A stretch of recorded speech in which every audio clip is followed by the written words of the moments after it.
I'd like to call to order the Avalon City Council meeting of October 17th at 6 p.m. If we'd please stand for the Pledge of Allegiance.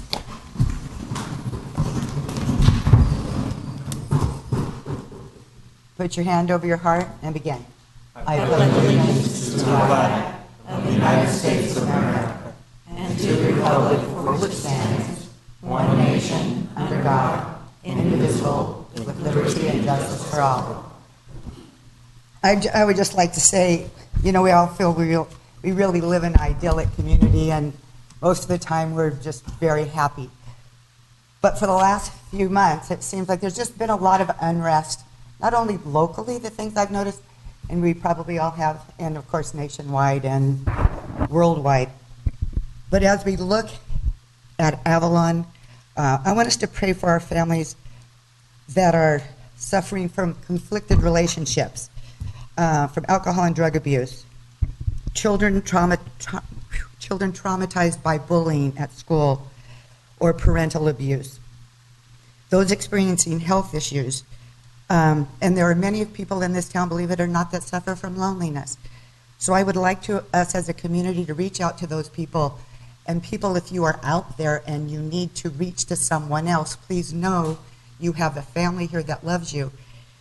If there are services that we seem to be lax in, and I know there are some that we want to work on in the future, please reach out and tell us what services you may need to make your life better in our town of Avalon. Thank you.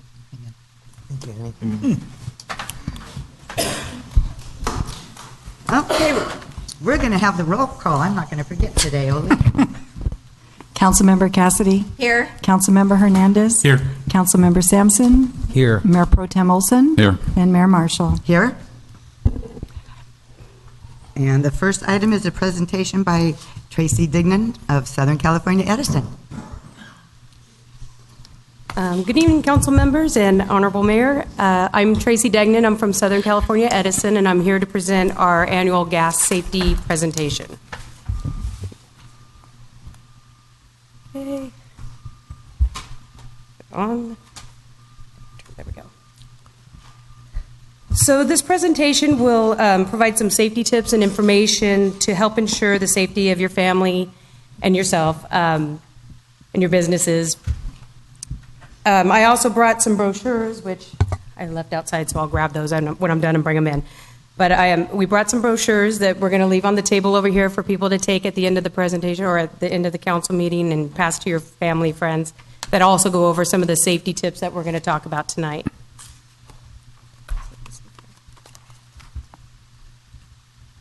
So here in Avalon, we supply we have a propane gas that we supply through a pipeline system. The system is designed, installed, tested, maintained, and operated according to the standards of Edison, as well as the pipeline industry and our local, state, and federal regulatory agencies. As a whole, gas system failures are pretty rare, but we still have a lot of safety protocols in place. So for the gas system safety and reliability, Edison has routine patrols of the gas pipeline system. We conduct visual ground inspections and leak surveys. We also have a line pressurized system that is monitored and recorded 24 hours a day. And we have cathodic protection installed to prevent rusting and to minimize our corrosion, which we also conduct annual surveys on that as well. We have here at Avalon, you basically have main lines and service pipelines. The main lines typically run down the middle of your streets, in front of your homes and your businesses, where the service pipelines typically run from those main lines to your meters and then into your homes. There are some areas where we have signs that will identify where a main pipeline is. However, they do not identify the depth, and they also won't give you the exact location of a pipeline. So just keep that in mind. And the main pipelines, not all of them will be posted with signs. So you might see a few, but that doesn't mean that those are the only ones in town. Let's see. For customer responsibilities, you could see on the drawing there, we show the pipe coming out of the ground, going up to the meter, and then a small pipe coming back out and going across. Coming up from the ground into the meter is Edison's responsibility. Anything coming up out of the meter and going to your home or your business is the customer's responsibility.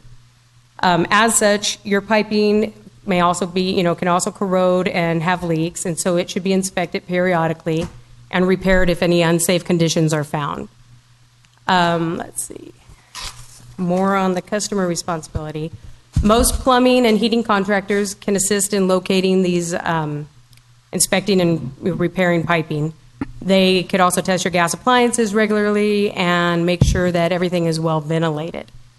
Pipeline routes must be kept free of any structures or shrubs or trees. So if you're doing anything on your property where you know you have a pipeline that is running across the property grounds, just make sure that you ensure that you are not putting a structure or a shrub or a tree on top of an existing pipeline. And if you have any questions as to where those pipelines may be, you could call Edison at any time. Our customer number 800-367-8851, and somebody from Edison could come out and identify where those routes may be on your property.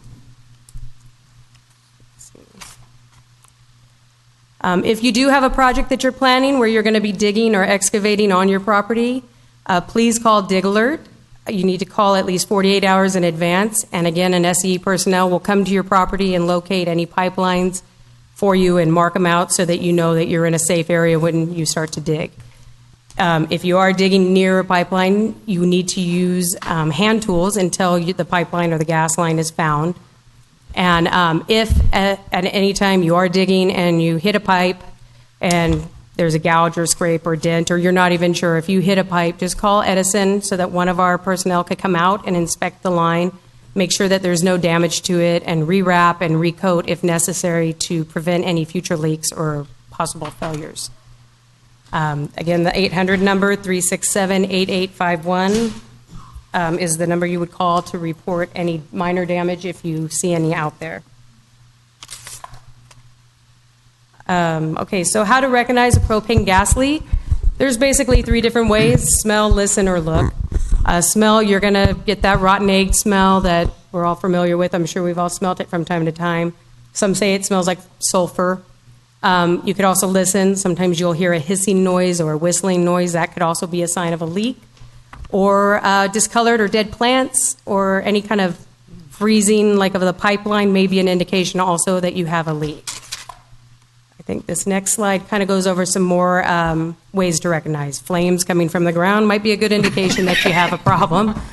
A dense white cloud or fog over a pipeline, misting, bubbling. If it's underwater, you may see bubbling, and that could indicate that you have a gas leak coming up.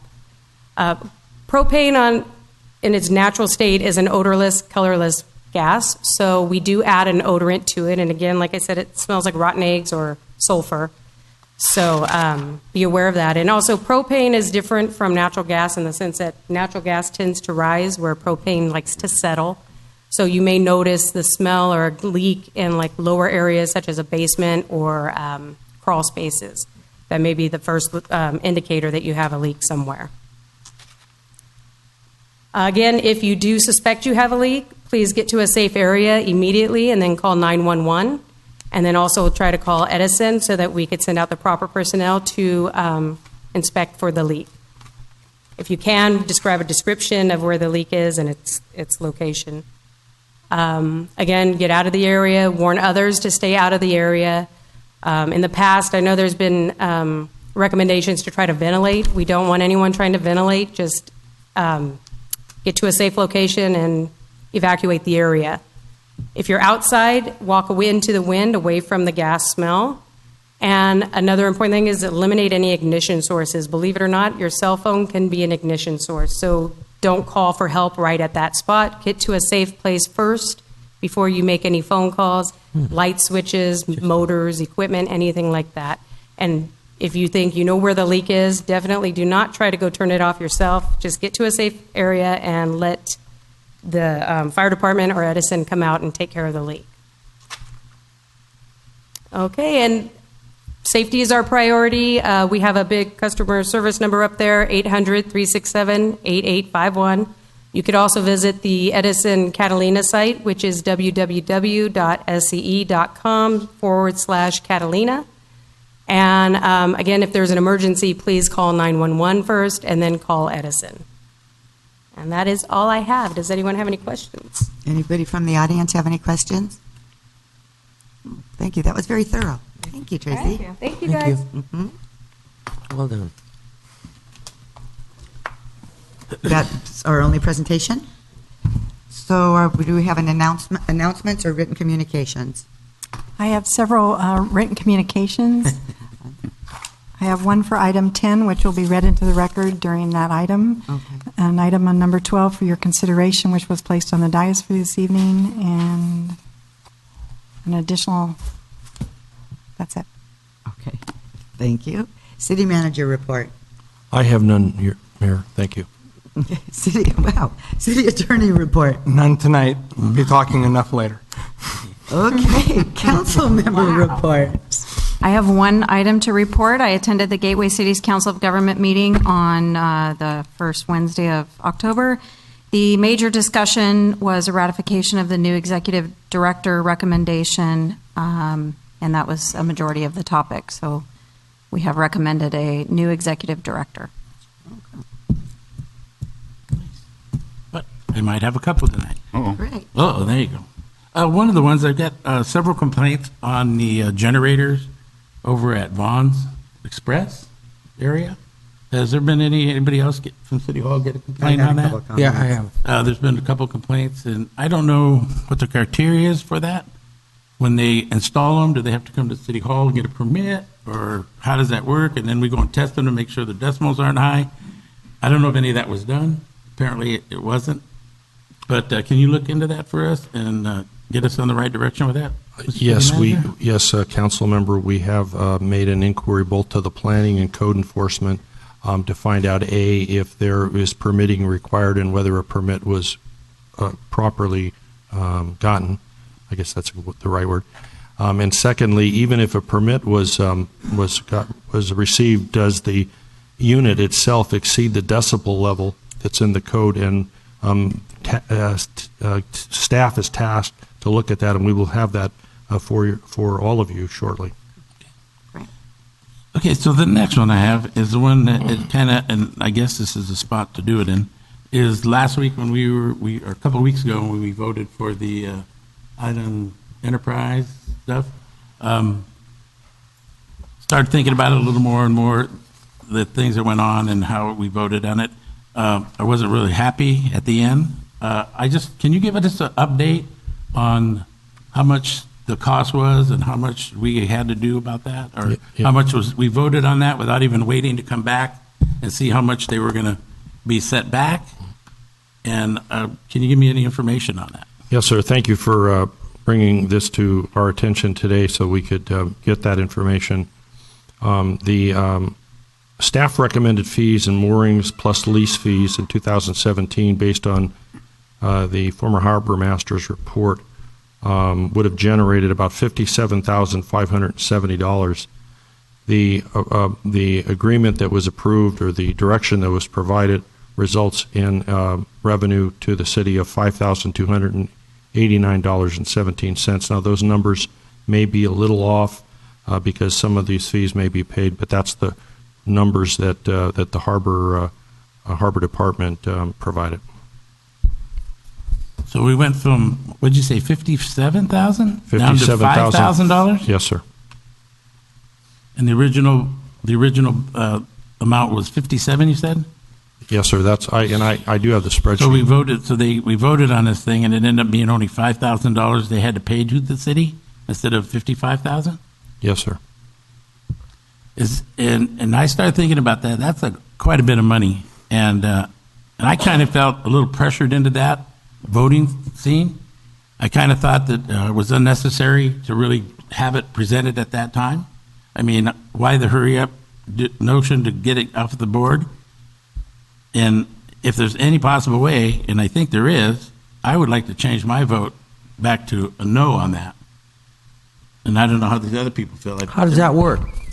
Scott, we You'd have to ask that it be placed on the agenda for the next council meeting, and then we would look at to see if there's a way to rescind the action.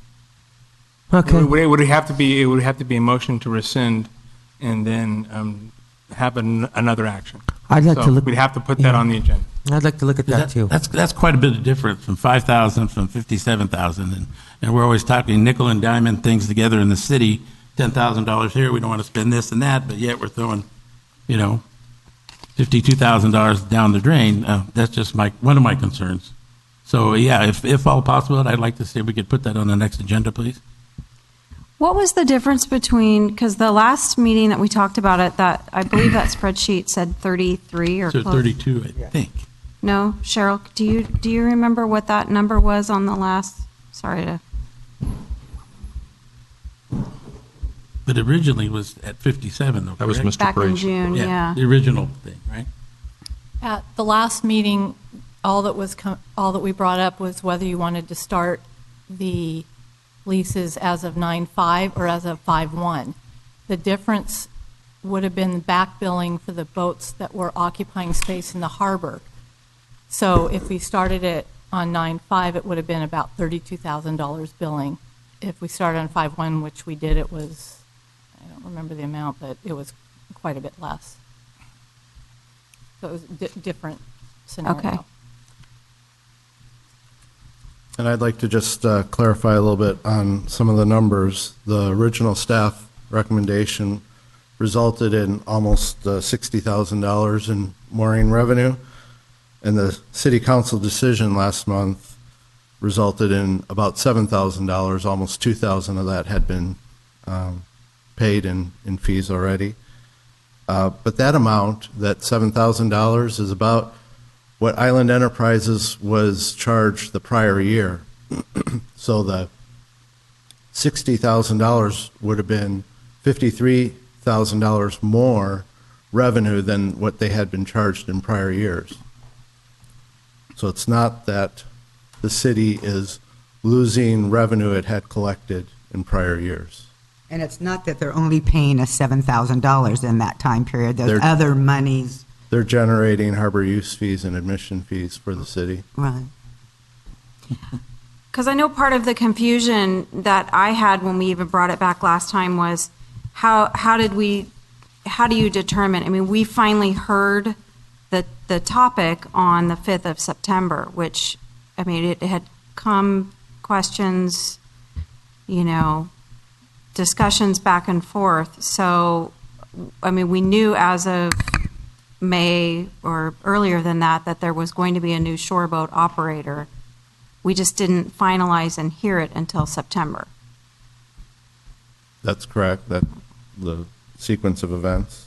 And the primary difference between what staff proposed and what city council approved in September was that staff had proposed a square footage lease for the 1,600 square feet of the end float, and rather than calculating 1,600 square feet by $3.25, they're being charged at 80-foot mooring lease, a leased rate. And then the other was the leased mooring rate versus overnight mooring rates. That was about the other half of that $50,000 difference. That's a pretty big discrepancy between the harbor and your thing, right? Isn't there? I mean, No. it just seems to be, I'm not good with the numbers, like Mr. Olson or whatever, but there just seems to be a difference in our discrepancies. I'm But not. that's fine. We'll go So, through it.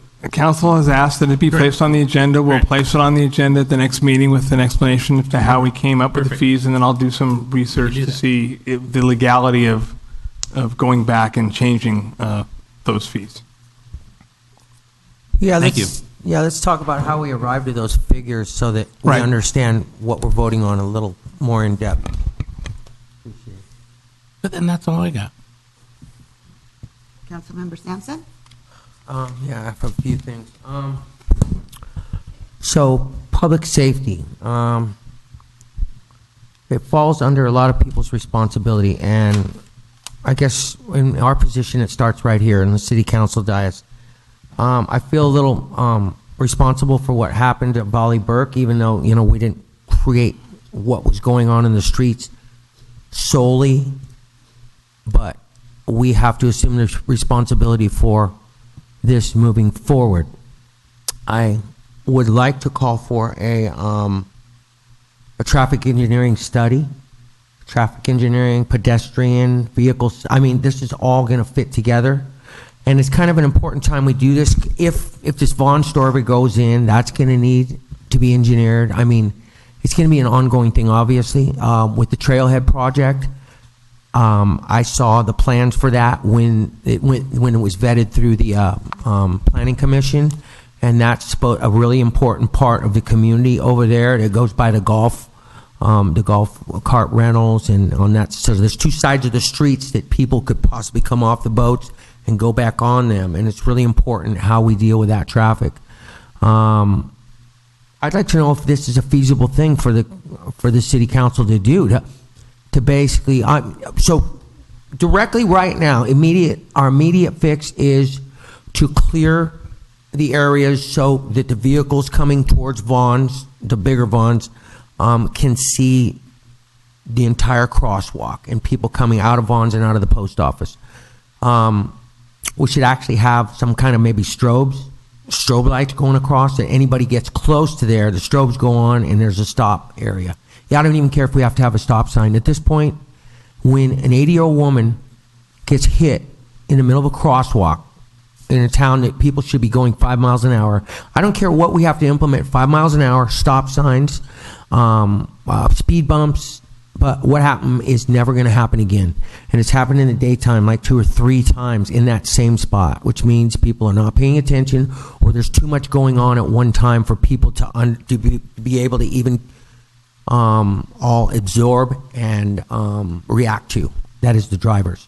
Because I'm going to let the public know, the pedestrian always has the right of way. I don't care if he's wrong, he's got the right of way. I don't necessarily believe that would be the case in New York City, but here in Avalon, where everybody's walking, people are crossing streets, you got to slow down to 5 miles an hour. I got yelled at today because a guy in a golf cart said, "Oh, you're in the middle of the street too." I thought, yes, I am, and so was Valley Burke, and her family is very distraught about this. There's no reason that should have happened. That woman is a caregiver for her husband. She was one of my mom's best friends. I'm pretty pissed off about this, and so is the family. And we need to change it. We need to implement some kind of, the city council needs to do something today. I mean, I understand we're working with Sheriff Hawking, Mr. Jenkins, you're working with them. Hopefully we're working with Bob, and we're going to figure out what to do right there. I don't care if we have to hire a crossing guard right now to stand there all day and walk people back and forth, because that seems to be the volatile spot. I mean, we've had 2 or 3 accidents there, and no more can possibly happen. On that topic, yeah, did you want Mr. Greenlaw and or Mr. Jenkins to tell you what is being done currently, because they are in the process of? I've been briefed on it a little bit, but I would like to I'd like to hear that. I'd like the public to know what's going on, so that they know what we're working on it, and the family does, because the family has some deep concerns about this. We too, Mayor. Please. We too, council member, are saddened by what has happened. The crosswalk, as you describe, Bob and Mr. Greenlaw can discuss the details, but there's a few issues that we think we've addressed immediately. First, we've told Vaughn's there will be no more deliveries in the front that block the view from either the pedestrian or traffic. They're going to have to do it some other way. Secondly, Mr. Greenlaw has come up that everything has to become more visible. The driver, the vehicles coming, the pedestrians have to be, and he has a suggestion on how to do that. Okay. In addition, there's been letters that have gone out to both rental cars suggesting a whole series of safety measures that they need to alert everyone who rents a golf cart, because the person who hit Ms. Burke was apparently reading a map. Yeah, we need to get rid of those maps. Yeah, driving down the street, and no more maps. It was not inebriated in any way, but but was not paying It's attention. called distracted driving, same sir. as driving with a Yes, cell sir. phone in your hand. So those talking. are the immediate things, but Mr. Greenlaw can talk about, and by the way, we do agree with the idea of a traffic study in general, because there's a lot of traffic issues that are related. And Bob, do you want to? So Okay. when bad things happen, like it happened at this crosswalk, a lot of critical things collapse at one time. So what happens, we make our best decisions when the pedestrians can see the driver and the driver can see the pedestrians. So just in, this recent last week, I went out there several times and I saw deliveries that were happening in our big box trucks, and they were parking right in front of Vaughn's driveway. Okay, so we have a vehicle that's about 11 feet high, 7 feet wide, and now that's blocking the whole entrance of Vaughn from that direction as we gain speed around the corner. Okay? And the same thing that happens now that we have a large crown in the road, so a greater elevation distance from the center line to where the arcade is, there's about a foot drop. And so now the pedestrians are kind of down in a hole in that ramp there, and they're behind those ADA stalls. So they're hidden too. So now as I'm coming down the road, my cone of vision, I can't even see anybody buried, especially if they were a shorter individual. They were a child, maybe there's multiple children with their mother, they're going with their parents, they're going to the store. Lots of things are happening at once. So we need to be able to make the correct decisions, at least to get that cone of vision where we can see each other. And hopefully the pedestrians, we're doing that education piece too. When you're there, don't depend on that 12-inch white stripe in that ladder crosswalk to say that you're totally safe either. So we've got to feel that But a friction. person 80 years old cannot move out of the way absolutely. in the crosswalk. There's no reason for someone So- like that to get hit. So what we also can do is once we open up that sight distance, we can make that sight distance even better if Okay. now we bring out that crossing where we're standing by bulbing it closer to the back of the vehicles, okay? So now we make the landing out another, say, 10 feet in each direction. Now our crosswalk is only 20 feet, the crossing distance, instead of 40 feet. Currently it's 40 feet, and now we're buried, or we're not seeing the vehicles, and the vehicles are not seeing us. Now we bring out, everybody's looking at each other, and the crossing distance is shorter. Okay. Those steps alone are the most cost-effective to make this safer. Okay. And you're seeing it in other mid-block crosswalks, say like on Pine Street in Long Beach. Same thing that what you'll see, major mid-block crossings in an arterial, and that's what they've done. Okay, then you start adding the other features, could be the flashing lights that are in the crosswalk, Yeah. could be a hawk signal. Those things are usually those are bigger tools in your toolbox, but you first go with at least taking the sight distance conflicts away. Those things can happen very, very quickly. And then building the bulb out can happen fairly quickly too. Those are improvements that even our public works staff can make without much engineering involved. Those things will make big improvements for us. That's a great start, and I'm glad you guys jumped right on that. And the sheriff's department is also on that, and we're going to start looking for violators. And I don't know what to do, but I'd like to see this list of things that we can do.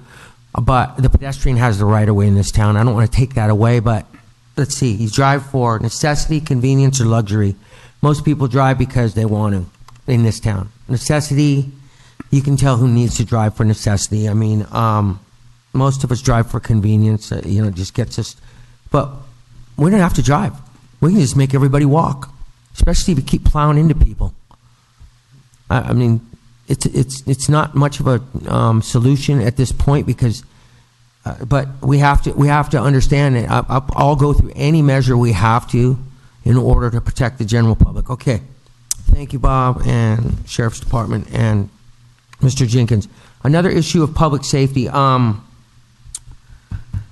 And this has to do, I'm going to marry something in here that I went to Big Head's party the other night. It was absolutely a great time. And I got to sit with Maui Hernandez and me and my best friend for a couple hours, and we talked. And it was the most enjoyable thing talking to Maui and Tina and the whole family that was there. And basically, everybody who was there was family. When after that ended, we cleaned up a little and then decided to go down for a drink down to the local pub. This is where I'm marrying into another public safety issue that I'm really concerned about is little thugs that they're running around Avalon, trying to form up little gang tactics. It's intimidation, bullying, and thuggery, which Annie was relating into. There was a Facebook post, and I don't really engage in Facebook. I didn't even read it. In the Catalina discussion page, how a city councilman was out of hand. Well, it was none of these councilmen. It was me. I was in the bar, and I was having a good time with a lot of friends. And what happened was I was pretty pissed off at some kids that were picking on people in the bar. So I let them have it verbally.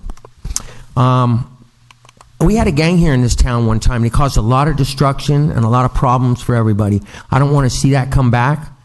And these little kids were all forming a little gang around a lot of my friends. I was there with a poor pilot from LA Harbor, a fireman, a tugboat driver, a school teacher, several retired employees from Edison, and they were all professional. I mean, all these guys, they all have background checks. They all go through rigorous testing in order to get their licensing. So I was there with some pretty big dudes, having a good time, and all of us started getting picked on by these guys, and we were just like laughing about these kids, like these little punks. It was like we could have put them in the hospital like that. Turn the lights off, but that's not how we did it. I took the initiative to give them an ass chewing and tell them, you're going in the wrong direction here. And I'll tell you, there was one kid with him. He just got out of prison a couple months back. He's a local here. I tried to help him and his mom through his situation when he was in prison, even though he's wrong. He was in prison for battery and assault, and he almost killed a guy. And I know the guy who he almost killed. He was with the same guys that they were with when they did this a few years back. The guy spent like 4 or 5 years in jail. He was in there, and I said, "What are you doing in here?" He says, "I'm protecting my family." I said, "No, you're not. You know what you're doing? You're going back to jail. That's what you're doing." We're trying to have a decent, fun time, socializing, and I got a bunch of little brats trying to pick on everybody. The fireman went to the bathroom, and there was 4 of them in there waiting for him. He just pushed him out of the way and said, "Look out, I got to go to the bathroom." Pushed his way out. This went on for hours. So this Facebook post is all just a bunch of slander, defamation, false accusations, and there's some libel there too, because that came from a public utility here in town. Now I'm kind of intimidated to go on that public utility because there's kids that work for that public utility, and I talked to the owner of this service. And I'm going to file some complaints, but I just wanted to clear the air on that. Okay, so let's go to something more important here. The traffic engineering study was very important. I wanted to ask about the buses, the e-buses we have.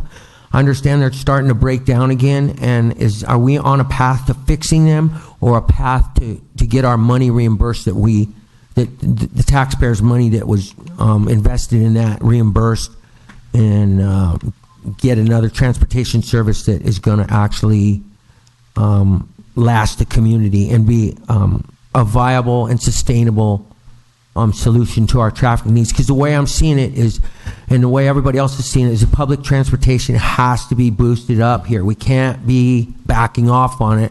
We got to make sure that it's more efficient, effective, affordable, convenient. Can you tell me anything about the buses and where we're going with them? We had this, whether it was last week or a few days before, we had 2 of the 3 electric buses that again had problems in the steering system. There were some electric issues, warning lights going off. They were immediately removed from service. We consulted with our chief mechanic, Mr. George. We contacted the city attorney's office for advice because these issues have arisen before. They are not acceptable. We've told the company that it is not acceptable. Absolutely. That we want it repaired. The city attorney's office also engaged the manufacturer. And the buses are in some form status of repair. There were, and I have spoken, as Mr. Greenlaw, directly with our chief mechanic. No bus goes on the line unless he says, in his opinion, that the bus is safe to operate. He's our chief mechanic. He's going to have the say in it, irrespective of what anyone else said. And what the city attorney, depending upon the outcome, will evaluate that situation. And if there's further action that is needed, he will bring that to you. As I say, it's not satisfactory what keeps occurring with the buses, and hopefully those issues will be resolved so we don't have them again. All right, I'm getting really tired of this. It's such a redundant thing that we had our skepticism when we bought these things, and it's new technology, and it just goes to show you the electric is not all the way there yet. We're not ready to be a sustainably electric community because the technology is not there. I hate to tell you.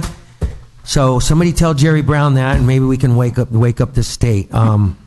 Okay, so the escalator at Beacon Hill for the senior citizens. I checked with our city manager David Jenkins had Audra call me today and communicate with me about this. I'm concerned about it. So this guy Saffron was supposed to put in an elevator. So now I guess we're just going to get a stair. What is it? What do you call these things? A stair lift, yes, sir. A stairway? It's going to be a lift. A stair lift. Yes, sir. A chairlift. Chairlift, yes. Okay. Stair lift. So we went from an elevator to the chairlift. But you know what? Let's just get it built because the seniors are crying out for this. They deserve it. They need it. Who would ever build a 2-story building for seniors and not put in an elevator or an escalator?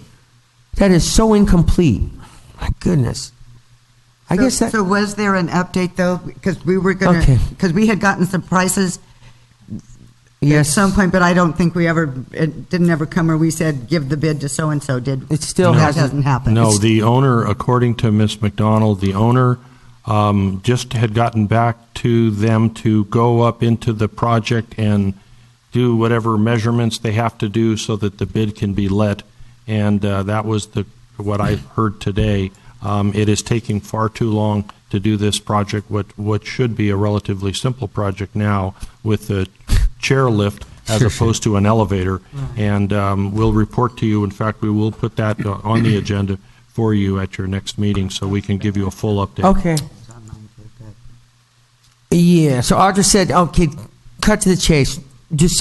November, December, we're going to have that thing in, okay? If we pop by, if we understand the bidding process, select somebody, make time for the construction, maybe she told me today, maybe December. Okay, last thing on my list here is street repairs that are going on. As you guys can tell, everybody's working real hard in 100-degree weather. These guys have done this a lot. They're doing it about as quickly and conveniently as they possibly can. The streets are still open. People, there hasn't been a problem with any accidents or anything. I saw a bunch of golf carts on Front Street today because I think everybody's getting confused. But we got to understand, if there's a golf cart on Front Street, they need to be ticketed. I mean, because they're not supposed to be there. And the golf cart rental places should be telling them, and I'm sure they are, you can't go down this street no matter what. This is not the street you go down. So that's why if we start slapping tickets at people, maybe they'll understand a little more. I've seen a lot of delivery trucks, more and more on Front Street. They just pull down there, they take off a couple boxes, and they park there for an hour. And I don't like that anymore because Front Street's supposed to be like this sacred area where, you know, you're supposed to have this easement for people to take a walk and meander. And yeah, if you can get through the trucks, you can maybe, you know, find a bench to eat your ice cream on. But you know what? It's becoming a problem. And I think, well, you know, we need to wake up and we start slapping a couple tickets on those vehicles sitting down there. I do deliveries down on the pier in Front Street. I have to take a dolly, park way up the street. That's what I do. I know everybody can't do it, but it's not right what's going on. So street repairs, please be patient. Bob, our public works director, is working all the sites at the same time, and we got like 5 crews out there. These guys are the best of the best. It's going to be done, and we're going to have smoother streets when it is done, and you guys are going to be happy, and we can move forward without rocking and rolling like we are. Thank you, guys. That's all I have. Thanks, Joe. That street repairs does bring up the concept of taxi cabs, double parking all over town. We have taxi zones all over town. If they want to keep double parking, let's turn the taxi zones into regular parking and not make them taxi zones, because I've seen double park in front of the taxi zones. And when the streets, especially when they're impaired right now, when half of them's open, that really screws up the circulation. So you could send a little letter out to those guys telling them to get their act together. We will have the appropriate people make the contact, Mayor Pro Tem. Thank you. And all I also have is I'll be going to Contract Cities tomorrow night. I'll report back. Okay, I'm going to try to talk fast. I went to Talk legible. to Skag Council of Governments last week or so ago. There was information on a bunch of housing bills, none of really which affect us, other than one of the interesting concepts was that when you're building housing, and you're trying to deal with the parking situation, that, you know, in some cities they go, okay, so you have so many units and so you use just 75% parking. Right. You don't allow 100% parking for everyone. But then they all end up just coming back onto the streets and going and parking in front of other people's places. So anyway, there was some interesting stuff there, and I haven't got you the information on the housing yet. And we are also doing an analysis of each of the bills, the 5 bills that the governor signed, and we'll have that information to you. We're doing some research, then we'll have legal look at it to make sure that we've done the proper thing, but then we'll bring that information to you. Yeah, and Senate Bill 649 was vetoed by the president. That was really great news. So now they can't put, so they can't put cell towers and refrigerator-sized. Governor Brown deserves as you said, Mayor, he really deserves a thanks and appreciation for his veto of that bad bill. Okay, last week it was wonderful, thanks to the Rotary and to Long Beach City College and Dan's hard work.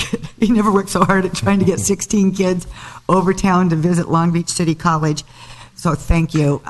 Dave Hart and I and Eileen Torres-Seller and Miss Lee were the chaperones. We took young kids to Long Beach City College. They went to the Pacific Coast campus, which is mainly industrial arts, but now it's all things on AutoCAD and everything is computerized, and it's pretty crazy. But hopefully we turned a couple kids' eyes onto what the possibilities are in the trades.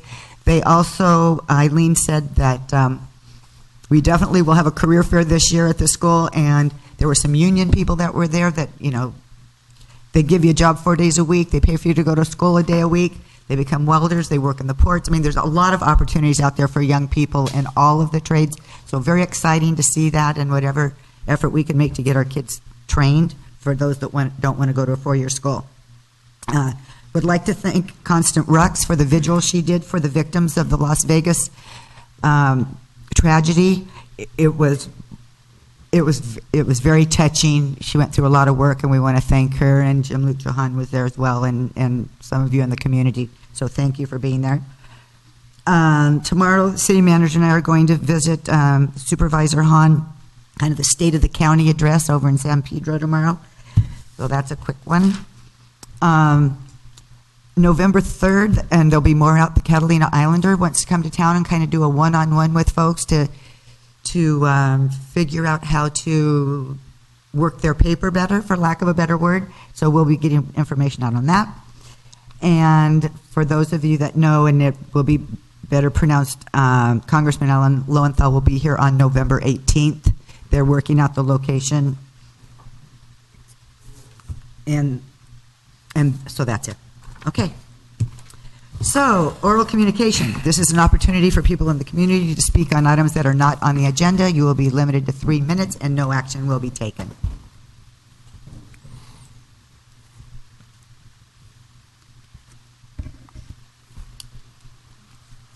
Leslie Warner, 306 Whitley. Just 2 questions regarding water. It's my understanding we're still in phase 1, water rationing. Is that correct? Okay.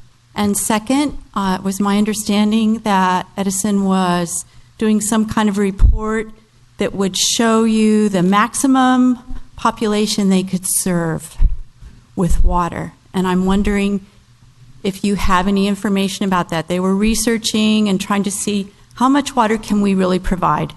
How many people can we support? And so I'm asking you to verify that we're still in stage 1 and how people are having water allocations, construction's going on, new construction. So just to follow up on that and to just reach out and see if there is some number that was generated regarding how many people we can actually support.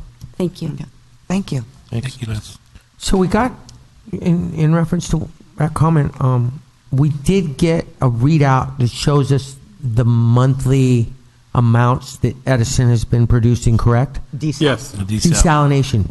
But we don't know how much potential they can because they always have one unit turned off, right? And then at least on the report that I saw, one unit was turned off and they were only producing water from one of the other RO units. In the last quarter that we received, Unit 2 was on, Unit 1 was off. So your point, sir. Okay. So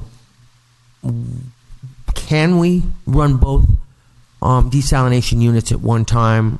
Every time we ask these questions, there's nobody here from Edison to answer them. They cut out the door as soon as they finish their... Adeline's here. The answer is Adeline's yes, here. they can run them both. I don't know why they're not. But maybe that now that we're at least in the shoulder season, the plant would be producing more water than we have storage for. Okay. Do we have any idea when Prop 1 funds will be dispersed? Well, go ahead, Scott. So Joe Byrne, who's in the office next to me, who's on the State Water Commission, who's in charge of distributing those funds, I've asked him to give us a report. He's working on that.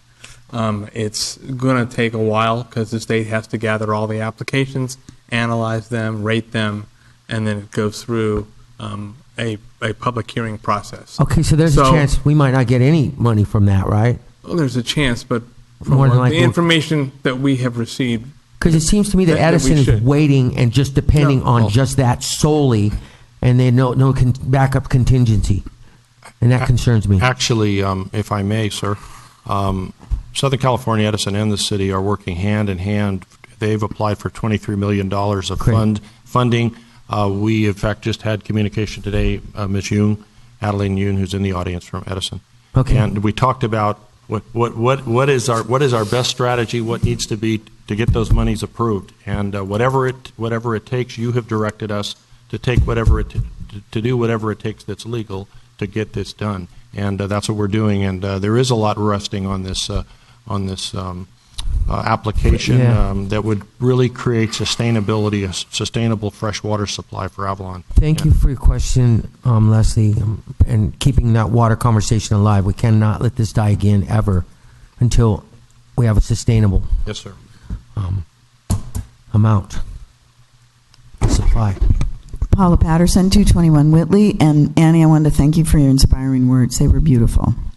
And I wanted to say, kind of a little bit on that same vein, in lieu of all the natural disasters that are happening in other places, I wanted to mention to the community and anybody that's here that you have a wonderful thing on your website, the Code Red link, that talks about if you want to be on get notifications of issues that are at hand in the community, that be it whatever it is, you can be contacted by text or by phone, by phone messaging. And so, like things that are happening, a potential disaster. So I would just say I signed up. I think it's a great thing, and wanted to bring it up. And then the other little thing I wanted to talk about is I got my tax bill, and Annie, you and I had a conversation about this. So. It's long tradition, for me, schools are sacred and we need to support them in any way possible. And I was aware of the increases that were happening because you let everybody know, sewage and salt water and all that stuff that was happening. But there was a charge on my taxes, and it is exactly the same for last year for community colleges. But the tax bill for unified schools went double, almost double. And I wonder, I look at our school, I look at the auditorium, I look at the grounds, and I think to myself, what is Avalon getting from our unified school districts besides our taxes doubled? So I just want to put that out. And I'd also said to you, I'd support a bond measure to see our schools get the money they need to be to look like a place that is inviting for children to go every day. So that's all I want to say. Thank you. On their website, there is a plan for our school. It's a $7-8 million plan. It's 3 or 4 years down the road. Yeah, 3 or 4 years down the Yeah. road, yeah. Hi. I want to go back to what was on the agenda about the senior housing. A chairlift, when you're a senior, is not going to fit my groceries when I'm trying to get on that chairlift. If I'm ill or injured, the chairlift doesn't work. I mean, I work at the hospital, and getting someone down from upstairs when they're ill or injured is impossible right now, and a chairlift is not going to do it. So I don't know what you're going to have to do, but those are all seniors there, and they're very unhappy. They can't even go grocery shopping if you put them on a chairlift. So you really need to look at those little things and have someone from there talk to you about the problems they're having. If I may, the fact is that the owner of the property was the city was prepared to use community development block grant to build an elevator. The owner of the property said no, they didn't want an elevator because it would be too much maintenance, according to what Ms. McDonald told me. And so we went to the issue of we said, well, what would be an option? And the chairlift was the option that the owner of the building, because we don't own the building, that decided was the option. Now, that's the hard and, it may not be diplomatic, but it is the truth. That is the truth. The owner decided not to go with an elevator. Thomas Saffron? Yeah. They said that's what Ms. McDonald has been reporting. I'm going to call him up. The money has been reprogrammed. The remainder money, about $100,000 for ADA compliance, disability compliance, and I hear you though, ma'am, that would be a good conversation to have again with the owner about. I'll have a conversation with him. I'd like to just chime in, the though. money from us. He's taking the money. He's taking our rent money. And that's a tenant rent issue. Yes, ma'am. And then there has to be something somewhere that says that you have to be able to get somewhere if you're ill, injured, and a chairlift just doesn't work. Yeah, you're right. I don't believe that this is actually a chairlift. There's two different types of chairlifts, if you will. One being where you sit in a chair and it slowly goes up the stairs. The second is a chairlift where you can roll a chair onto a square deck and that goes up. And so it's my understanding that what was being proposed is that square box that goes up. Yes, I believe that's Yeah. correct. So not actually a chair that you sit in with arm handles and slowly go up the stairs. It's actually a box that you walk into and has enough space for groceries. And how many other- seniors have seen this, so we can tell you will it work for us or Well, not? I think in fairness to the council and to you, that I think the owner needs to have a conversation with his tenants about that issue, and I'm sure he would, but apparently that hasn't occurred, and we would be happy to help facilitate that conversation if that's Absolutely. the desire of the mayor and the council to do that. We'd be happy to facilitate so you can all get together and look at what is being proposed. Jessica Herzog, 129 Butaloo. They have one of those chairlifts at the Island Spa. So if you guys wanted to check that out, Oh, they they do? have one that connects to the back of their elevator. So maybe you could Right. Do you all work go there? Or? and check it out. Yeah. And there's one, except it's not weatherproof, the one at the country club, little older model, but, I'd like to Right. check it out. Zella, I'll report back to you, or one of us, when we get a photograph of it and we can see exactly what it is that they're proposing to put in. I just think it's really important to talk to the people who are going to be using this because they're really unhappy with what they're hearing. You're right. and the sad thing is, and we're the ones that are paying for it, Right. and it's not that gentleman at all. So, thank you. Good evening, Pam Albers, 217 Colley del Sol. Kind of tagging on what Paula was talking about in view of all the fires and the concerns about communicating with people in emergencies. It occurred to me it's been quite a while since we've had a disaster drill, and the last few that we did focused on terrorist attacks or things like that. So if there is some discussion, I mean, I know that the hospital has a lot on its plate, but they've worked in conjunction with the fire department to make that happen. I think it would benefit the community. And then the other thing is there was a lot of discussion by CAL FIRE about having a statewide task force to look at ways of communicating during disasters, and I hope that we plug into that because our situation's a little bit unique, and we want to make sure that we're part of that. Thank you. Does somebody like Chief Krug have anything to add to that or comment? Yeah, Chief. Not putting you on the spot, but I mean, Yeah, you are. Yeah, we are. no, he's not. This man he's always prepared.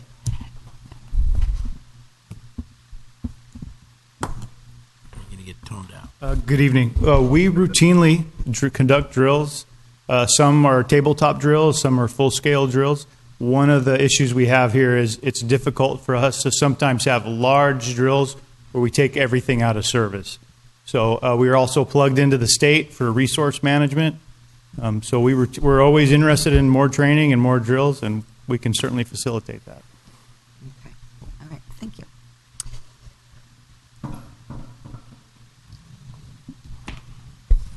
Good evening, Madam Mayor, members of the council. Just a few updates to get us through the end of the month. This Thursday is our fall festival. So Thursday from 5 to 9 on Front Street. Hot off the range will be the band playing music. We've got 20 plus vendors, food vendors going to be out there. Some of the local service organizations doing games. We've got a dunk tank. Kid Ventures will be out with their pumpkin patch. Pie eating contest, seed spitting contests, lots of fun. So from 5 to 9 on Thursday. Prime timers, our 55 and older group. We've got the last 2 weeks of water aerobics up at the Holiday Inn. The season's coming to a close. Thanks to the Holiday Inn for hosting us this season. But we'll wrap up a week from Friday. Wednesdays and Fridays from 8:30 to 9:30. We're up there again for the last 2 weeks. And then starting on the 30th, we'll start our senior fitness class back. We were at the Beacon Hill Senior Complex, and we're going to be moving to the Island Spa.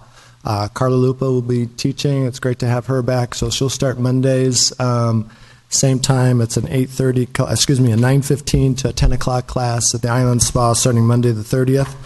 And then lastly, our second artisan market will be the 24th, Tuesday the 24th. Shifted the time a little bit. We were 11 to 3. We're going to go 11 to 4. We're going to go 10 to 3 this year. This month. So it'll be the 24th, and that'll be on Tuesday. Thank you. Great, thank you. And if we could write a letter on behalf of the City Council to the Holiday Inn, and if you could provide names of who we should thank, because that was wonderful that they let us use the pool for that long. Yeah, thank you. Okay, no more. Let's go to the consent calendar. I understand one is removed, and then go ahead. Okay, one is removed. Yes. We have item number 2, are expenditures submitted for approval. The recommended action is to approve a total expenditure amount of $2,911,890.41. Item number 3 is to ratify prior actions to authorize Hill Street Booster Station pump improvements. The recommended action is to make the finding that the city's contract service provider for saltwater system, ES Engineering Services, LLC, was the most efficient means to provide labor and materials for a changed condition under the city's current 2016 Capital Improvement Program project, and ratify approval of expenditures not to exceed $28,246.45. Item number 4 is award contract for recreation management software program to RC Systems Incorporated, RecPro. Recommended action is to authorize the city manager to contract with RC Systems Inc., RecPro, for the recreation management software program in the amount not to exceed $6,750.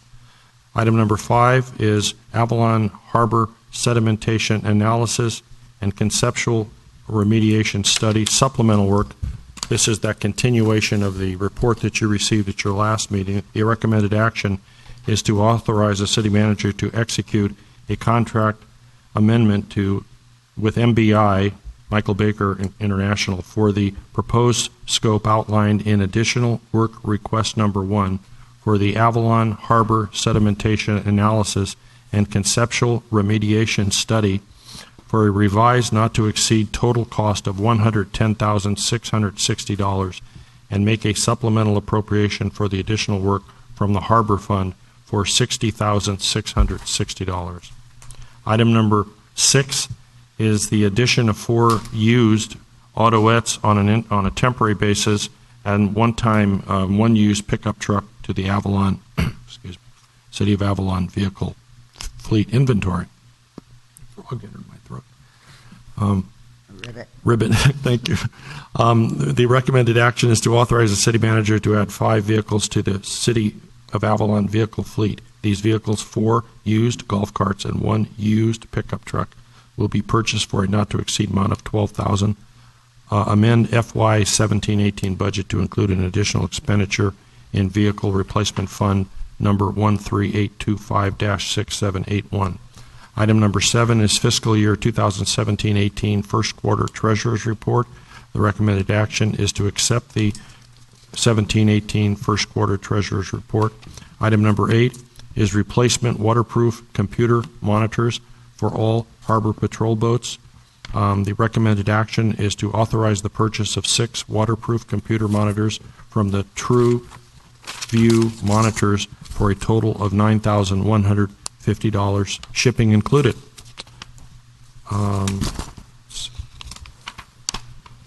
Sorry. And I believe that concludes the consent calendar, Madam Mayor. Okay, Council? I'd like to pull number 5. Okay. Number 6, please. Yep, 6. 8 too. And Gotta pull 8. Okay, and 8. oh, sorry. Okay. Number 3. You guys want 3? 3. 3.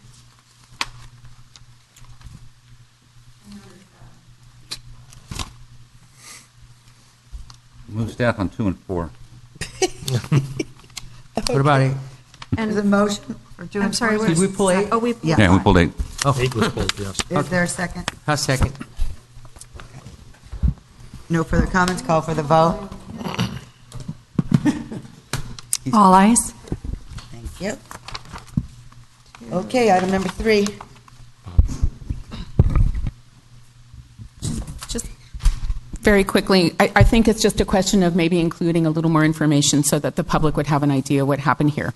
Keeping in mind that the contractor bidding process is to protect the city funds, to make sure that you have the best choices available when you're contracting. Just reading the staff report, it looks like we hired somebody to replace some pumps, something happened, and then suddenly our local contractor, with whom we have this nice ongoing relationship, is selected to bring in the pumps, which is not usually how that would go. Normally, if we needed pumps, we would send out a request for bids, we would get several bids, and we'd pick the lowest responsible bidder. So just reading through this as a member of the public, I didn't feel assured that there was a good reason that we skipped that regular process in favor of just doing the shortcut. That was the question I had about it. Ms. Albers described perfectly what would be the normal process, and the director can explain what took place in this instance. Okay, so what was going to happen at the Whitley and the Hill Street Booster Station, there was a set of plans that had us just removing the old metal skid underneath the pump system, and then we'd be down to bare concrete, removing all the piping, and then replacing that piping with PVC piping and replacing that with the existing pump, okay, which would be woefully less than what we need as a municipal system. So when I came on, I took this project that was already underway, bid, and handed to me. It said, this is not what we need for a municipal system. We need to have redundant pumps. We need at both lift stations, at both booster stations. We also need to have a backup pump. So working with the contractor, usually you go into a change order scenario to upgrade that work to whatever are necessary. We weren't getting a acceptable response from our contractor, so that's when it can go in a normal process to a force account that the city forces would do. Our ES is our contract provider that provides both our wastewater treatment plant and our saltwater system as just like our own staff would do. So they were tasked to give us a proposal, which I evaluated, found that it was reasonable in cost. It was better than what the contractor that we had for the project gave us, and it was more complete. And they had a fuller understanding of our needs than our contractor, and so it just seemed like that was the appropriate way to go while we're in the middle of construction. Instead of going out to a rebid for that, which would have cost, as we go out and seek somebody else off the island to be able to do that work and bring them in. We had these sources available to us, and so it was a seamless delivery, much improved system that has the redundancy and has the backup means to have another pump available on the shelf. That's why we made those decisions. Thank you. Thanks. Okay. All right. Yes. Okay, let's, council? Approve. Go ahead. Motion Motion to approve item number 3. second? Call for the vote. All ayes? Item number 5, Item number 5. sedimentation analysis. So, the reason I pulled this was, what I'm reading here is, so, they were proposing to, okay, first do a restoration dredging program. I'm not sure if this is exactly how it was supposed to come down, but do the restoration dredging program that would excavate approximately 5,000 cubic yards from Avalon Harbor back onto the beach, to South Beach, where the sand is missing from. And then the number 2 step is to do the hydrodynamic intervention. It seems like this process is backwards. I mean, you'd think you'd want to do the walls first, the fingers or whatever. I'll tell you what I've had great words against was that pier coming out in the middle of the harbor, like where the wet spot is out into the harbor, because the people that are in the harbor say, well, all that's going to do is create a backwash over for the Catalina Express and float 4 and 5. The water will come in straight in from the harbor. It'll hit that breakwater, go back into the Catalina Express breakwater. I don't like that. I don't like having another breakwater inside of the harbor anyways. I think that's a terrible idea. I think we should try to understand the way it was set up before worked for a lot of years until,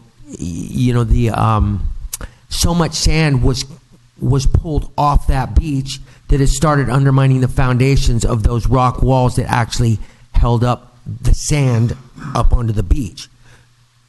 This did happen, and there was significant damage done when they pulled all the sand off the beach. They pulled a couple hundred truckloads of it. And they took it to, I think they took it out to the, I think Guy Sanders took it out at the, out of the boatyard or something out there.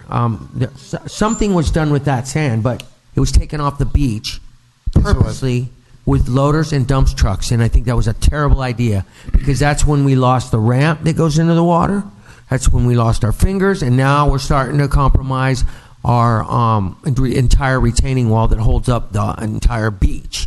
So I just wanted to talk about this, what they're doing, and understand if we can't suggest other alternatives that would not be so invasive on our harbor. So that's what this is supposed to do. It's supposed to dig into the details. So we had the study that was presented to you, and it showed that there was 2 actions that were causing this.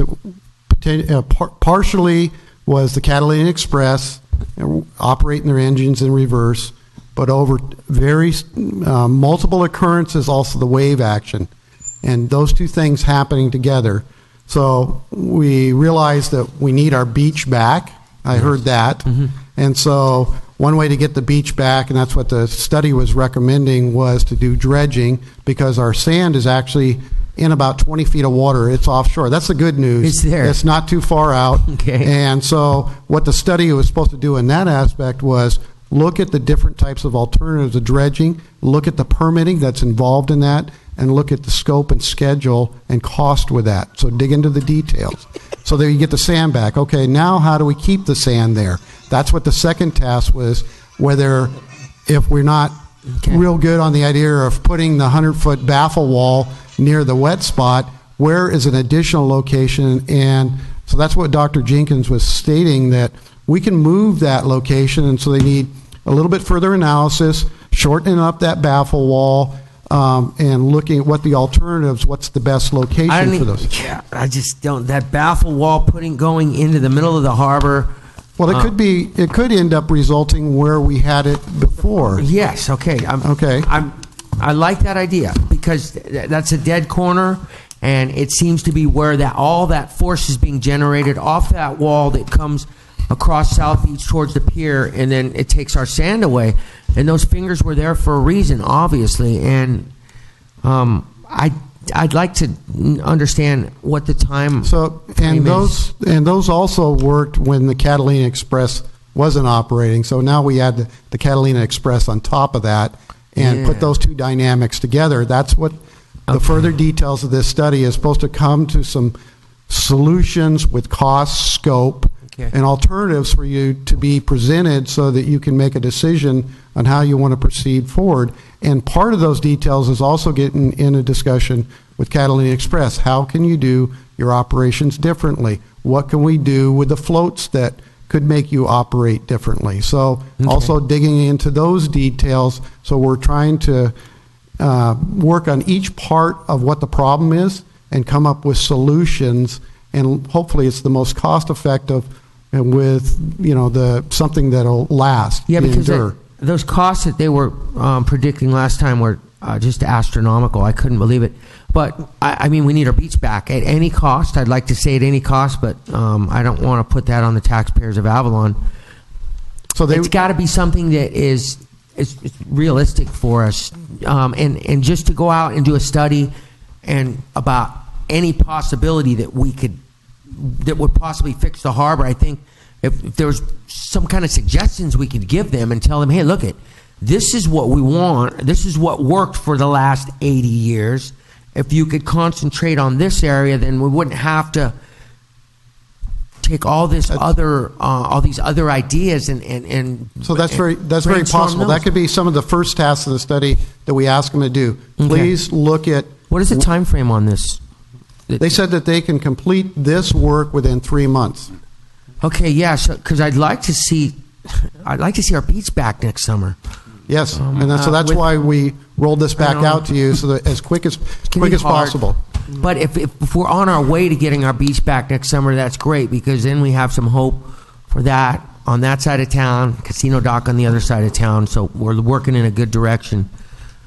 All right, how do you feel about this? Is this looking pretty good as far as coming up with a solution? Yes, okay. I feel very confident in it, and I'll manage it along the way. Okay. Like I do everything. Yeah. And as I hear from council that you want to focus on something first, we'll bring that up first and see and make a run with that with the model and see what happens. I do like the idea of the fingers in the south corner of South Beach, because and I'd like to see that ramp put back and handicap access for people in wheelchairs somehow on that side of the beach. I mean, we got to get our beach back, but we need to be ADA compliant as well. So and that ramp would be very helpful also for an emergency load in, load out if the crane goes out. So very much so. JJ Poindexter, interim harbor master. I just want you guys also to be aware of that. We've had meetings with Greg Bombard, Don Beaumont, about things that we can do with Express, and we're looking at different floats, different hookups to the floats, different hookups on the mole. So this is just like a start, and it gives us a good idea of what we need.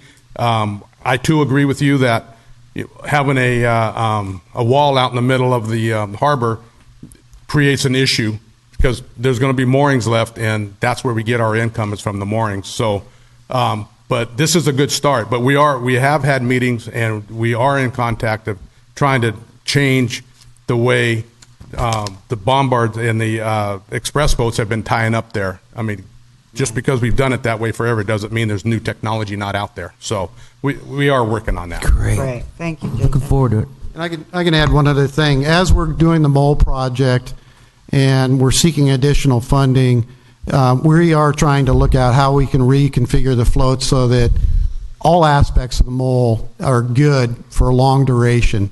It's not just the terminal building. Everything, every mode of transportation, we're taking a look at and trying to make the best.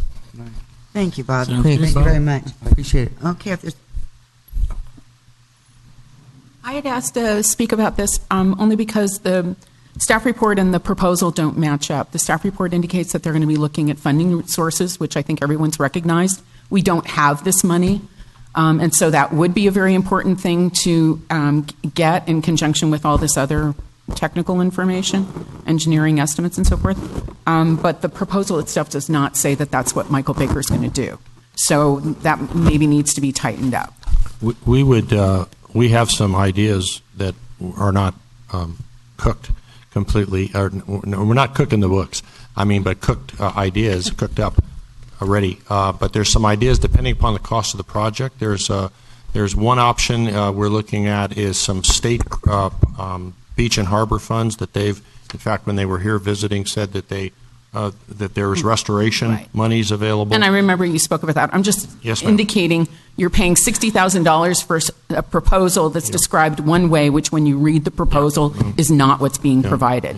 Michael Baker is not agreeing to provide any kind of research into how you're going to fund $1 million project. Yeah, And that's kind of what's, and that's exactly what the staff report and I says. assure you that we know something about getting money. And that's- And I appreciate, though, you showing that discrepancy Okay. between the report. Great. And then the other concern I have is that we have some assurance that these projects are not going to interfere with Baywater quality in terms of changing up the flow. Yes, absolutely. Yes, ma'am. You know, come to think of it, the Baywater quality issue changed when they took all that sand off the beach. And I remember this because my boy was in, I think, first kindergarten or first grade, and they were doing this sediment type study with just a regular water bottle with holes in the bottom, and you pour in some dirty water, and it's got 5 stages of filtering, and the last one was sand. Out comes the bottom, and it comes out clean water. Well, right after they took all that sand off the beach, was actually, and that was a blessing because then we were able to identify that we had some serious issues with our sewer treatment and our plumbing lines in Avalon. But I just wanted to add this note in there that after they had taken all that sand off the beach was when we identified that there was a problem in the harbor with the bacterial matter that was actually not healthy for humans to be in the water with. And council member, if I may, what you've identified in Ms. Albers, anything that we do in the harbor, it is absolutely part of the work program to look at what impacts might be. What you have now is an aberration because you have all the sand that was on the beach, or a lot of it, is now in the bay. It's in the harbor itself. So that sand, the thinking is that sand should be brought back where it originated. Right. But we have to look at all that as part of an environmental process, permitting through the Coastal Commission, do the EIR under CEQA, California Environmental Quality Act, and appreciate it. So we have a lot of work to do, and we're going to look for money in the interim. Yes, Thank sir. you. Caleb? Hello, Council. Caleb Lenz, 13 Cabrillo Drive. Instead of looking into how to divert the water flow, maybe looking into how to stop it by using a land-based winch system for mooring the passenger boats to the docks. And that would eliminate all that circulation that's making it difficult to tie up to float 4 and 5 when the big catamarans are in. It would eliminate the sand getting pushed under the pleasure pier. It would eliminate all the side flow for the people trying to dock at the pier as well. And it still hold the boats securely if you had land-based or dock-based winches that would suck the boats up to the dock tightly for the passengers to load. That's interesting. That is cruise part- ships, battleships, the larger boats all have vessel-mounted winches that do that. But if we put something on the dock, then all the different passenger boats could use the same system without having to modify every boat. So that'd be That is part of something the to look proposal. into. Prevent having to build $1 million break walls that take out mooring, that generate revenue.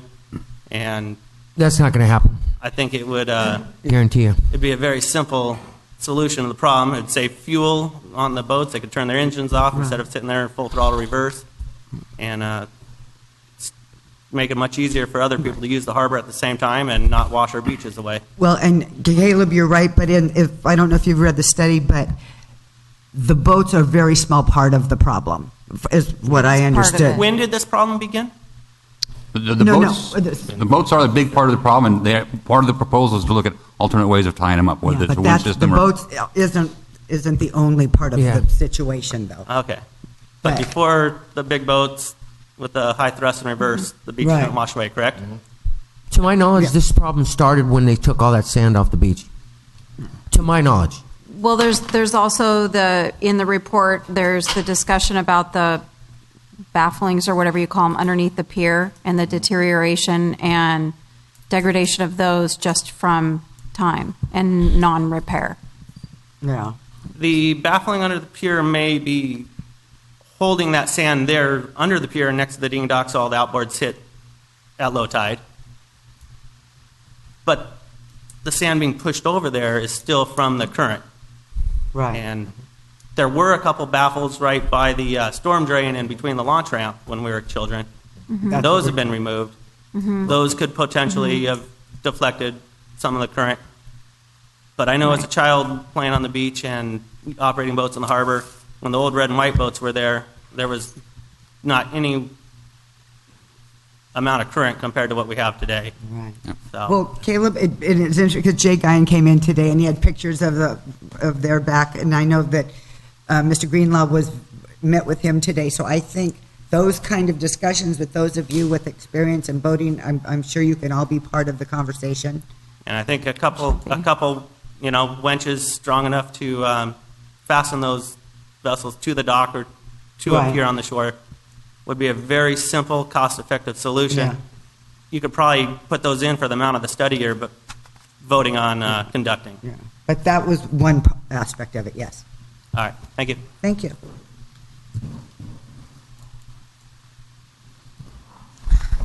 I just have one quick question. Why does the Newport boat not have to have engines in reverse? Because the engines are too powerful. Because of what? Engines are too powerful. Here comes our interim harbor master to answer that question right behind you. Look behind you. That's a good question. That seems to be the $64,000 question. And the only thing we can come up with is one, the Newport boat is smaller than the Express boat. It sits further forward on the two docks, not the third dock in the back. So the Express boat has, the way they unload their people, is they have to, their boat's too high and they have to come onto a platform that you walk out, walk down, and then back up. The Flyer just puts a ramp down from their stern. It's low enough to be able to just exit the people off the ramp. The discussion about winches and stuff has been discussed. I mean, we've had one meeting and everything was on the table from the standpoint of shutting off the express boats. That's according to the study. If you get rid of one thing out of the two, it solves that beach problem. It doesn't solve you putting the sand back on the beach, but it solves the getting rid of the sand coming off the beach. So, I mean, everybody asks that same question. How is it the Flyer can tie up to the dock? And it's a smaller boat. It fits on the two docks, and that was the comment earlier. We're looking at the docking system. I mean, we're looking at floats, and we're looking at things that could be longer to where the express boat can sit. The winch thing, it's come up. It's a very viable thing. It's just we have to look at everything. It can't just jump into something without doing it. And I agree with Caleb. It seems like something that would work. Again, we just have to figure out what we need. So, but that was the Flyer deal. Great, thank you. Okay. I make a motion? Yes. And item number 5, Make a motion to approve. Could, would you entertain an amendment that Michael Baker International looks at funding opportunities and mechanisms as part of this agreement and Oh, provides yeah. analysis as part of this agreement? Yes. And if they say they don't do it, then Did I take it capture out. that right? Okay. Right. And if they say they don't do it, then that can't be part of the agreement. We just need that clarified. Okay. To see whether it's included or not. Let's ask them if correct? they'll do it for us. I mean, they should have some kind of contacts. But in my discussion with them as they were before they prepared the proposal, I said we needed to do that. I'm sorry that it's not in their proposal, but I'll get them to do that. This is Okay. a not to exceed proposal. Great. So it's with the hours, so, and if there's some direction of things you want to take a look at first, they'll do that. Okay? Okay, yeah. So your motion would be to approve with that amendment? With the amendment? Yeah, with what you're talking about. Well, I mean, he said it's there, but it's not there. They talked about it, but they didn't put it in there. So yes, Right. absolutely. Let's. It'll be included in the technical memorandum task. Okay. Thank you. Thank you. And then we can make further direction as if just in our discussions make sensible. Other words, the least possibly expensive methods that would be the most effective. I would like to explore those first. That's our decision. That'll be our decision. Yeah. by the way. Okay. The most. Yes. So that's what we were asking when we first came to you with direction, okay? And I mean, so I that's don't want to further reinvent direction the to wheel us. if the old system was working all right by putting all this complicated new breakwater stuff in there. I'd like to go back to the conventional way we had it, the way the harbor was, and it seemed to work okay. Do you Right. kind of getting that? Maybe modified. Okay. But I'm no engineer, so I'm just using my common sense and my ability to oversee this over the last 50 years and look at what I've seen happen to the beach. And I'm just using my common sense on this, so we're relying on you because you're the engineer to... And we're also relying on some of that historical knowledge. So folks like Caleb, Jay, we're going to be talking to them and see what the historical knowledge is. Okay, great. Okay, there's a motion. Is there a second? I'll second. The motion is as amended, if I understand, with Yes. Yes. Michael Baker look at funding opportunities. Yes, please. If there's no further comment, call for the vote. All ayes. Thank you. Item number 6. We're moving right along. 6. Okay. And I thought this was going to be a quick night. I kind of pulled this one, Bob. I was kind of just looking at that. Just kind of a double question. Do we still have Dennis's JH? Was that his personal? Yes, that was his personal. That was his personal Yes. Vehicle that he had. Yes. So that's Yes. not part of our fleet from Yes. City Hall. And currently, Although- I'm using my personal cart to do Correct. business. But I mean, I was worried about Dennis JH had it. Yes. That was his personal vehicle that he was using? Yes, it was. Okay, and that's gone? Yes, it is. And at the time, there was a suggestion that we buy it. It was not something that I agreed with at the time, but I wish I had.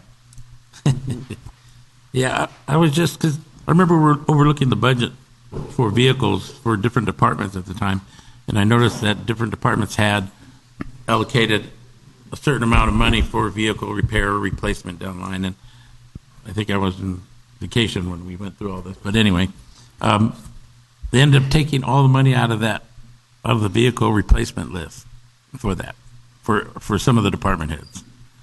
And now we're back here, we're talking about 4 vehicles. I guess we're talking about 4 golf carts, basically, and 1 used car, pickup Yes. truck, right? So we're trying to stabilize our fleet for a short term, so for a couple years max. I mean, long term is electric vehicles get better. Technology is not completely there yet, but as it becomes better, we would like to try to shift to the electric vehicles, get that better green footprint. But right now, we just do not have vehicles for staff members. We're bringing on a new building inspector. Right. So And a there's new no code vehicle for him. We're new bringing code on enforcement. new code enforcement. The code enforcement truck is not in good shape. Yeah. So, and then we should be replacing 5 trucks. And so right now, we're just trying to cycle in something that's in better shape than what we have so that we can take a vehicle out for a little while and do some service on it, some major service, while we're waiting to ramp up for this in this 2-year stabilization period. So this is the This is the attempt best- at doing that. So, and the golf carts, mainly for staff members like the building inspector, code enforcement, that they have some tools, but, they don't need something like a public works vehicle where they would have heavy construction equipment and tools. So, but the one truck that we are looking to sequence in would be so that we have a backup vehicle so that we can take something out of service for a little while. Like we had my truck when I first came on here that I was using, now it's sequenced into public works maintenance because one of our maintenance staff, their transmission actually blew up. So those are the kind of things, and so now that's why I ended up using my personal vehicle. So. But wouldn't you fix the vehicle or replace that vehicle? I mean, I guess my question would be, are we adding vehicles to our fleet or are we replacing vehicles? We're trying to replace some vehicles, okay, like a truck. There are some trucks I'd like to take out of service. Right now, I have no extra vehicles to put maintenance staff in. So the worst truck, eventually, in this 2-year period, I'd like to take it and salvage it, okay? And because I want to make sure that everything we put somebody in is safe. And there's getting to the issues where there's multiple problems with some of these vehicles. So sometimes when we do the maintenance on them, it may take a week, 2, 3, because we have 2 mechanics and we have transit, fire, harbor, public works, maintenance vehicles, all of those 2, that all comes with those 2 mechanics. That's the workload they have. I've kind of heard the justification for the truck. Yeah, the truck. What about the other 4 golf carts? So the golf carts, so you're asking for the justification on the golf carts. Yeah. So I mentioned that we're bringing on a building inspector, okay? That was a position that was added. Contractor. Right now, what he's using is his own personal electric bike, okay? So he cannot grab a set of plans or a measuring or any of those kind of tools. Not that he has a lot of tools, but what building inspectors would need. Okay, and also the electric bike runs out of charge when it's going up some of these hills. So if he has something like on Whitley for an inspection, he's telling me it's a half an hour to get over there. And so the golf cart, small footprint, allows him to get up there quickly and do his rounds. And we're seeing a lot of activity in building. And so for the code enforcement, we're actually adding the 3rd code enforcement. And I said what the state of one of the code enforcements has some major repairs to do it. So we'd like to at least have this vehicle that we can cycle in here. We would like to see if we can make the repairs to keep that one still in the fleet.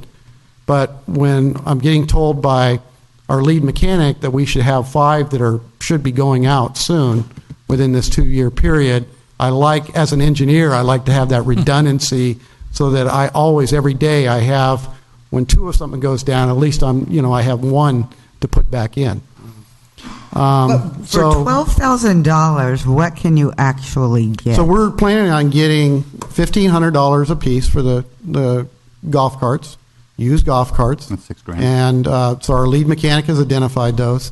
And then there's a truck that was actually was on the island from our fuel dock project that the contractor sold to an individual here. And, so it's on the island, and it was a good F-250 pickup. So, and it was in good shape. So serviceable quantity. 6,000 for that? That is, I believe, $4,400. So the 4 vehicles that you're talking about selling, they're not leaving the island? They're not leaving the island yet. You've kind of justified 2 golf carts. What are the other 2 for? Okay, 2 golf carts. Right now, I'm using my personal vehicle. Yeah. There's 3. Okay, there's another one. Okay. Okay. And so we have the building inspector and then 2 additional code enforcement. Okay, because and we didn't add this in. Now we have no other vehicles for administrative staff to use. You come here, our green golf cart was used by everybody else, and the 1 vehicle that was shared, and then the van was used by code enforcement. So if we had somebody come on the island, like I did when we went up and looked at the water pollution control plant, and we're evaluating what shape it was in, I had 4 people come in, and we had to try to stuff them in a golf cart to get up there. That is what our city is doing right now to take people around. And even the van we would like to upgrade, but at least it can sit 6 people in it. And then also for any other administrative staff members in any of our departments, we got to go pick up our mail. Dudley is going and taking his personal golf cart to go do that. So we don't have the vehicle. So this is just the need to have. It's not a want. It's bare minimum. But what about the blue golf cart and the red golf cart? So the blue golf cart was salvaged, and it cannot no longer be on the roadway, okay, by DMV. So now it's at Joe Machado Field because it can't be on the roadway. Could I just add in, Councilman, it is the most absurd situation because I've also spoken all the way up to spoke with the director's office of DMV, and because the cart was salvaged, the blue cart, at one point there was a salvage, it's completely functioning. Our mechanics did a great job restoration. It runs fine. It doesn't make noise. It runs good, well, but because the VIN number was, quote, retired or turned in, even though I sent them pictures of it, of the whole cart, how nice it is, they can't re-register it. Now, there is a way to do this, but I haven't brought that to you yet because there's a certain rule having to do with a mile within a golf course. But I haven't brought that suggestion to you yet. But it's the most ridiculous, absurd, bureaucratic nonsense that a cart that's fully functional you can't use because of some number that apparently was given up. And so thank you, though, for to little soapbox. To clarify the salvage, that vehicle actually caught fire, and our mechanics were able to Frankenstein it, put it back together, and it looked very good and ran very good. But DMV will not give us the registration to allow it to be on a roadway. So if we do everything just like we expect the public to do, it cannot be on the roadway. So that's when we retired it over to Joe Machado Field, and it seemed like an appropriate use. I'm just hoping that the golf carts will be placed in such a way that our public will still have a place to park when they come in and all of that, So soon in City Hall improvements, I'll bring forward to you where I'm looking at trying to improve the parking situation by going behind the finance office here in that landscaped area and try to thin up the landscaping and get some autoette parking in there so we have a better use of that real estate. Yes. And then that would open up all of the front just for public parking. Right. Excellent. And we're still missing the red golf cart. So the red golf cart gets used for administrative functions. And it's here during the day and gets used administrative functions. So we have 2 administrative golf carts and 1 van. For administration. The van is being used right now for the code enforcement. And the van sounds like it's on its last leg, too. Actually, the van was sitting, when I arrived, it was sitting in the corporation yard, not operable, because I was told that the brakes were bad. So yeah, there was something wrong with the van. I heard this morning. So the brakes were repaired, and the van they went through, and fortunately, because of the help of our mechanics, it was put into service. And it's got about 40,000 miles on it, I think. So Catalina miles. That's like 40,000 of Catalina miles, which is hard mile. Yeah. Okay, I just want to reiterate that my department uses my cart a lot. Steve uses my cart. Leo uses it to get out and go. So when all of your businesses having to go out there and see what's happening out there, you have to be able to go out there. So I think if you sat here all day, you'd see city staff using their personal carts a lot to go do city business. Yeah. So I agree, we don't want to park them in the front. The public should have a parking, but the department needs a cart. No. Yeah. And I would hope then, because that some of the city employees who live close to the city hall could walk to work and not, since they know they're not going to have to use their own vehicle. Right. So, okay. The disconnect for me is still, this is an addition of 5 vehicles for the city of Avalon. We've talked a lot about this vehicle's on its last leg, that vehicle's on its last leg, but the wording used is an addition of 4 additional carts. And so, you know, do we need 4 additional city vehicles, or can we work together to share vehicles and maybe do some walking? I mean, I understand a building inspector, you've sold me on that one for sure. You as the public works director, you've sold me on that. But is there a way for administrative staff to share a golf cart with a building inspector? I mean, is the building inspector expected to be out 40 hours a week going from job site to job site? You have code enforcement people who are out doing enforcement. Then you have the building inspector, and the carts that are here during the day are shared and used. But are all 3 code enforcements on at the same time, and do all 3 need their own vehicle? Well, I think Ms. Ratty could speak to that, but except to say this, that what I understand, the 3rd code enforcement, there would be on a schedule different possibly than the others in order to get enforcement on a more total basis. And that was, I think, when the code position was added.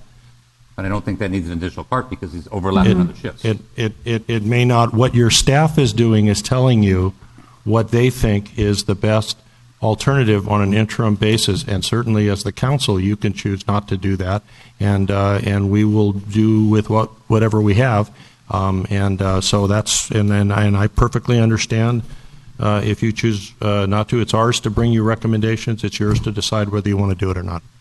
I think the issue is we're up here telling people, find alternative way of getting around town, and now we're adding on 5 more parts for our fleet. And I think that's the difference is that the kind of work that we're doing, whether it's, as it was said, we have code enforcement work where we're going out to sites. Do we want people riding bicycles up Whitley? I think we have building inspectors who might be up on upper terrace or middle terrace or lower terrace. And I'm not saying that this is an ideal solution. I'm just saying that what I've been understand the situation to be, that it's really just an interim solution. And I think you could say that when the replacement of other vehicles, these would go away. Yes. They would go away, not. Yeah. My gut feeling is we're going to lose at least a truck and maybe even a golf cart, one of the electric carts. And all I'm trying to do is come up with a cheap interim solution, trying to be efficient, and we're trying to salvage as many vehicles. If you come out to the corporation yard right now, you'll see that there's been a major cleanup, and it's still continuing. And Okay. I'm making that everybody's goal within all of the maintenance staff is that we got to continue that salvaging of vehicles and cleaning up the yard. So for a 3rd time, I'm going to say the disconnect for me is the paperwork says you're adding an additional. You are not replacing these vehicles that are going to be salvaged. This is an addition of 5 vehicles. At this time, it's additional vehicles because I don't know which ones I'll get rid of. I'm just telling you, my gut feeling is some of these vehicles will go down, just like that truck with a transmission, and then it'll be like the fatal last step for that truck because it will be a $5,000 repair for a truck that's worth about $4,000, and we'll finally salvage it. Right now, been here for 7 months. I'm trying to get my hands on getting the needs of the staff met from what I see. Would you like us to bring this back, or would you like to provide direction? Whatever is your pleasure, we will be happy. I don't think so. I don't personally think so. I think they've given decent justification. Anything's going to break at any minute, and they're going to need those there. And I know our mechanics are working pretty hard already. So if we can give them something that's a little reliable, that can give them a little break and get the people out in the field doing what they need to do. They're parked off the street, blah, blah. I make a motion to approve. Okay, but they're parked downtown during the day when they're being used. Well, of course. And if they can walk, okay, but so code enforcement gets called for a dog or whatever happens, they've got to get there. We have, let's say hypothetically, we have 2 code guys on. Yes. One guy's in the truck or the van, whatever they're driving that day. The other guy's downtown marking tires. And then they get a call. The guy in the truck responds to the call. And then, but sometimes things happen at once. And Denise, if you want to chime in on this, you may. First of all, I'm not looking for a 3rd vehicle for the 3rd hired code enforcement person. cross that Some one off. days, yes, there will be 3 on, but the 2 code that are on, they need the truck for all animal-related things, whether they're carrying an injured deer or all their animal control And the other- devices in their cages, and then the other one's out going up and down the streets, whether it's the terraces or the hills or down below. The days that we do have 3 code, I anticipate my 3rd code person is downtown strictly doing everything related to the downtown area, and that includes going into all the businesses, the restaurants, making sure that they're complying with our fat, soil, and grease program, our recyclable program, and our organics waste, which our 2 code guys busy. do now. We try to hit the businesses at a regular basis, and did I answer the I question? think the one thing you're forgetting too is they respond to all the medical calls. Yes. To help direct traffic and stuff. So they may have to leave wherever they need to go When they to have to help get there out with immediately. the fire or whoever to direct traffic, to take control or whatever too. So they need to be up and going too. So I was ready to make my motion, but I'm just kind of curious, what were you going to say, 2 less or 3 less? What were you 2 coming up with? Well, I mean, we've talked a lot about there's clearly a need for 2 additional ones that I can see, and a replacement of the vehicle that's about to die. So I don't see the need for 4 additional autoettes, and, you know, obviously then the replacement of this pickup. The bigger question remains, how many vehicles does the city actually have? How many departments are those? I mean, that's information that, you know, like Oli was saying, if we keep adding vehicles and then we sit up here and it's kind of, you know, hypocritical that we're telling other people you can't have vehicles and we can't, you know, businesses can't have vehicles to do their businesses, and then we keep adding more to the city. So I think if we're salvaging and we're replacing vehicles, I'm all for that. But adding 5 additional vehicles is just doesn't seem wise. Hey, how about Dudley? I'd like to hear from Dudley.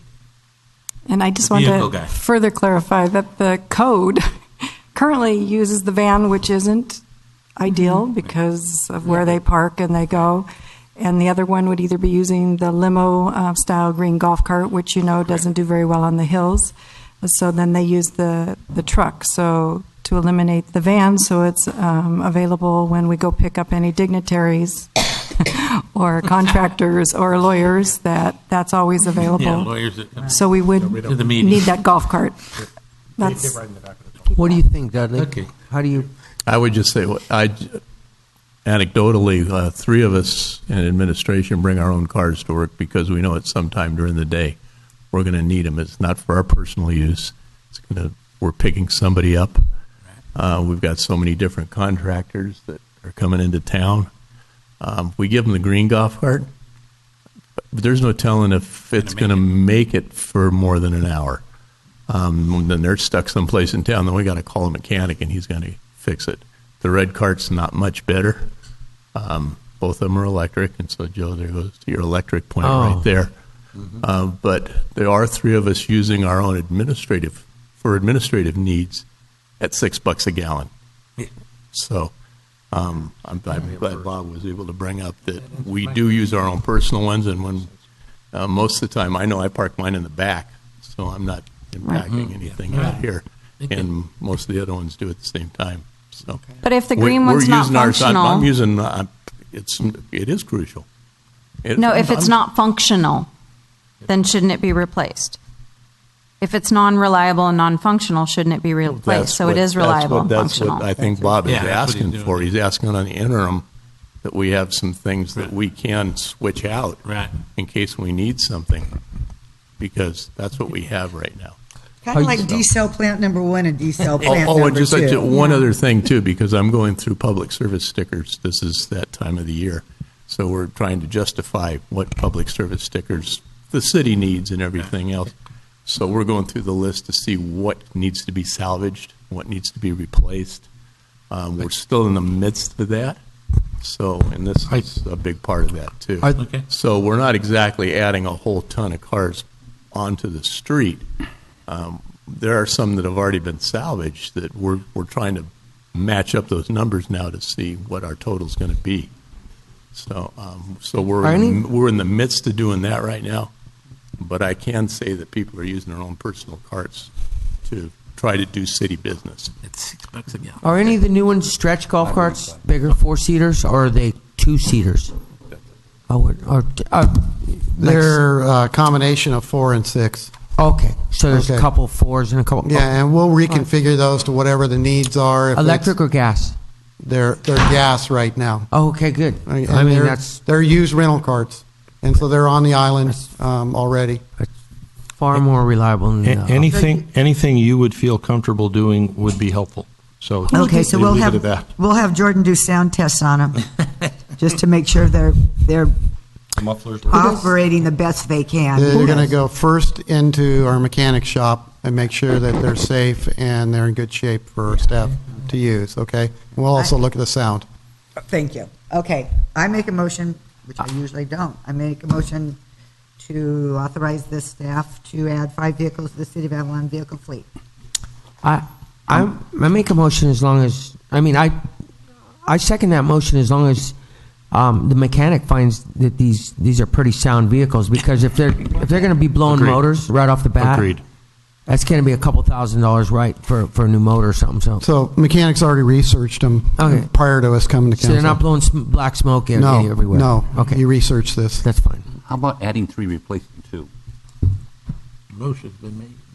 I'm asking if she wants to consider amending her motion. Still, net results the same. You need to keep, to me, you'd need to keep those other ones up there. So when when D-cell plant 1 is down, you got D-cell plant 2 going. So, $12,000 to me doesn't sound like a lot of money. And Not the money. Sounds I know, money. but they'll be off the road. They're going to be up there when they're not being used. So, I add 5 trust new that ones. they know. I trust that they know what they need. What are we going And to we do? have heard from the other administrative staff and everyone else. Who else you've got to hear from? It's just going contrary to what the rest of the council's been talking about.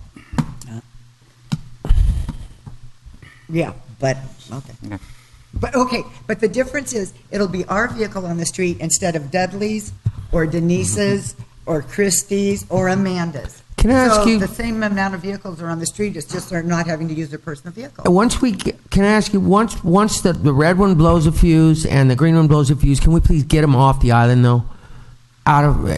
Bob, can we please get rid of them off the island, ship them off? I'm in favor of getting any vehicle off the island that A, doesn't work, or B, is here illegally. I want to make and sure I'm that the we're with city's you 100%. first in line to do that, because there's a lot of cars being brought over and not many being shipped off. So once these things blow their fuse, let's get rid of them, get them off the island so they're not an eyesore or an earsore or a problem for Absolutely. everybody else in town. We're doing that with our other equipment that we're salvaging that you've already approved to salvage.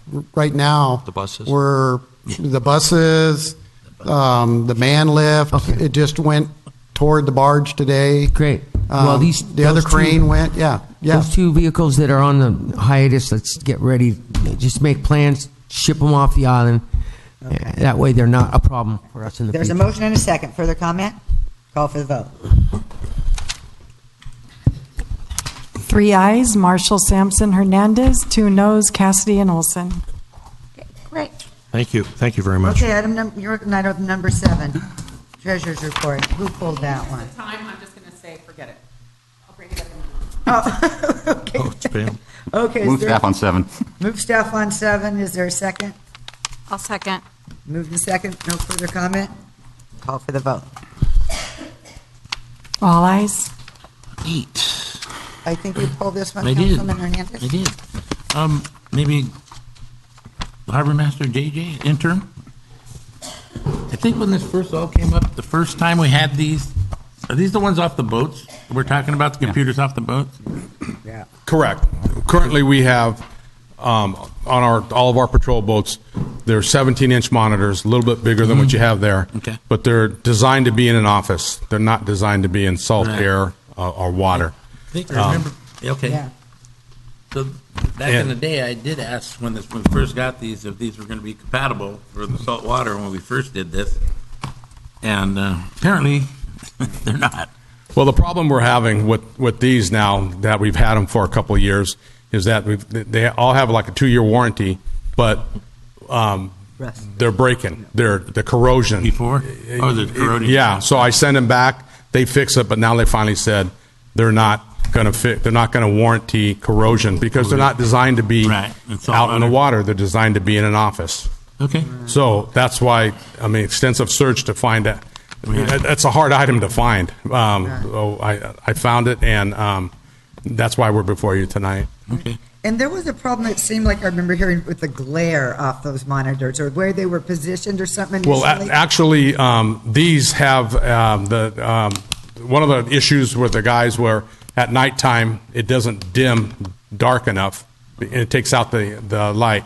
And during the day, it was too much of a glare, but now these are designed to be able to take sunshine directly on and not be an issue. And at night, they can dim to black as they're going through the harbor. If they need to come up, they'll come up, 1 or 2, 3 pixels, and they're able to see it, but it still doesn't take out their night vision. Oh, sweet. Okay. So, Further question? No, that was it. I was just asking about that. Okay. So does it seem to be better, the system you're getting now, or is it the same thing? Better. It's the same monitor, but it's going to be, it's not the same, it's the same type monitor, okay, but it's in a stainless steel, weatherproof, shockproof housing. So that, hopefully boy, from your lips to God's ears, I tell you. If this doesn't work, then I'm not so sure there's not going to be something out there that will. I mean, we'll go back to the paper and the clipboard. Yeah, here we go. Writing receipts. No, thank you. Faithful, right? We may have to if we don't fix our internet. All right, that was just my question. That was it. Okay. Okay. Is there a motion? I'll make a motion to approve item number 8. Second? Second. Joe seconds. Okay. Further comment? Call for the vote. All ayes. Thank you. Oh, general business. On item number 9, council members Hernandez and Cassidy McGugan will be recusing themselves due to economic conflict of interest income from the Island Company. Lucky you. I guess we could have put us on last, huh? You guys want to? Mayor, do you want to break? They wouldn't have moved it. Mayor, It's up to them. whatever is your. No, I was just going to say that Oh. joke, but not maybe really. I don't know. Okay. Mayor and council, this is really. Okay. Did you want me to wait, sir? Okay. This is really good news. The council had 2 key major priorities in your last strategic plan. The first was working with our friends at Edison to identify a sustainable water solution. We are in progress in working toward that goal. The second critical issue was the development of workforce and affordable housing. Cities, housing authorities do not create housing. Cities and housing authorities, though, can create incentives for private sector parties to create housing. Now, there are examples of city housing authorities having properties, but not in this case. So what has started as a process that you directed initially through an ENA with exclusive negotiating agreement was to have some dialogue with CNC Development about possible locations for affordable housing that would be affordable for people who need housing who live in Avalon. We're not talking about solving Los Angeles County's problems. Those are too big for maybe even them to solve. But we're talking about addressing immediate and urgent needs in the community. Also, at the same time, the Santa Catalina Island Company realizes that its workforce also needs quality housing, workforce housing. And so they have proposed the development of housing, some of which would be replacement, some that would be new, in the Las Casitas area. We have discussed with the company, based on the report from CNC, that the Upper Tremont area would be a good site for approximately 50 units of affordable housing. The Island Company is talking about developing or redeveloping, if you will, the Las Casitas site with approximately 150 units. As I say, there will be many of those units would be replacement for existing housing that they would remove from the market. What was suggested that this there's these two housing, workforce, and affordable opportunities that exist because of the location of Las Casitas in Upper Tremont. There's common infrastructure, there's common utilities, there's common drain streets, traffic issues that are common to both projects, that both projects will impact. So the idea was, by having a conversation about both the Las Casitas project, the workforce housing for their full-time housing, and the Upper Tremont, is that we can talk about ways that we can collaborate on cost savings through the environmental process, through utility reconstruction. So what you have before you is an idea of having a concept approval. The concept is an MOU. The MOU would not bind either parties except in concept, and it would sort of point to a direction in the future to come up, at least from the city side, with a development agreement. The components that we see as the concept that would need refinement over time are the following. One, there would be development of the Upper Tremont area for affordable year-round housing in conjunction with CNC Development, the city's selected affordable housing provider. The project, as I said, is intended to address needs identified in the city's adopted and state-certified housing element. You are doing with this work exactly what the state of California, but more importantly, what your general plan calls for in addressing housing needs. B is the development of the Las Casitas project by the Catalina Island Company, primarily as affordable workforce housing for their full-time workforce. C would be development of a new water source in the Avalon Canyon that we've talked about, but there would be water that they would get and water that would be available to the city. However, we do not own the water. The water is owned by Southern California Edison, so we will have to work with Southern California Edison through their allocation system in allocating water that might be generated from a new water source in the canyon. So those are details that would not resolve tonight in an MOU, but they're the concept. The third C would be development. Oh, I said that. D would be development of a dog park that's been talked about. This is a discussion we're having with the company itself about a location for a dog park. What are the size? What are all the details of that would be worked out as part of the development agreement.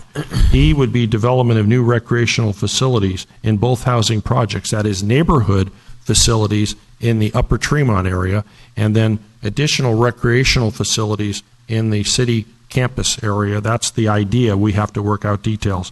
And F would be relocation of a skate park that exists today. And G would be improvements, importantly, and upgrades to the Five Corners project and utility infrastructure serving both housing projects. Now, what are some of the details that will need to be worked out? Not now, we don't have them, but we have. The company knows, and we know, that there are issues still to work out as part of a development agreement. A development agreement is binding. A development agreement binds both parties in the end, but in order to do a development agreement, you have to do CEQA, California Environmental Quality Act, that looks at everything. So all we're doing is talking about concepts, but there are issues on the second page of the staff report which discusses what we call remainder issues that need to be worked out with the company and discussed as part of the development agreement. The company also had, and I've included it, some ideas of their own with regard to an MOU, and that is in the attachment that says CIC proposal. And handwriting looks like about a third grader, though it was my own.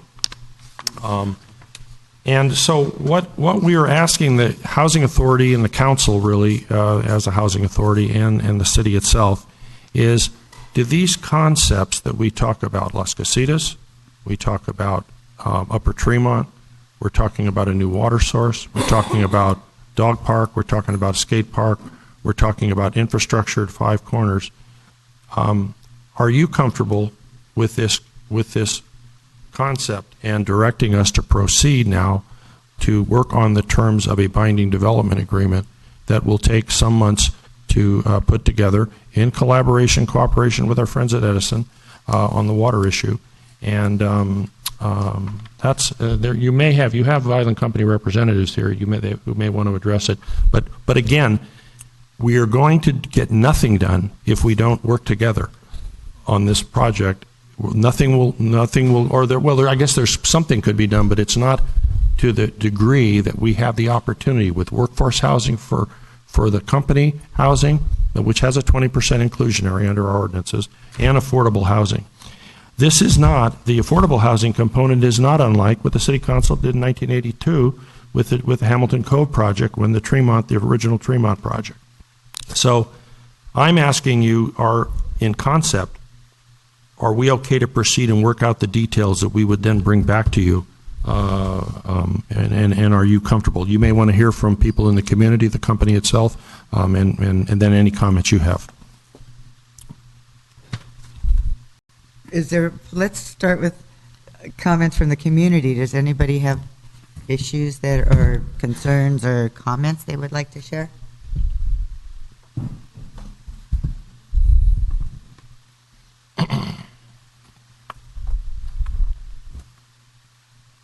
Leslie Warner, 306 Whitley. Obviously, my first concern is the water, and I want to understand that you've seen the report from the hydrologists, and you know the exact amount of water that these wells can produce. CEQA that is part of the CEQA analysis that has to be done and is dependent. Nothing can be approved in the water either by the PUC or by the city that without the CEQA review. But your question is excellent, Leslie. It's that CEQA analysis will be part of the next phase. What we're talking about is the concept. Is that helpful? I just want to be clear, and it's my understanding that the Island Company would retain 50% of whatever that water is. The other 50% would be for use of other projects or the people that currently Yes, live ma'am. here. And if I may just say this, that we have been reminded by Edison that they do have an allocation system. It is regulated by the Public Utilities Commission, and that I'm sure that over time we will work with them and they will work with us to what we hope would be to achieve goals that are close to what we're proposing here. But in the end, it's going to be Edison, the Island Company, the city, all working together to see how allocations can be made given a supply that would arrive out of a canyon source. So on that note, there is one 4D. The city agrees it will not apply restrictions to the Island Company 50% 4D, allocation. let me see. No, actually 4D. That's presented by CIC. Yes, and that has not been agreed to. It's concerning. Well, it is concerning. Yeah, it is the very. Yeah, if they can speak for themselves, but let me just give you their thought. Ultimately, it'll all be what you all decide. What they're doing is investing in developing the well in the canyon, and then that asset, if once developed, would be turned over to Southern California Edison for allocation. What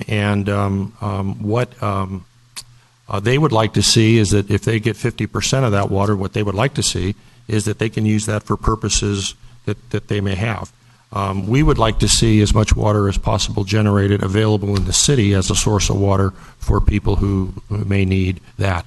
That's going to be a topic of discussion between the tripartite, the SCE, the Island Company, and us. So in the beginning of the meeting, I just brought phase one to your attention since we're still in phase one, and also that number of how many people we can support with the water we have. Real quick, in your report summary, when you talk about new recreational facilities, was there any thought given to the community pool? Just a thought. I know I don't have much time, but it's something to consider, especially if you're going to come into all this water.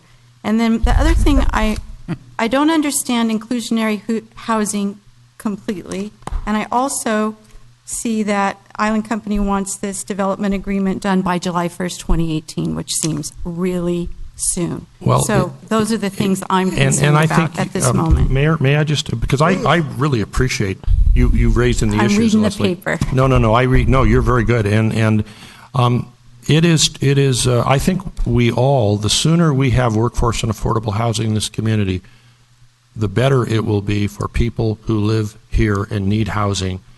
And I would agree with you that the idea of having all of the CEQA, California Environmental Quality Act done, Mm-hmm. I would agree with you that having all of the evaluation, the mitigation, the working on the development agreement by July is very ambitious. We don't know if that can be achieved, but we know if we do nothing now, it won't happen. So what the goal is to move as quickly as possible with terms that are acceptable to all parties toward the goal of building workforce and affordable housing. Okay, and so, the population increase is another thing to consider, not just for water, but for everything in this town. How many sardines can you fit in the can? And looking at 200 new units, 400, 500 more people, I just want that to be really considered fully. Thank you. But and also I can add in, if I'm wrong, please correct me. A lot of that is replacing housing. That's replacement. They're renting a hotel to put their employees in. They'll tear down the place right there by the library. So they remove those people. Probably will do other kinds of projects with that. And so that's basically just, and those casitas will be gone, so those 23 families would be moving into the new ones. Yes. 5 people move, 5 from there down to here. So to find out what that net gain or net gain, I guess it would be, I think the Island Company has an idea of what that net gain is, and if they want to share that tonight. But I understand your concern. I think they've talked about 40 to 50 units would be net new housing out of that 150 because of what the mayor describes as pulling people out of hotels, which would then open up the hotels for people who can come and spend money in town. Right, but hotel rooms don't get golf carts and units do. Well, and that's going to be... You need to look at all of that. That's the discussion. And actually you raise another interesting point, which is a discussion. We're going to have a conversation about new units in this community and are we going to, as we add units, does everyone have to have a cart, or are there options? Biking or pedestrian, buses, public buses. The council member Sampson talked about, are we going to have an improved transportation system? That's going to be a conversation that we're going to have as part of that next step. What is enough? Well, that conversation has to start right now. They can have 4 vans or something, but not 40 more golf carts. Yeah, understand. 40, 60 golf. No, we'll do something like that, but we're not going to approve something that's just going to destroy the streets of Avalon as they are. We're not going to agree to this water situation if they're going to continue to dry up wells. We don't know how much water's up there. Those are test wells that they're promising us water from. We don't know the sustainability of those wells. We don't know who's going to pay for them if they do dry up. Is that something that's going to be a burden for the taxpayers? Right. And is that something that's going to affect the homeowners that are existing here in the canyon right now that might want to drill a well on their own property? But if it's dried up there, up the canyon, they'll never be able to have one. Or if the city wants to drill a well right here on the city property? Thanks, Leslie. Where's water going to come from if they dry up the well up the canyon like they did down at Holland's Landing? That's just basic. And guess who paid for that? I don't think they paid for it. I think the ratepayers, I think the taxpayers paid for that, and we didn't dry that well up. Councilmember, you raise, and you have been raising the importance of making sure that whatever we do on the front of water, freshwater supply, that we have a sound basis for that. Absolutely. And I know we agree. need housing, but I'm not going to give away the farm just for a couple houses. No. And I'm not going to draw straws over this water thing tonight. No. No, you don't, and you don't have to tonight. Yeah. Sir, I'm into this developing more housing, but we need to read into this. We need to have Scott vet this because it's a very complicated and vexing situation that we need somebody to look at that will benefit the community of Avalon and the people that are still and have been paying taxes here for the last 50, 100 years that own property here. We don't want to destroy the community, their community, for something new that could potentially do that. And I assure you, sir, that our interests are the people of the community first. Tremont Hall is going to be replaced. We want to make sure that the new facility is somewhere that everybody can congregate, that where we can have enough parking for the entire community to come up. And it's going to be, it's got to be bigger than life and better. Yes, sir. For us to for me to approve this. I'll tell you what, I'm only one voice, but I'm 33% of that. What's sitting on the dais right now? So, Are there comments? Go ahead, Pam. Admittedly, it's been a long time, but my recollection was that when the safe annual yield was developed, that there was an allocation set aside for low-income housing. Have we already exhausted that? Because I don't believe we have. I only bring that up because this is, and I think that Joe said that, it's a negotiation. And so you want to make sure that the city is able to go to the table and say, this is what we bring to the table. Yes. And also understanding that it's a negotiation, that you don't want to get taken advantage of. So if we do have water, I think that's a pretty significant thing to find out. The other thing that I know I keep harping on this, but we own land, and you can't build housing unless you have land. And what I really envisioned was, rather than this sort of Republican health care deal, is where it kind of, like, you've gone through a lot of the stuff and it's being presented as we've already identified the sites, we already know how we're spending a lot of the money, we're doing all this stuff, that I thought that our consultant, our nonprofit developer, would come in and explain their feeling of what were the needs of the community, because our housing plan really doesn't say that anymore. It doesn't tell you how many people within certain economic situations are paying 30 or 40 or 50% of their income toward housing. We don't really have numbers.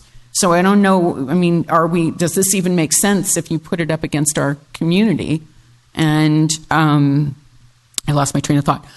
So that I kind of envisioned that there'd be more an open listening process before we kind of went this far down the line. And then just to get technical, there's nothing on the last agenda about drawing straws, but apparently that happened. I kind of missed what was going on with that, but I just raised a procedural propriety of that. If it's not on the agenda, I don't know how you take action on it.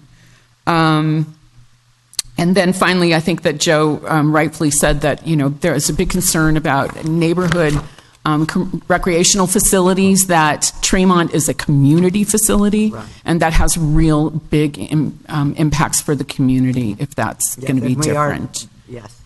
Thanks. If I could say that in terms of the site, that CNC, though they have not reported back to you on what the sites that they've looked at, that they have all of this is a product of their input also, and in regard to the location.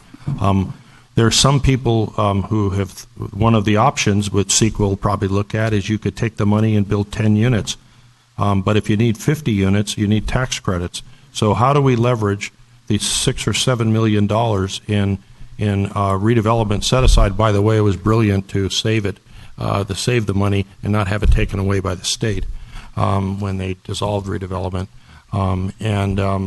So how do we leverage that in this? So this is a product of a whole lot of staff parties that are bringing this not as a final product, but as a starting point. CEQA, the California Environmental Quality Act, will evaluate the options from a no project to other projects, but we have to at some point have something to start with, and this is what that start is in concept would be.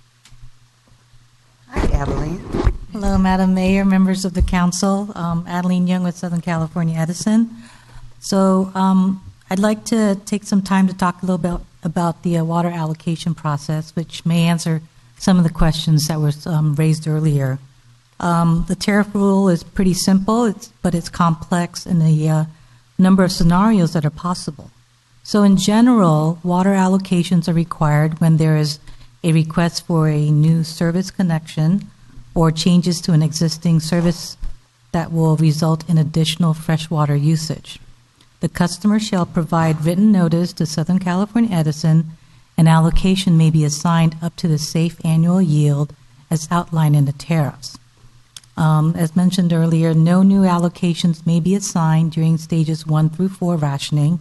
However, allocations granted prior to Stage 1 will be honored during Stage 1. The tariff also allows for allocation during Stage 1 with the development of new freshwater resources. The applicants who develop the freshwater resource may receive a water allocation upon special agreement with Edison. Any remaining water will be assigned to applicants on the freshwater allocation list on a first-come, first-served basis up to the limit of the safe annual yield. We have met with your staff, and we want to acknowledge the time they have spent to understand the process.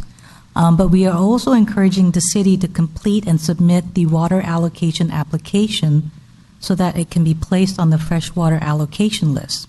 This is the first step, and just for your information, there are currently 14 applicants on this list.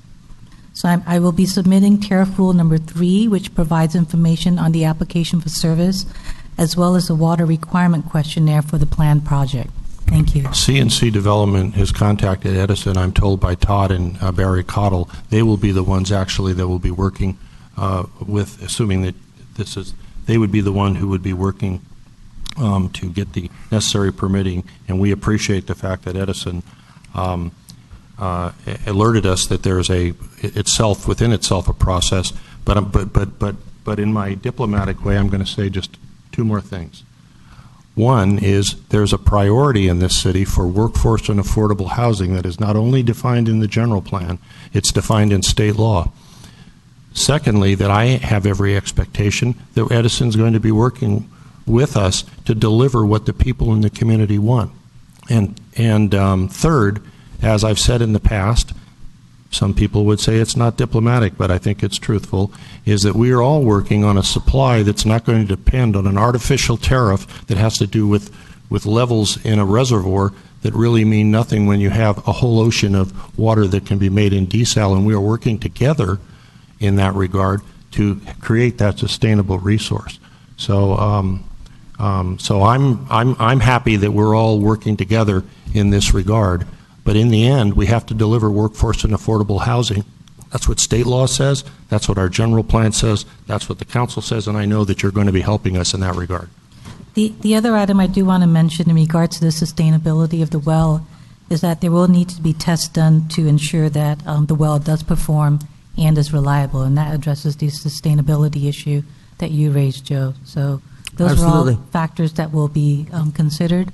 I think a backup contingency would be if they can't do the wells up there, then maybe they can build us a third desalination unit. That might be a good replacement. Well, they're working on the options with the real good answers are the ones that they're requesting, not a Prop 1, though, I think, for sustainability. So. Thank you. Adeline, thank you very much.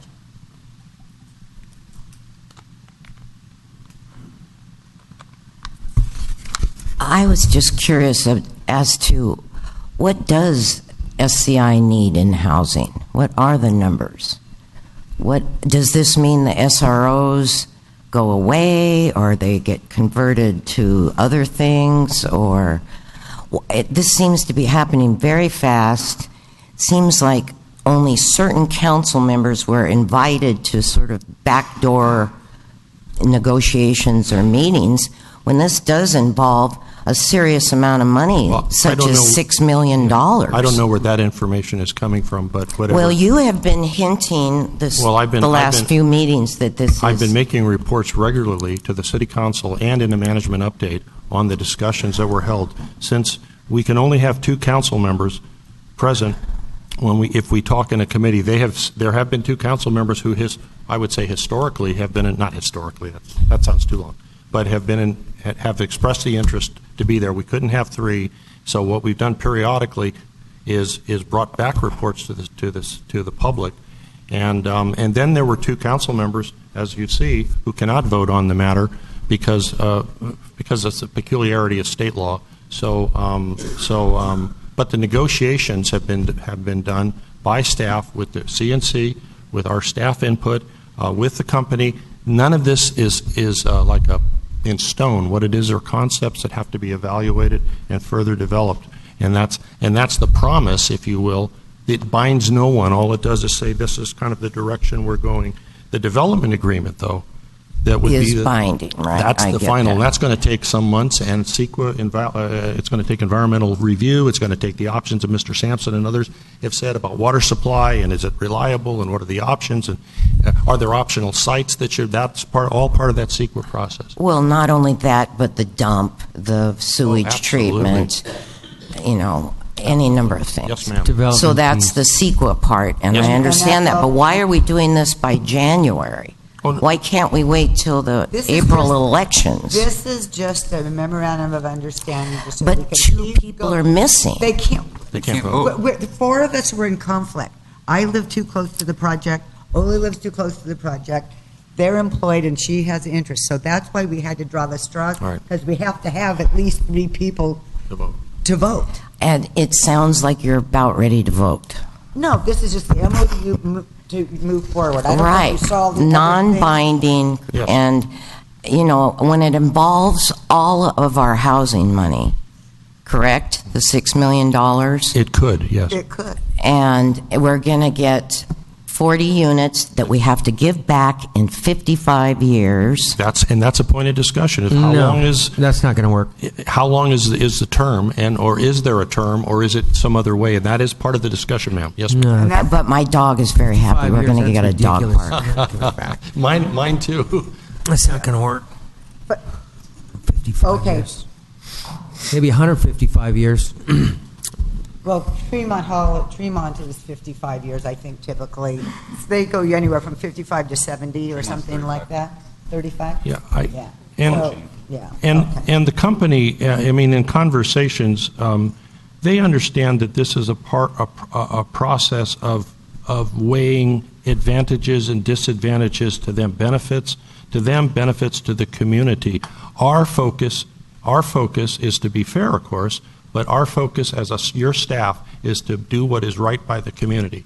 That's the commitment we've made to you, and that's the commitment that we will bring. And if you're acceptable to you, there's much more to do on this. This is just the concept. Right.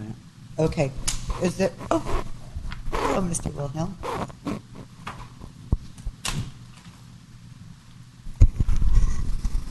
Chris Wilhelm, Catalina Island Company, 150 Metropole.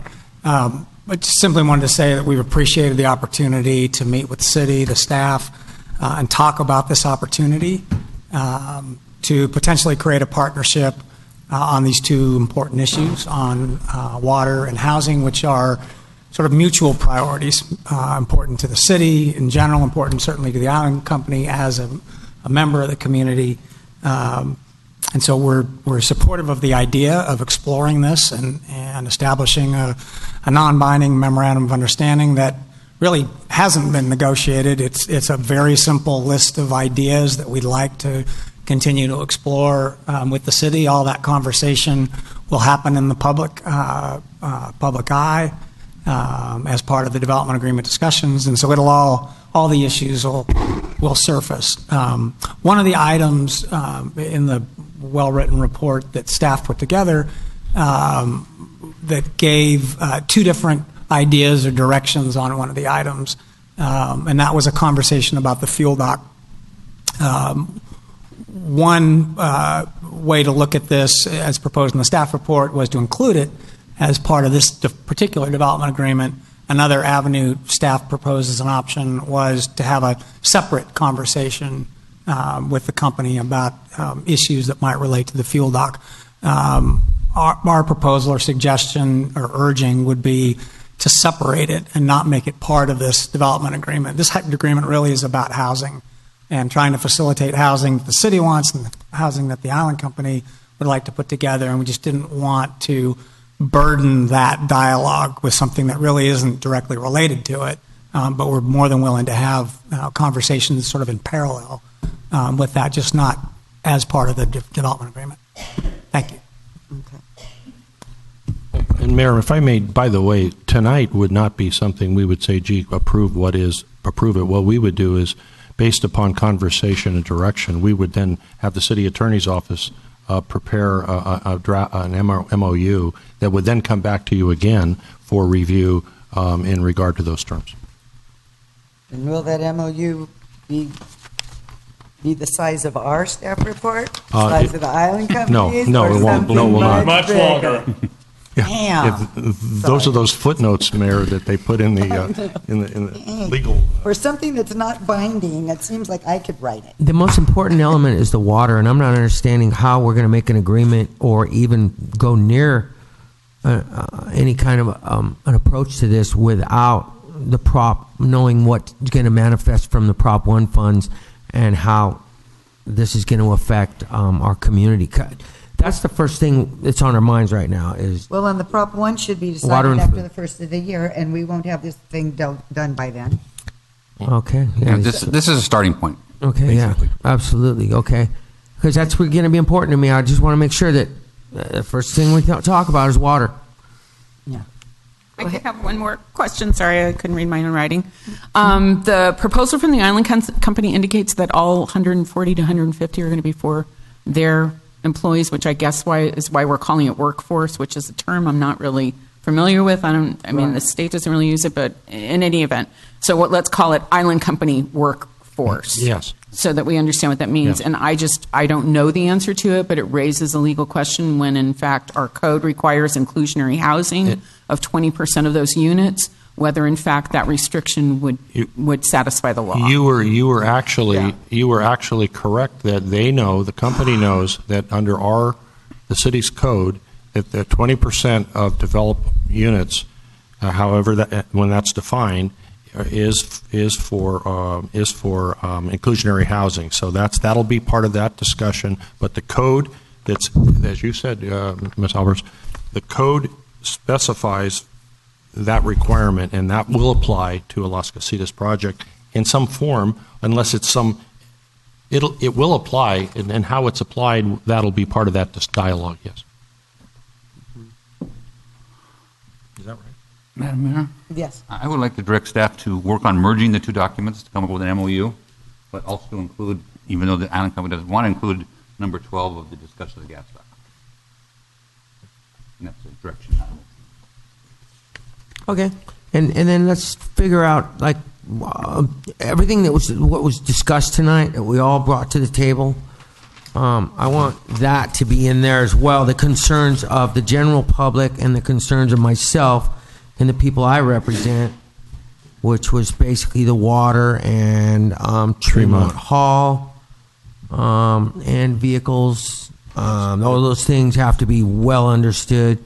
And I'm going to get more feedback from the general public on how we want to deal with this vehicle thing, because we can't have 140 or 100 vehicles coming in and out of this area. We got a fire department, we got a preschool, we got a kindergarten through high school, we got a hospital here, and it's just going to. But Councilman, that typically would not be in the MOU. That's when we're doing the nuts and bolts for the development agreement. I just want to make an acknowledgement of what we're concerns, what our general concerns are.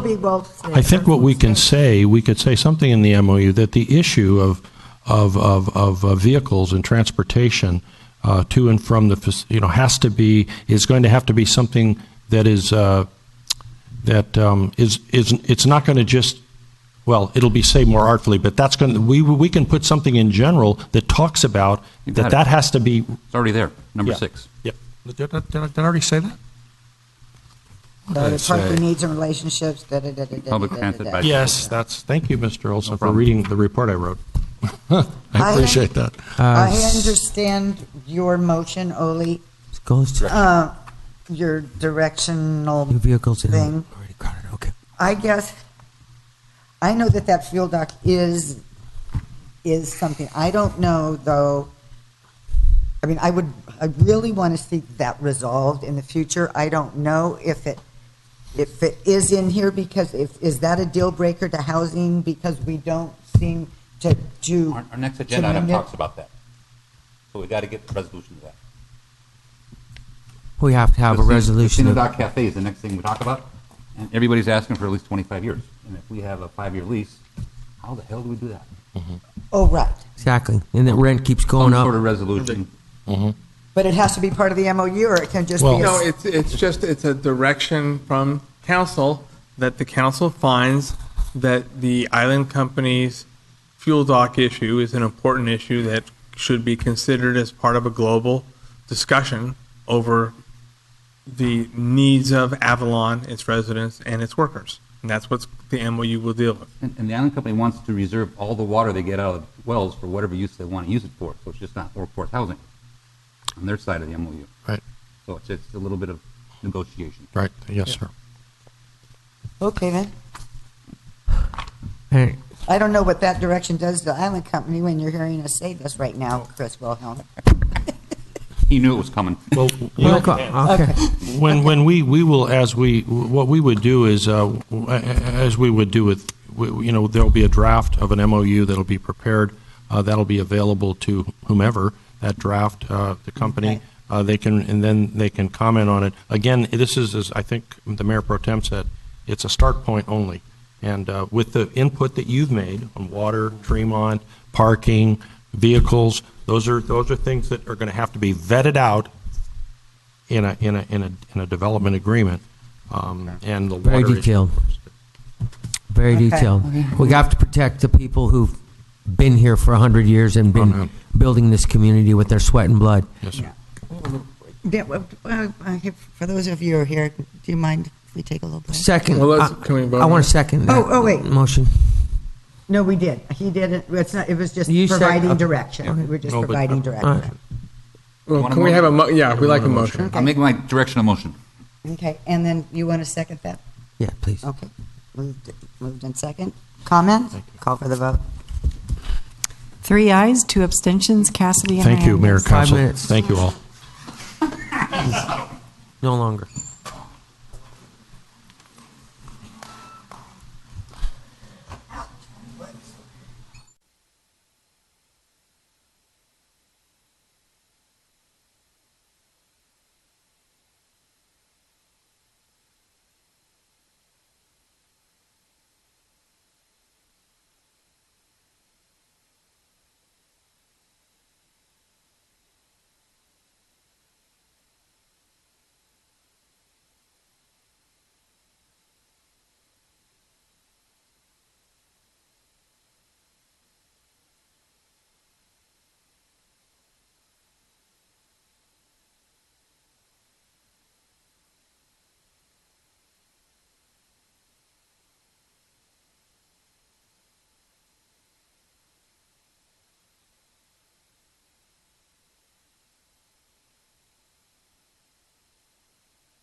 Just about.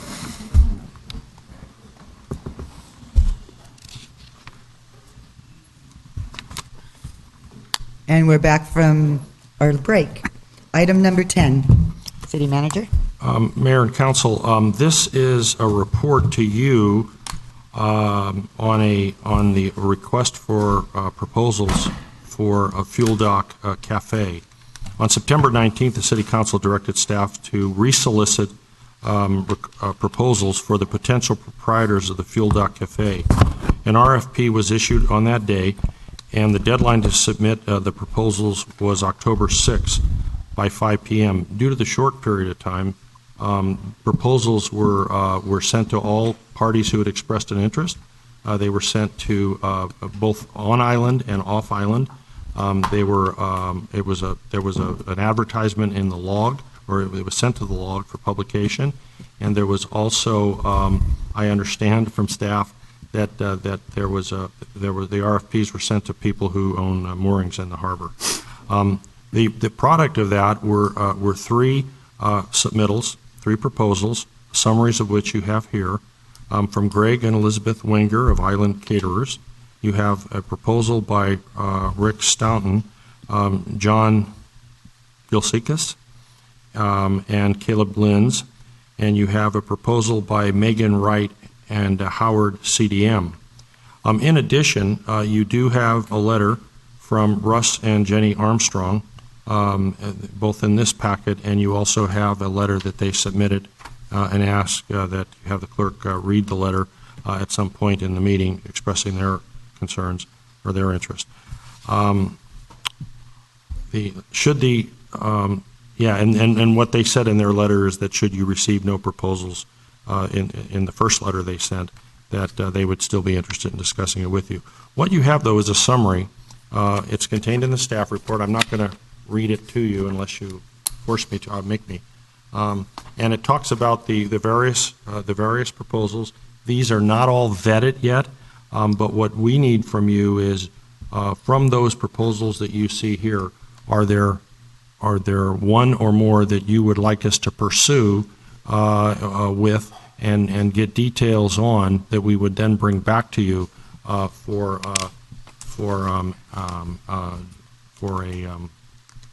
agreement to move forward with an agreement at the city attorney's office, and he writes really good agreements. So the summary is here. It's available. You may have comments. The public may have comments. As I mentioned, the Armstrongs did submit a letter hand delivered today. They asked that be read into the record. So if we could start, why don't we, Mrs. Ratty, would you please read that letter? It's dated Tuesday, October 17, 2017. After much consideration, we have decided not to attend tonight's council meeting to possibly engage in more futile discussions with the city with regard to the Casino Dock Cafe lease and or be present to watch the council hand our business over to another entity. At this point, we feel we can predict how it will end. However, after 20 years of ownership of the Casino Dock Cafe, we also could not walk quietly away without leaving our thoughts about this whole experience on the record.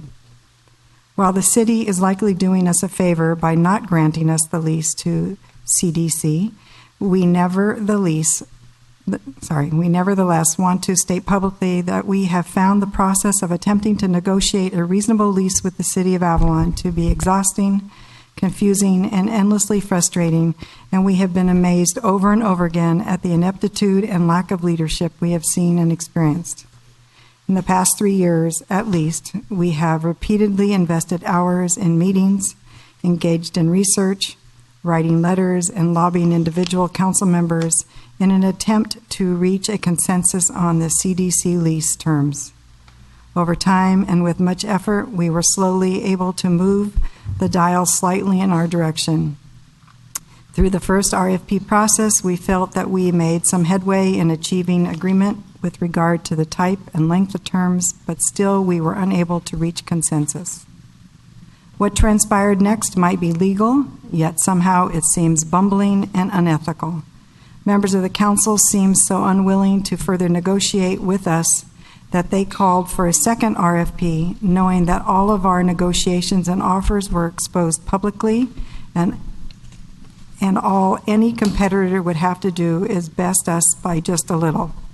The city made a concerted effort to woo potential bidders by sending a copy of the RFP to all Avalon mooring owners, question mark, exclamation.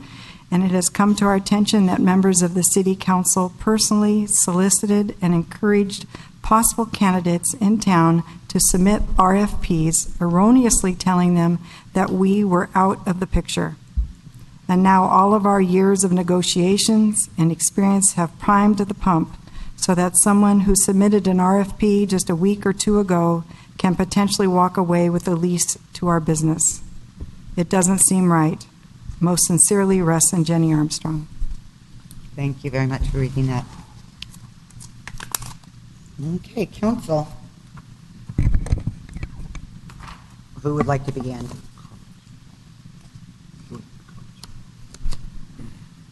Nobody would like to begin. Okay. Who wants to? You may have, Mayor, you may have some of the parties who have submitted proposals here. Yeah, I think you do. I don't know if you want to come up and say more than we have here, that's great, or if we have questions.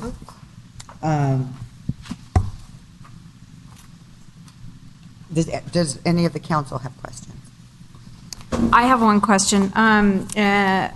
Well, I probably have many, but let me start with this one. One of the, for proposals 1 and 3, which would be, I'm just going to refer to them as Megan Wright and the Wangers, is with the health department and specifically with the containers. And I got a little bit of information, and I'm sure you can appreciate not being in the restaurant industry. I don't know exactly where to go or who to call or to get that information, but I'm curious to know there's a lot of health requirement codes. Would the container situations be acceptable to the health department, and what research or information from either party can you help share?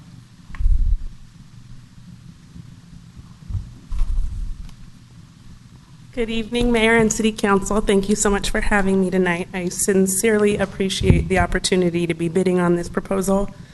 One of the reasons, as you see, a partner in the project would be Howard CDM. One of the reasons I've chosen him is because he has extensive experience in creating these restaurants, these container restaurants.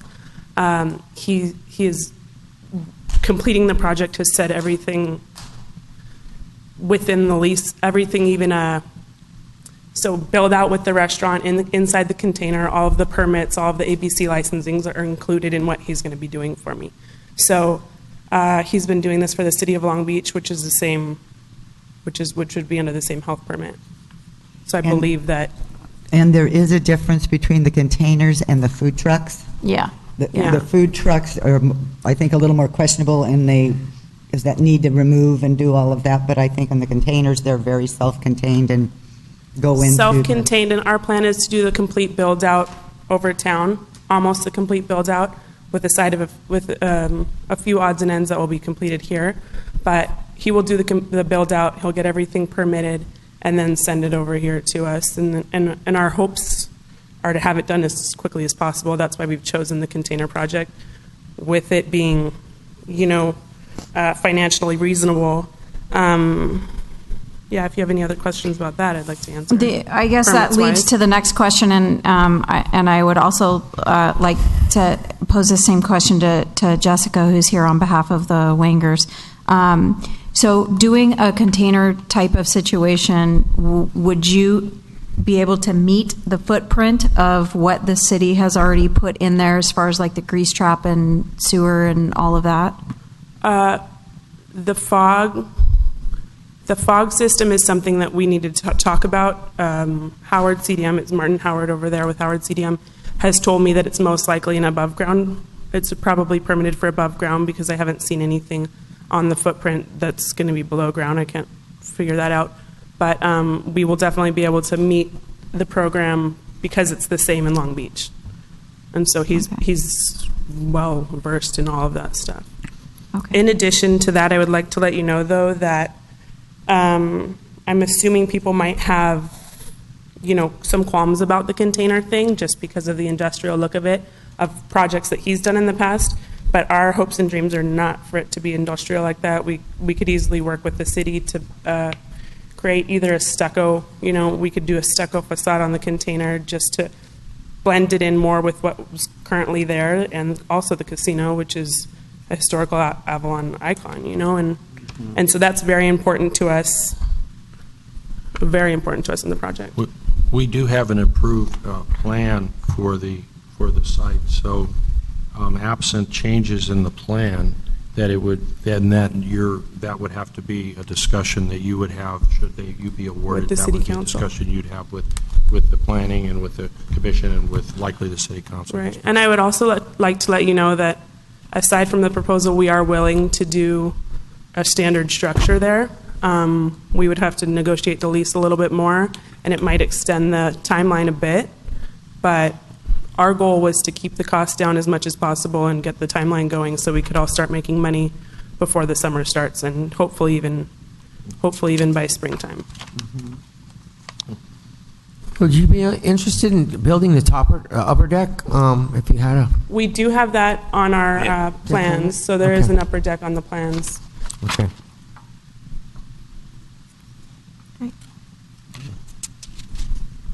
I'm good for now. So Megan's concept and the Wigger concept are basically the same in what they want to do. But if I understand, I'm going to call it Caleb one.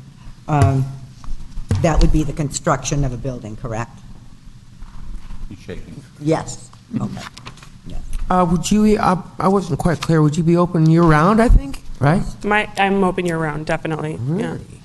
That's because I'm owner operator, and I have a really good strong team that's currently Avalon residents that's all been in the hospitality industry for quite a while in town. We don't want to be closed. That's a good element. And so you were looking at year round. Wingers were looking at 10 months.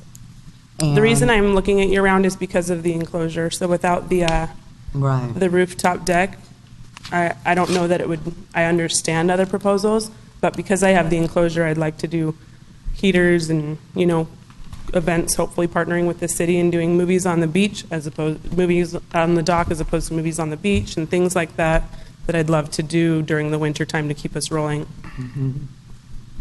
And the Caleb Lens was for 8 months, I believe. Yes. We'd like to be open year round, but traditionally the economics of this community are only produced 8 months. If it's busy, we stay open. If it's sitting out there twiddling our thumbs. But currently, though, the fish market on the pier is open how many months of the year? Typically about 9.5 to 10.5 months. It all depends on where Easter lands and the weather in the November. If it's starting to get cold and rain and wind and nobody's on the pier, we'll close a little earlier in November. If not, we've stayed open to beginning of December before. So it's all driven by the demand of the customer. We're here in business to make money and serve people and keep the staff employed. But if there's nothing to do because of the weather, then we'll let them close and take some vacation and do some repairs. And so what we were asking in the proposal is not to be required to be open more than 8 months, but have the option to be open year round if the business, the demand justified it. Because I know that we have divers pretty much all year round. I mean, there's some months that they're not quite so much, but I also like to see the divers being served. Absolutely, and I'm continuously trying to grow the dive business as well. So they should go hand in hand. Yeah. So we're reading that on this. If you were awarded this and construction began, you would be completed in September. Is that correct? Around September? We'd really like to be open for this summer, but correct. We're not going to be over presumptuous that we'll have it Right, but done. but I'm reading what's here. Yes, I'm saying we could absolutely have it done before September. Yeah, before the summer, because on here it says you're going to be done on 9/1, so which is probably Labor Day weekend, I guess. But I mean, I have no problem with it either or. I was just wondering about how long it would take you to complete that. Madam Mayor, Yes, sir. Rick Staunton, council members.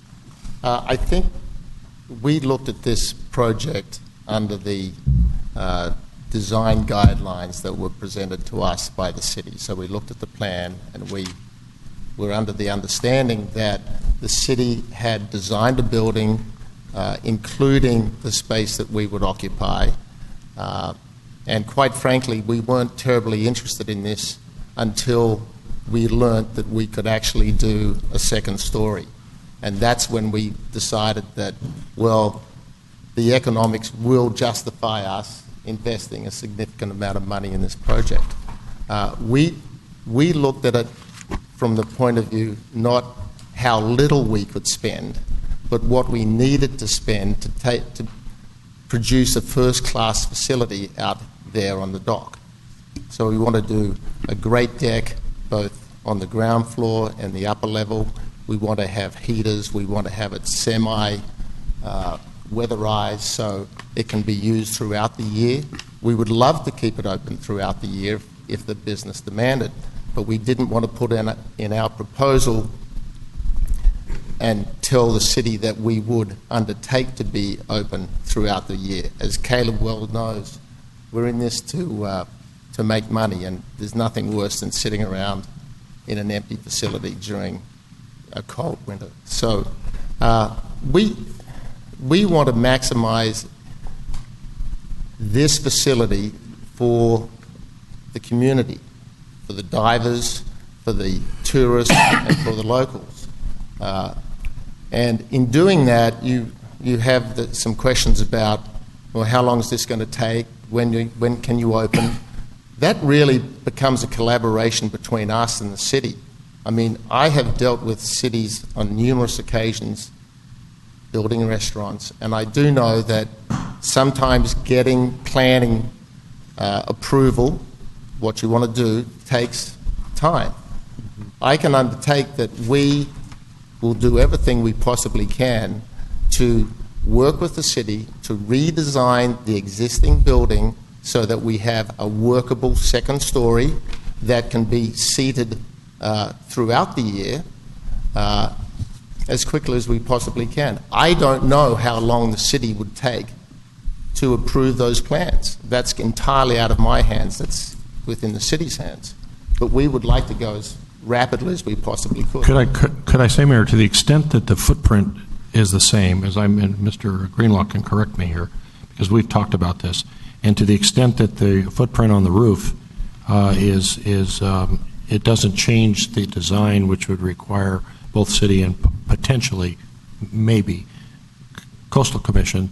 We've talked to the Coastal Commission about the second story, and as long as it doesn't change the view shed, that they seem to be receptive. If there's a great deal of change on the upside of it, then that may require additional approvals both from the city and from the Coastal Commission. So depending upon what you have in mind. Yeah, I would see this as a collaborative process between us and the city to maximize the potential for this building. I mean, we would like to offer a lot of services out there. We'd like to be able to do catered events out there throughout the entire year. Once again, we have the capacity because we do have a lot of local employees, and we have the resources to stay open as long as it makes sense to stay open. And obviously we have a great deal of experience on this island in food service, and I think it's important to build a facility that is aesthetically matches what the community is looking for. I think that's terribly important. That will not be cheap, clearly. And if we do that, I think we have a good chance of having a really successful asset to the whole community out there on the field dock.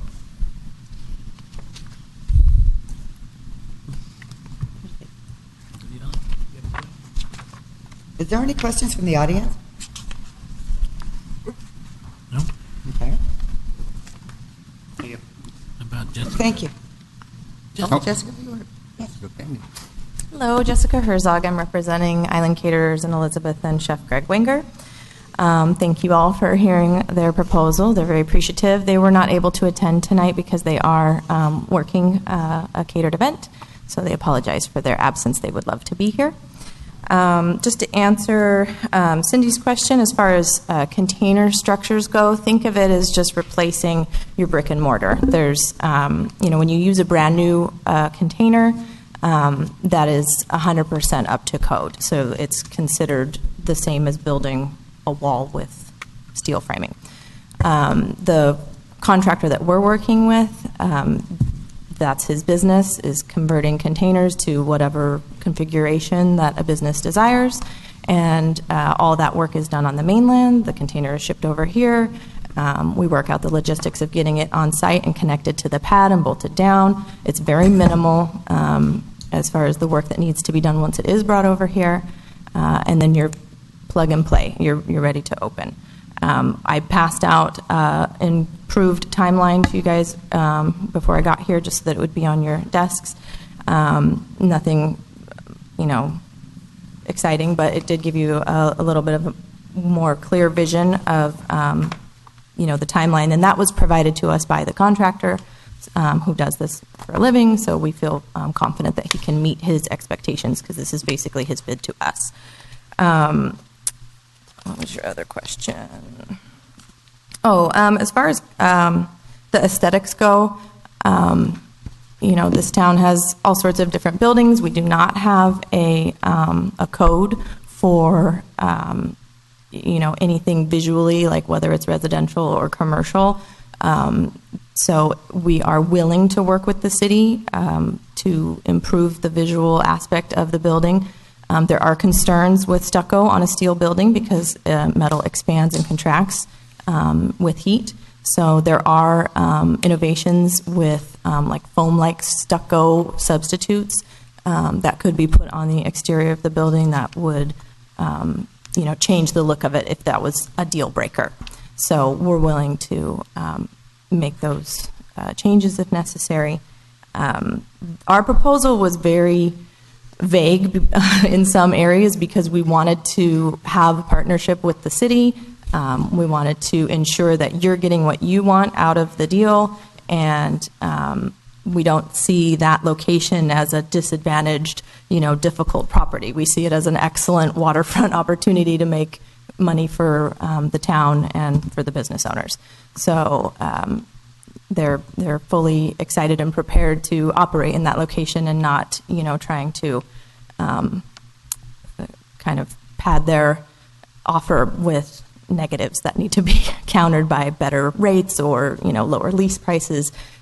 We came in with the, I just wanted to, because I felt like there was a little confusion. I don't know how our proposal got presented to you, but in your RFP, in the submittal requirements 2.2, section G, it said the lease terms and building plans. The proposal shall indicate whether the respondent accepts and agrees to enter into the form lease agreement available on the City of Avalon website, and then if you don't, make your changes.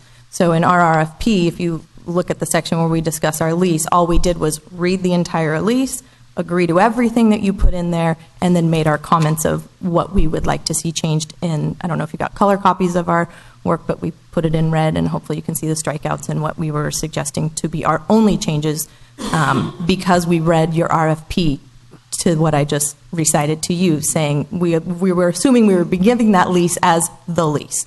So again, that was our interpretation of your RFP, and if there are other things that need to come into negotiations for the lease, we're open to that. Some people may wonder why we were willing to go with a 5-year plus lease versus asking for these big, long terms. Elizabeth and Greg feel like their ability to withstand the ups and downs of, all the events in the world that have taken place since they've been here and operating business over the last, 20, 30 years, kind of speaks for itself that they're not so worried about, securing this, long-term lease because they feel like they're investment is mostly in themselves, with this build out. You've got the building, but most of the cost goes into their equipment, which they end up retaining. So it's not like, oh, why would you throw all this money at a project and then not need a 50-year lease? So that was, again, their goal, to try to reduce the costs. And not even so much the cost, but it's more of the timeline. We've watched the meetings of, you trying to push this along and get something open as quickly as possible. So we researched the best viable way to meet that request of, being open before summer of 2018. Let me see, I just had a few more notes. And if you guys have any questions, feel free to stop me at any time. What was your other? Oh, just reading over the other proposals once we got it, discussing like development fees, having those waived. That's not something that we were, interested in, or it didn't make any sense to us, because any other business that has to come before you has to pay the same fees to go through planning processes and checks and permitting processes. So that's not something we would be asking for. We assume that we're operating as a regular business, and even though the city has a stakehold in the property, that it wouldn't entitle us to ask you of favors for, removing fees or anything like that. We did also, due to the time constraints, kind of take for granted that you knew the background of the business owners and didn't do a ton of information on their involvement with the community. We kind of hoped that their history spoke for themselves, that they have made every effort to be, community partners with different charity organizations, and that they, pride themselves in, supporting fundraisers, and they host, Rotary every week, and they fully intend to extend that to this location, that they see an even greater potential to serve the community and, work hand in hand with all the events that come to the city that are either city-sponsored or the Chamber of Commerce. We have an event almost every weekend, and they would be happy to tailor, their hours, their menu to those events as they come through. You have a marathon that starts at 7 in the morning. We can open at 5 that day, and offer a deal to, help cater to the needs of the people who might be in town. Or, you stay open late because it's jazz tracks, and, people might need a burger when they get out there at, 10 or 11 o'clock at night. So those were items that, just due to time, we didn't get to embellish in the proposal. I think I just have 2 or 3 more points, and I'll turn it over to someone else. Seasonal operations. So as far as the terms of being open, we wrote in the caveat of, up to a 2-month closure, not a mandatory 2-month closure. So we wanted to be clear on that. That's, again, just as, Caleb and everybody reiterated that, sometimes you may need to close for cleaning, repairs, or just because there's been a winter storm that's lasted for 3 months. So they just wanted to have the ability to have the freedom if necessary. They do understand that there's a great need for the dive business to be catered to, the boaters to be catered to, so they would be more than happy to stay open if the business is booming and necessitates that. As far as, Avalon and what used to be a point of pride for our town and something that we would tout to visitors that were, mom and pop, and, look at us, we don't have any, once Kentucky Fried Chicken and Taco Bell went away, we didn't have any chain stores for a while, and it was a real source of, kind of pride for Avalon to have that homey, unique island feel when people come here, and they don't have to feel like they're in Newport Beach or, some other big town where everything looks the same and tastes the same and is the same. So we just wanted to emphasize that we're, again, so thankful that you're, receiving this proposal from a small business owner, and that we are the only proposal other than Russ and Jenny that are, 100% island-based and not corporate. And we feel that that's a value to our community, our ethics, our values, and what the town at least once stood for. Okay. I think there was another misunderstanding. So on your, side-by-side comparison, we got put down for construction begins 12/15. that was based on my previous experience of being a planning commissioner, assuming that that was going to get us through like the planning commission process if necessary. So it was not we're not ready to deal with this until December 15th. It was our presumption that that included all the prep to get us to actually having the approval to break ground or to construct the units. So we wanted to be clear on that. Let me ask a question. Are we going to have planning commission meeting in December? No, your municipal code prohibits you from having a planning commission meeting, I think, in November and December. Yep. There's a joint So everybody's meeting. timeline would change. Right. Joint. Okay. Usually we have a joint. You have a joint meeting, but again, the municipal code provides that you can't, if there's any new development, you can't have a planning commission approval. We'd have to look at that to see if this qualifies as a new development or replacement development. Okay. It's already been approved. Now we're talking about changing it. Well,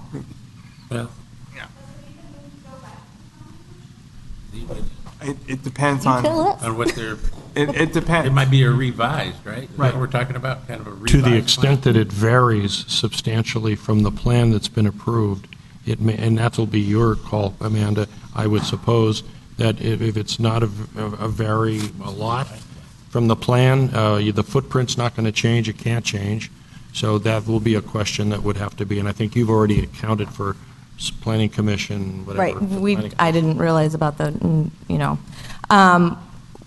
we had also envisioned the process to ensure the opening for the summer would that we may not go for the rooftop deck because it's not approved in your plans. That would slow things down for sure. So we were going to look at this in phases, like let's get open for 2018 with on the ground, per plan with our structure, and then we could do the construction for the deck and get the proper permitting to allow that to happen for, the fall or, when, it could go into motion immediately, but it wouldn't withhold us from moving forward. It wouldn't hold us back. And also, they kind of left off the restaurant description. I mean, in some cases, it shows that breakfast, lunch, and dinner, but I just wanted to clarify again that definitely they were going to be open for breakfast, lunch, and dinner, probably like a 7 to 8 or 9, and then later on the weekends kind of thing, because, we were trying to be sensitive to all the concerns of the community and not just the bottom line.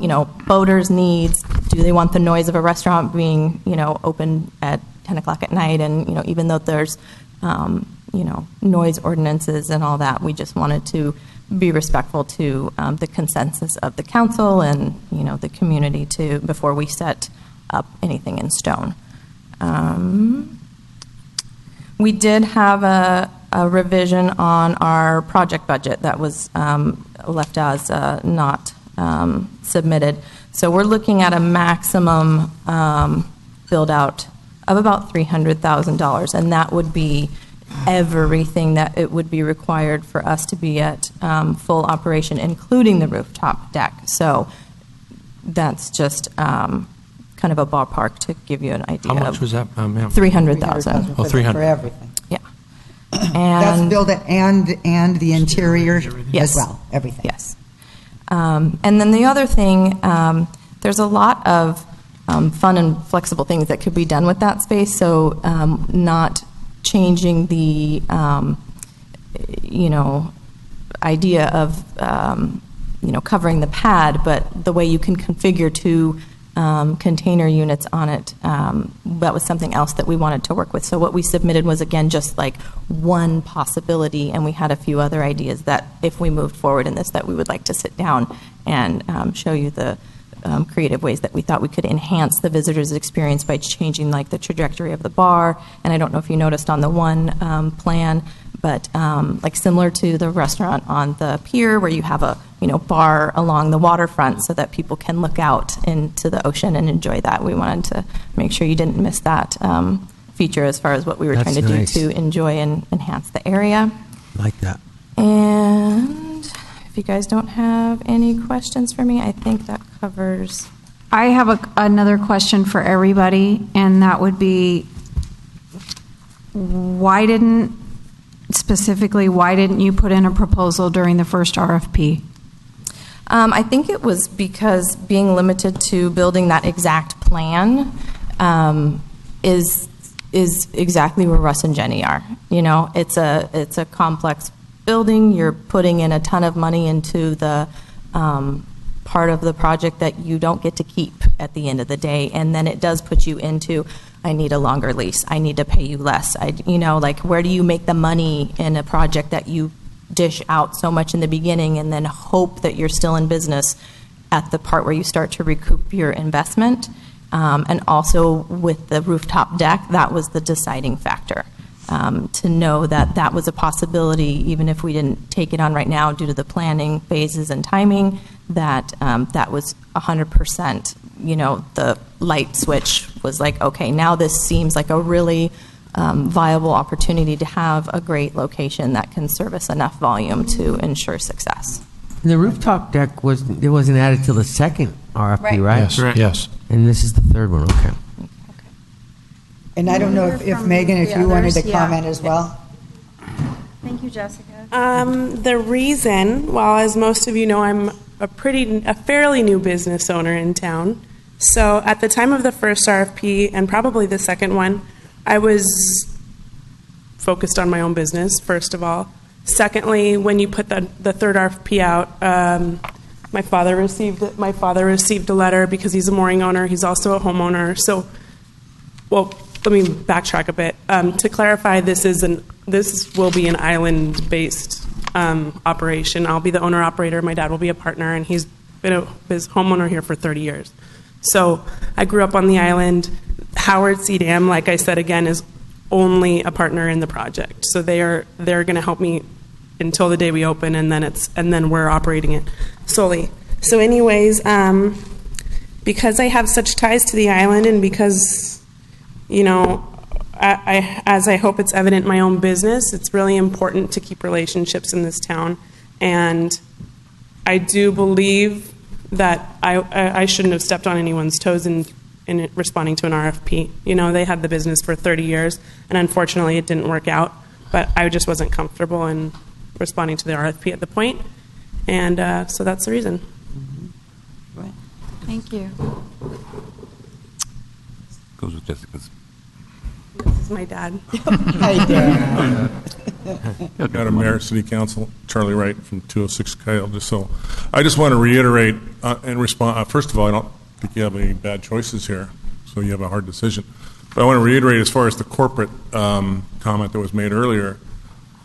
I've got over in 30 years experience as a managing partner in a pretty successful restaurant in Santa Barbara. And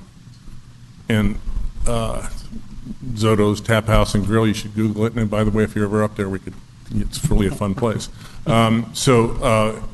My participation here, as well as the architects, is advice, some financing. I bring my team up for help with menu development. Although Megan's got her own ideas, I've been battling that a lot. So, we have great accountants and all that, but it's only to help her. I mean, she's basically the managing partner, and her commitment is to the island, basically to the style of the island, and I just want to clear that up, that this is not some big corporation that's using Megan as a front, and so I just wanted to make sure you understood that. Thank you for your comment. Anybody else want to comment? I was only aware that there were, in fact, 2 RFPs, and when the most recent RFP came out, which allowed for the rooftop deck, that's when we decided that it was made economic sense for us to spend a significant amount of money on a building which the city had already designed, and we were working under the apprehension that that building that had been designed by the city is the building that the city wanted us to work with. So that's basically where we are. And I assume that each of the council members have actually reviewed the individual proposals by each of the respondents. Yes. Yeah, the actual proposals. Yeah. Yeah, you've all, not the summary. Oh, but no, the we have them all right there. Yes, Yeah, sir. good. Yes, sir. Great, because I think all the details that have been addressed by my colleagues, quite frankly, contained in our proposal. Yeah. Thank you. I mean, there is a lot of similarity. Yeah, exactly. Yeah, As we said before, I don't think there's any bad choices here. I know. Thank you. That's very nice. The rooftop, right, 24 people. That's a. It was from. Well, the rooftop. That's I'd like to ask Caleb a question. amazes me. As somebody who's battled this for several years, a comment was asked of me, which I had not thought about until just a couple days ago. With the ABC, is a license granted to a person or is it granted to a property? My understanding and the way my licenses are issued is to an entity. So whether it's the corporation or an individual, it's granted to the business. However, if you put it as an LLC or a LLP or a corporation or sole proprietor, the license is issued to the operator. So anybody who goes in is going to need to apply for a license. They're individually going to have to qualify, and then the property itself is going to have to qualify. So there's the ABC Form 253, which is the actual diagram of the area that that individual is licensed to serve alcohol on. So, with regards to Avalon and some of the things in the past, and obviously anybody can chime in, but is there a point of saturation with the ABC? I mean, I realize that there was a license at this property before, but does there become a point where the ABC can say, no, we're not going to grant this just because we feel like you have too many in town? There are several I guess conditions they can deny a license for. Saturation is something they consider. What license you're applying for. They have the a beer and wine license. They have a on-sale general license at a bona fide eating establishment.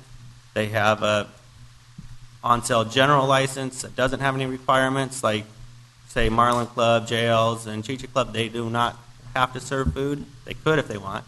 Mm-hmm. And then, like at Avalon Seafood, I'm not allowed to sell any distilled spirits. I can sell all the brewed beer and wine. So it all depends on which license you're applying for. They require you to provide a copy of your menu, your very detailed kitchen plan, make sure that you have a kitchen that can support the menu you're claiming you're going to provide. The ABC does a very thorough investigation before they issue a license. Hey, Rams fans, Power Rankings here, and I tell you what.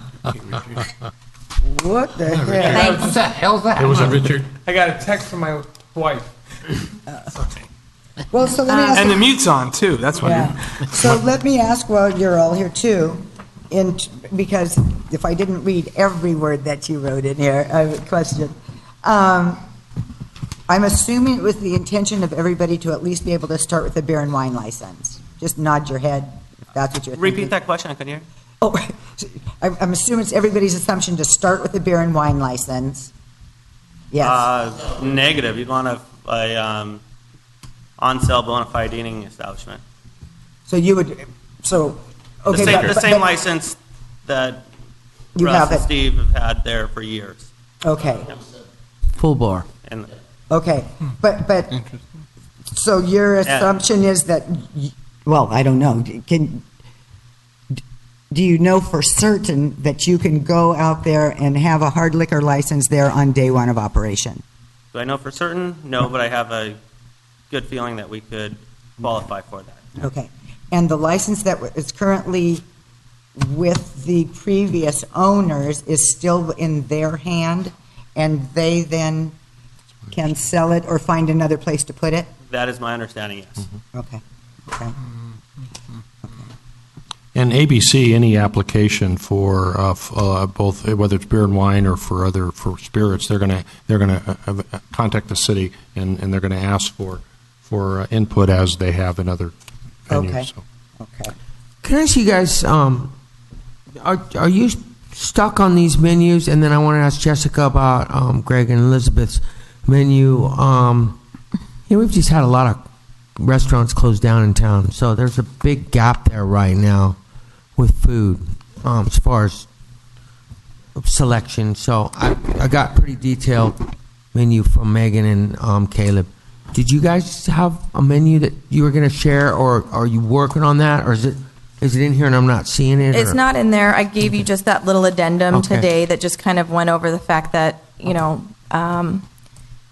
I got I that. mean, we again, like, to get the meat and Okay, I bones see. into the proposal, they kind of assumed that you knew their style of food. Okay, I see. So Gotcha. the old classics that have been, everybody's favorite Yes. is going to be on the list. You guys, And okay. then to cater to the new clientele that are kind of coming through town, they kind of wanted Mm-hmm. to encapsulate what that diversity might be, I think- like vegetarian, vegan, a few fancy plates, and then all your good old-fashioned bar food with a, Chef Greg flair. So their goal was just to create something that would cover all the bases. Yeah. And, they did have a rough menu going, and we didn't want to rush it and throw it in there just to fill that void. Yeah. Because it's something that is that's the most important part of this, is what people are going to eat. And they're very Yeah. passionate about what they serve, and they want to make sure that it's, sure of that the could highest evolve. quality. You want to give people great food, but you got to keep it at a fair price. And that is their goal, is to find that mix of, Okay. what is the best food that they can serve, because I don't want to say what I'm about to say. So you want to have a great meal every time you go somewhere, if you're going to keep Absolutely. going there, and you want consistency. And so their goal was to, work on what's the best food that can be served, the freshest, the fastest, to meet, the needs of the divers and, the locals who work, and the boaters who want to just come and grab something real quick before they take off, and Yeah. kind of find that blend of what will Okay. service the community at large, local and visitor. Yeah, that's awesome. This looks like y'all added a little element of elegance here as well, which is nice for somebody who might be looking towards going out to dinner and spending an hour or something and dining out there. I think that's good too. I wouldn't know which direction to go in if I was an entrepreneur like y'all are as far as in the food business. But I'm getting hungry just like thinking about this, because Yeah, worst time of day to do this. I know you can all cook really good, and you're all going to produce a good have the potential to produce a really good menu, and that's something that we really need in this town, because as you know, God, we had so many restaurants closed down, and it's like I thought about going out the other night, and I'm like, Trust me, I'm begging Chef to throw a few Mr. Yeah. Hing's items on the menu up at the bistro. So there's nowhere see to what go. happens. There's nowhere to go Yeah. for a decent price right now. Yeah. So you guys are going to pick up a big part of what this community is lacking right now. So I'm Yeah. kind of excited about this, and I'm nervous because you all have such good proposals here. Yeah, every candidate here is amazing, so we're honored to even be standing here with them. So thanks, guys. Well, let me get, unless you were ready to speak, Mayor Pro Tem, let's get down to the brass tacks, because I think everybody's capable of making a good meal and doing a good product. I guess we need to talk about the lease terms, renewals, ground lease, and that kind of thing. I think that's one of the big factors in this is that. And You all have it detailed. no, it's all right here, but fairly detailed out. It's right. each- I know, but the thing is, okay, so you've got one that wants a 15-year lease, one that wants 25, and Well, one's negotiable 5 years minimum. And you've got- Actually, Madam Mayor, What? if I may, there's a 35, 35, and 5. Because of the renewal options. Because of the options. Right, So what you exactly. have, No, and then in the second page, if you look at the ground lease, you can compare across, and then if you look Yes. at the percentage rent, The difference might be in what type of building, but that's. Right. No, I've got that. So, I don't know that the thing should be, okay, we should say, well, wherever we make the most money, that's the way we want to go. I mean, there's probably other things to consider that I maybe look at the expertise of Bob Mesher or whomever. I mean, if somebody says, hey, we're going to give you $48,000 annually and 8% gross, you kind of go, that sounds like the best deal. Is that the way we go? Well, the irony, if I may, and again, I'm getting hungry also thinking about all this, is that in one sense, if you recall, the first RFP that went out, it talked about I think $4,000 plus, I believe it was 8%, or maybe it's a second RFP, and so, but there's different investments of each of these. I There's a understand different that. investment level. Yeah. I understand that. That's why I'm bringing them up. Yes, ma'am. So, I mean, I can sure understand the Caleb deal. You're putting in $950,000, which is weird because, not weird. You heard the Armstrongs talking about to do that $600,000. So anyway, I don't know. Anyway, I don't know, maybe that's more realistic, and the Armstrongs weren't realistic on that figure. But I don't know. I think you kind of have to look at, we have to look at what is in it for the city as well. So I don't know. And then, because I guess I'm more attracted by Megan's and the Wenger's proposals. I'll just say it that way.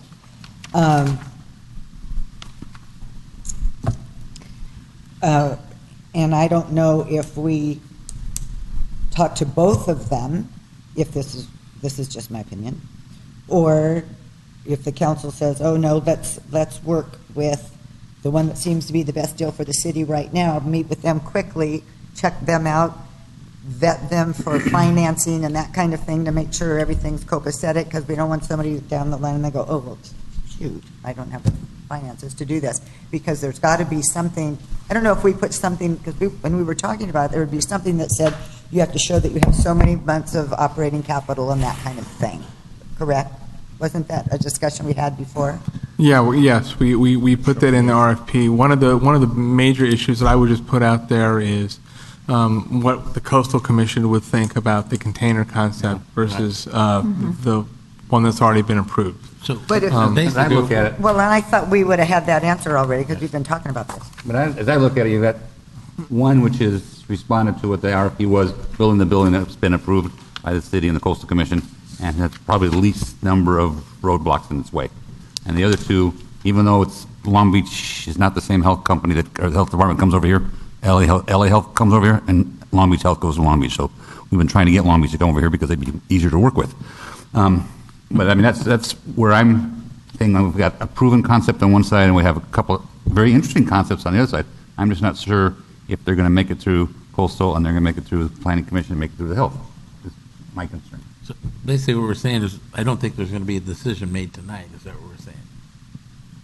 I think that's close. I mean, I would be fair with everybody. I would like to have a couple of things come back. Okay.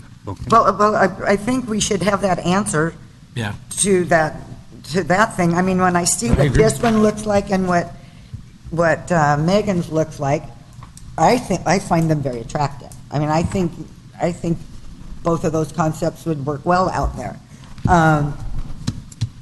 Just real quick, our contractor is in LA County, and it's like a 21-day process to get the health code done. It's not a hurdle or a challenge. It's a standard procedure over there and something that they do on a regular basis. So as far as the health code part of it, we're 100% confident it's not going to be an issue, because it's all about the interior of the building and how you've laid everything out, and is it suitable for restaurant service? And the answer is yes, and so then they approve it and away it goes. As far as the permitting process in the Coastal Commission, this is something we can take up with Amanda and the Planning Department, but we were going to, like, our initial proposal that we sent you is basically replacing brick and mortar wooden, stucco with the structural part of the containers. So there shouldn't be, this is just, my opinion, but after, review from the Planning Commission and detailing our plan to match your plan, there shouldn't be any hurdles for that. So that was our assumption that we're working with. And I think it's fair, Mayor, that and your caution, what we would want to do if you directed us to look at these optional ones, that we'd want to be sure that, as the Mayor Pro Tem said, Coastal Commission, Health Department, we can verify. We'd probably, if the closer you are to what the current design that's approved is, the more likely that there's going to be fewer, or there'll be fewer hurdles to the extent that it's the closest it can get, and we just have to verify that for you. Yeah, our intention was to plumb everything and, as per your plan, so that there's no deviation to be a point of contention. But didn't they say that the previous building was a steel building, it just had stucco over it? I don't. They did say it was a steel building. I don't. And then it just had the stucco or whatever. It wasn't even stucco. What the hell was it made out of? It was an aluminum building. Oh, so. Past precedent. So, Megan, do you guys have a project budget?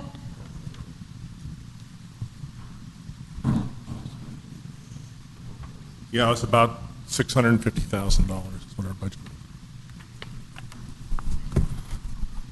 That didn't include the liquor license, though. So whatever, what do we have to do for that? I went through the process up in Santa Barbara, and that varies a little bit. So, that's it. I don't even know how much a liquor license costs. I don't. Jessica, did they come up with a project budget for? 300. The $300,000 was the rough estimate, and that would only change depending on how their liquor license is obtained. Plan A, are Russ and Jenny going to sell their license? If not, you can open immediately with a beer and wine and then just apply. By the time we apply now, if granted it, we probably would be able to have and broker a license, because you have to enter the lottery every year, and that just passed. So, without having a clue of whether or not they were going to get this project, they weren't about to pay, $14,000 almost to get into the lottery to maybe win a full liquor license for a property they don't have a lease to. So there are multiple ways to get a license. You can, broker one out of that time period to speed the process along, or you can open with beer and wine and then get a full liquor license hopefully next fall through the normal channels versus paying an astronomical extra $100,000 to pay somebody's extortion price to sell their liquor license to you for your site. So again, we kind of had a three-phase, ask Russ and Jenny first if this happens, and then go from there depending on timeline and the needs and demands of the council. Madam Mayor? Yes, Mayor. Since we have three unique proposals and there's some questions, I would suggest that we hold this over, direct staff to go to the Planning Coastal Commission, find out how Chucky's feeling about these things. yeah, your best friend Chuck. Yeah, and Health Department too. Should we, at the same time, is this inappropriate to ask for the credit and financials in the next couple of weeks so that we have that to help us determine as well? Yeah, and those would be documents that we could request if that's what you've requested, I and it would think be confidential documents that would be. If I created this and then whoops, Yeah, but I got confidential. 50 cents in the bank, I think you're going to want to know. Yeah, I believe that was part of the RFP, so they can submit it as those records Might be would better. would be confidential anyway. Okay, so it'd be better sooner than later, I would think. Are we Right, doing that? I agree that any new tenant or any tenant that we put in a location such as this, we do need to do a background check. What, fingerprint?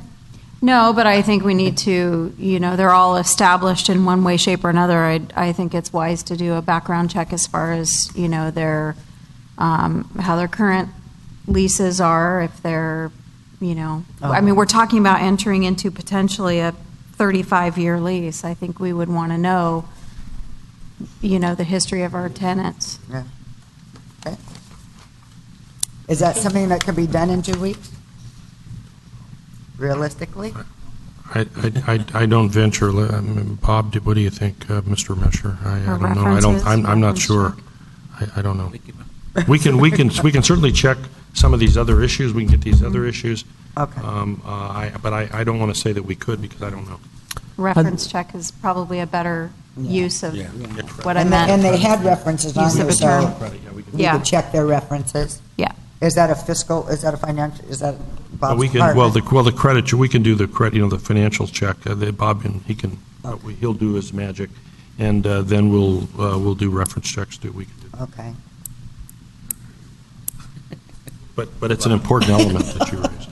Hi, Bob. Hi, did you still have a question, or did David answer? No, it's just about doing reference checks and some kind of financial check. I think it would checking take on that. about a week from the time I received the information, probably a week to send out my requests and get responses. 2 weeks would be a good buffer. Remember, we have 3 weeks before the next council meeting. Okay, so all of you are here would know then what Bob's going to be asking for? Everybody kind of clears mud? No, I would probably have to send out a notice to them and give them a list of what I would want. Okay. But to kind of a heads up then. A heads up that you'll be getting in contact from me, and hopefully you can get me the information by Friday. Okay. I want to thank you all for this. This is. We're excited. Exactly, Joseph. We're excited. Okay. Thank you, guys. And again, I'm looking for some place to eat as well. Tonight. And drink. Sorry, it'll be closed by the time we get out of here. Okay, thank you very much. Wait, I'm sorry. Oh, yes. Before we end that, Richard, did you had just mentioned you wanted to have a couple other things answered. Did you get all of your requests in here? Was the liquor licenses. Liquor Oh, okay, license. That was okay. Liquor building design, health Okay. department, Coastal Commission. Coastal Commission. And then the coastal commission deal. And all Okay. the lease agreements, they're all I in just wanna order? make sure. The way they are? Yes, They- to the extent that. Mostly, they've got some exceptions to it, but that's for you guys to decide. Okay. And I just want you to make sure that when we're talking to the Coastal Commission or whatever, or depending on what the deal is, I mean, we're not looking at Catalina Avalon Freight Line That's correct. Containers. Right. No, Oh, and no. No. No, and Mayor, I would think that probably a better term is modular, and that they're more like modular units, which are similar to what was done up at Triana. I mean, not that they'll be the same, but they're more Yeah. modular units that can be adapted. That's really what they are. Yeah, thank you. Good. Cool. Okay, thank you. And then I just want to say, I don't need all of these copies again. I'll just keep mine for the next council meeting. Excuse me, Mayor, I'd encourage you to just take a short trip over to, it's called Steelcase on Long Beach Boulevard. And Oh, somebody's been talking about that. It's really neat. It's What's a the neat name of it? concept. Steel case? It's called Steelcase. I don't know Jim. why they name it that. I think it's a series of different restaurants, and it really looks great. And you can't go on a weekend because there's lines out the door. So Yeah. Really? Well, everybody in the back is shaking their head. They've all been there. Okay, thank you. All righty, we're moving on to item number 11. Mayor, let me do a quick intro. I know you've heard me talk a lot, but you won't, fortunately, have to listen to me for 3 weeks. One of the goals that the city council early on, I remember in my interview, Yes. I remember in some of the first months you had talked about the need, and I know Yeah. the council's body talked about the need to come up with development impact fees to ensure that new development pays its cost, its share of the cost, so that the burden of new development does not rest on the taxpayers of the city. And it's taken a little time, but what we're doing tonight and what Mr. Greenlaw and our consultant MBI will do is give you an introduction of what we have now, and we would suggest that you consider, not for action tonight, but that at a subsequent meeting, these interim fees, so that we ensure that if there's development going forward from now on, that we don't lose that development impact fee that otherwise the impact would have to be picked up by the taxpayer. So that's what this is all about. It's per your direction, and we're excited about this evening. Great, thank you. Okay, so tearing off what the city manager said, since development impact fees are a new concept of the way development impacts would be mitigated in Avalon, it is very likely that community input could be significant and extend out over several months. So there's lots of information that staff needs to discuss with the council, with the public, and all its stakeholders. And I would recommend that council not dig into the details tonight, just listen to the report, and we have much work to do over a period of months with everybody. So it is important to note that the study is draft and any component may be modified along the way.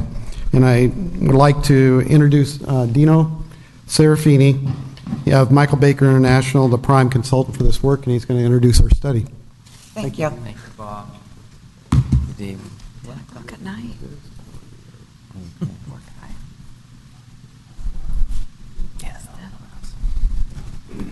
Good evening, Madam Mayor and members of the City Council. I was here about a year ago. I don't know. I think you were all here. Yes, we were. Maybe. And I gave you the Impact Fee 101. I think I'm going to dispense with a lot of the upfront discussion about impact fees. I think you've probably heard enough about it from David and from Bob. So what we're presenting tonight is kind of our first look at impact fees for the city of Avalon, who does not have a history of impact fees, unlike almost every other city, county in the state. The report is titled Interim Development Impact Fees. There is a provision in the state code, the government code, that allows city councils to adopt interim urgency ordinances for impact fees with a 4/5 vote. But again, that's not going. We're not going to ask that vote tonight. Maybe in the future, we will continue to refine the report as we go along. But briefly, going through the introduction now, the purpose and process for impact fee programs. There is a recommendation for interim fees. I don't know if we'll get to those. We're not talking about the housing in lieu fees tonight. That'll be left for a different time. And then I'll leave time for questions and discussion. Again, impact fees are meant to provide for capital facilities, not for operations or maintenance, for things, roadways, parks, water and sewer facilities, to serve new development, not existing development. So later on we'll get into the discussion of what impact fees can pay for and what they cannot. It's a one-time fee paid by at the issuance of a building permit by the owner of the business or the home. We looked at the capital improvement plan for the city to see the various categories of the types of facilities and what categories they would fit in. And the main ones listed here, the recycled water plan, the desalination facility, saltwater improvements, the sewer capital improvement projects, various park improvements, city capital and general improvements, pedestrian and circulation, two different categories, and then public facility. Landfill closure, very important. And then on-street parking is a little unusual. Cities typically don't have parking fees, but in Avalon it was thought to be an important element in the fee program. And again, we're not going to do housing fees tonight. How do cities pay for facilities? The usual avenues are bond financing, paid for with the Mello-Roos taxes, Mello-Roos district tax allocation. Now the state has the enhanced infrastructure financing districts.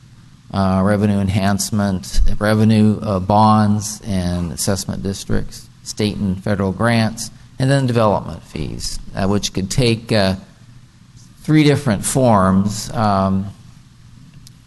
Direct impact fees that you actually charge an exaction to a specific project. In lieu fees, instead of building a facility, you charge them the fee. And then what we're talking about here is the citywide impact fee, that you adopt a fee schedule once and it applies to everybody in the city under the same circumstances. I think I went over this. The requirements of AB 1600 the council has to find what the purpose of the fee is, what the fee is going to be used for, that there's a relationship between the fee and the use that causes the impact to the facility, and how that money is going to be spent. And that's a graphic.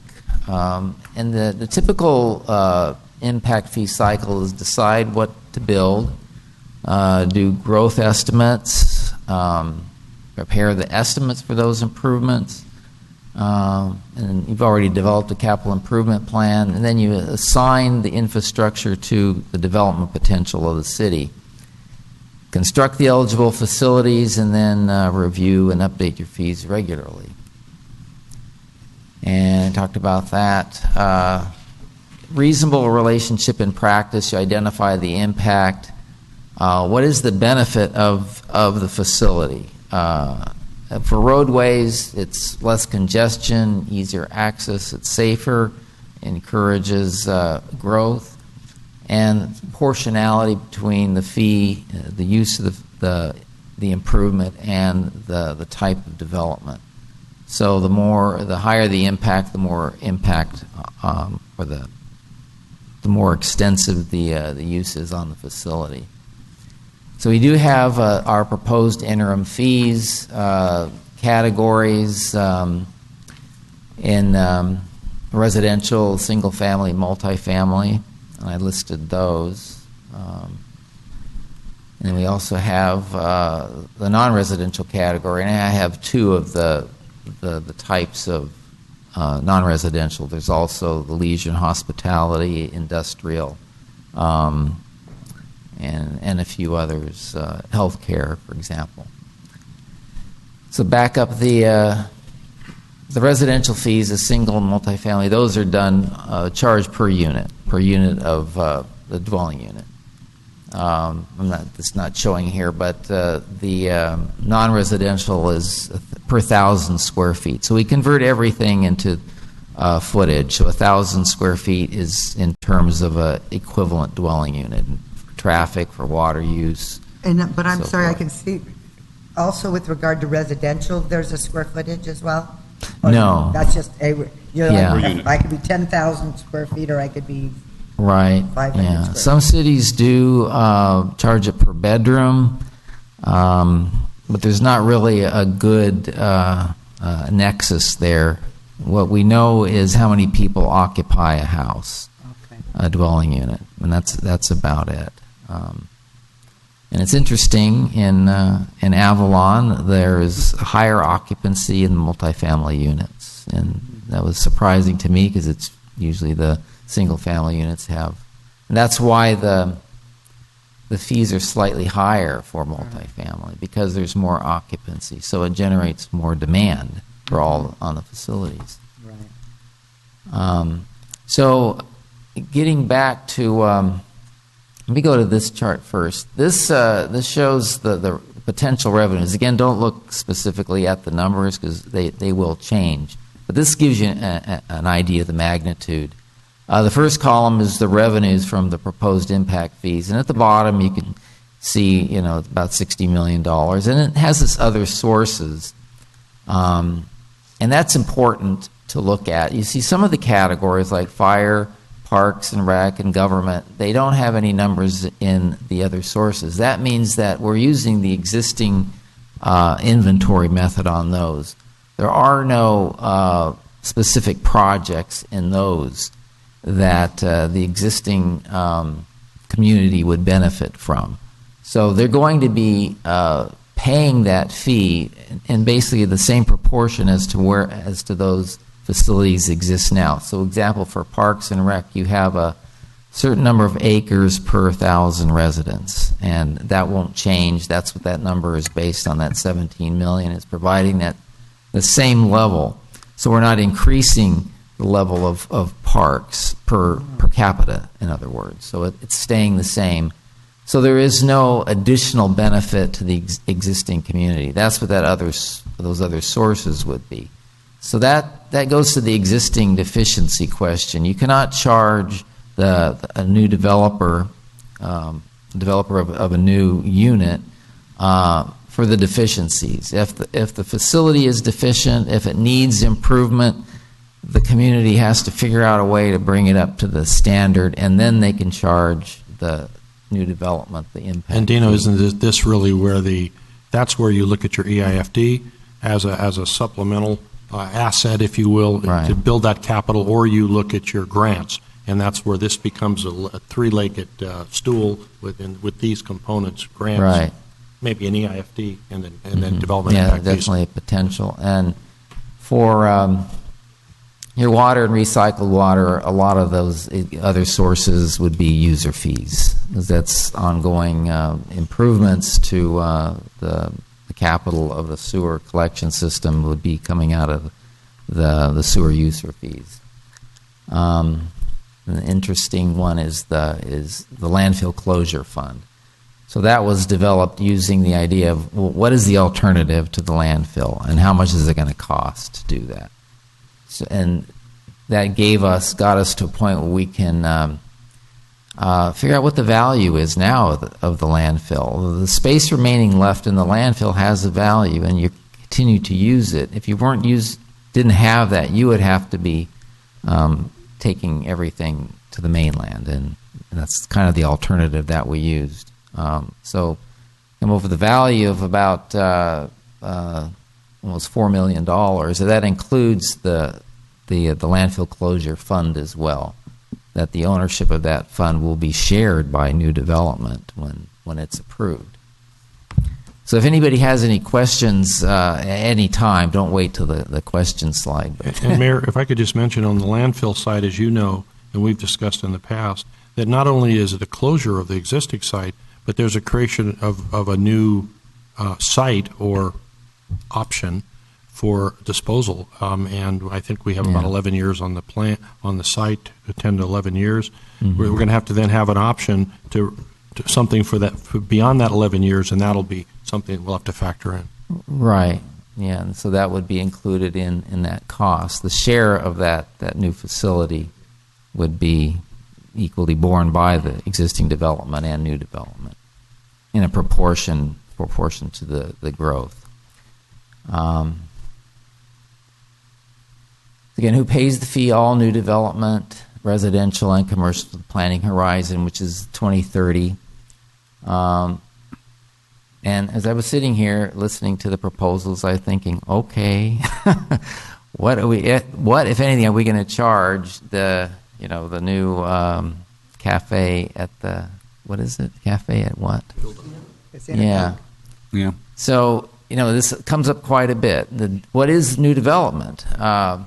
And it's part of the deliberation, and it goes into the ordinance and deciding. And generally, it's whatever increases the demand on the facility. So if a restaurant goes in and they expand, then there's more seating, then there's more traffic being generated, there is more need for sewer facilities, example. So you have to kind of consider that. Some cities apply their impact fees to tenant improvements. If the tenant changes dramatically or significantly from one use to another, and it shows in the fee category that new use generates more traffic, for example, then you would charge a higher fee. But if you're knocking down a building and putting up the same footprint, then there might be just a credit involved in that. Again, paid by the building permit applicant. So there are benefits to the impact fee program. One of them is it's predictable cost. You don't have these one-time only impacts that you will charge every time a developer comes in. Well, we got to figure out what your fees are going to be. So they're able now to work in the fees in their pro forma, so it's a benefit for them. It's a way to solve the cumulative impact. In every environmental impact report, you have the direct impacts, which you can mitigate directly. You could, okay, there's going to be an impact to, you don't have signals, but the traffic signals. The example I always use is that a new development goes in, they have to put a new signal in, so that's an exaction. You can charge the citywide fee, and you don't need to go through that analysis. And you have developers that could build facilities up front, oversizing what it's called, and the impact fee program can serve as like a reimbursement mechanism to pay the smaller developers for the benefit of that infrastructure. Okay. In general principles, the city would rather have the improvements than the fee. This is not a way to make money. It's not a way to help your general fund, and that would be illegal. You impose facilities that could be constructed in a reasonable period of time. You're not looking at something 60 or 70 years down the road. And then there's opportunity to discount or waive fees for certain uses. But just remember that you cannot raise the fee for everybody else. So there might be benefits or reasons, or rationale to reduce fees for a public purpose, for example. But then that money, that revenue is gone. So when you say it's gone, that means then that revenue has to be made up. If the fee was calculated on the basis of what the true cost is, and you waive a fee, then that fee has to be made up somewhere else, right? That's what you're saying. Yeah. How do you figure these fees up? I mean, is it all mathematical, obviously, and you take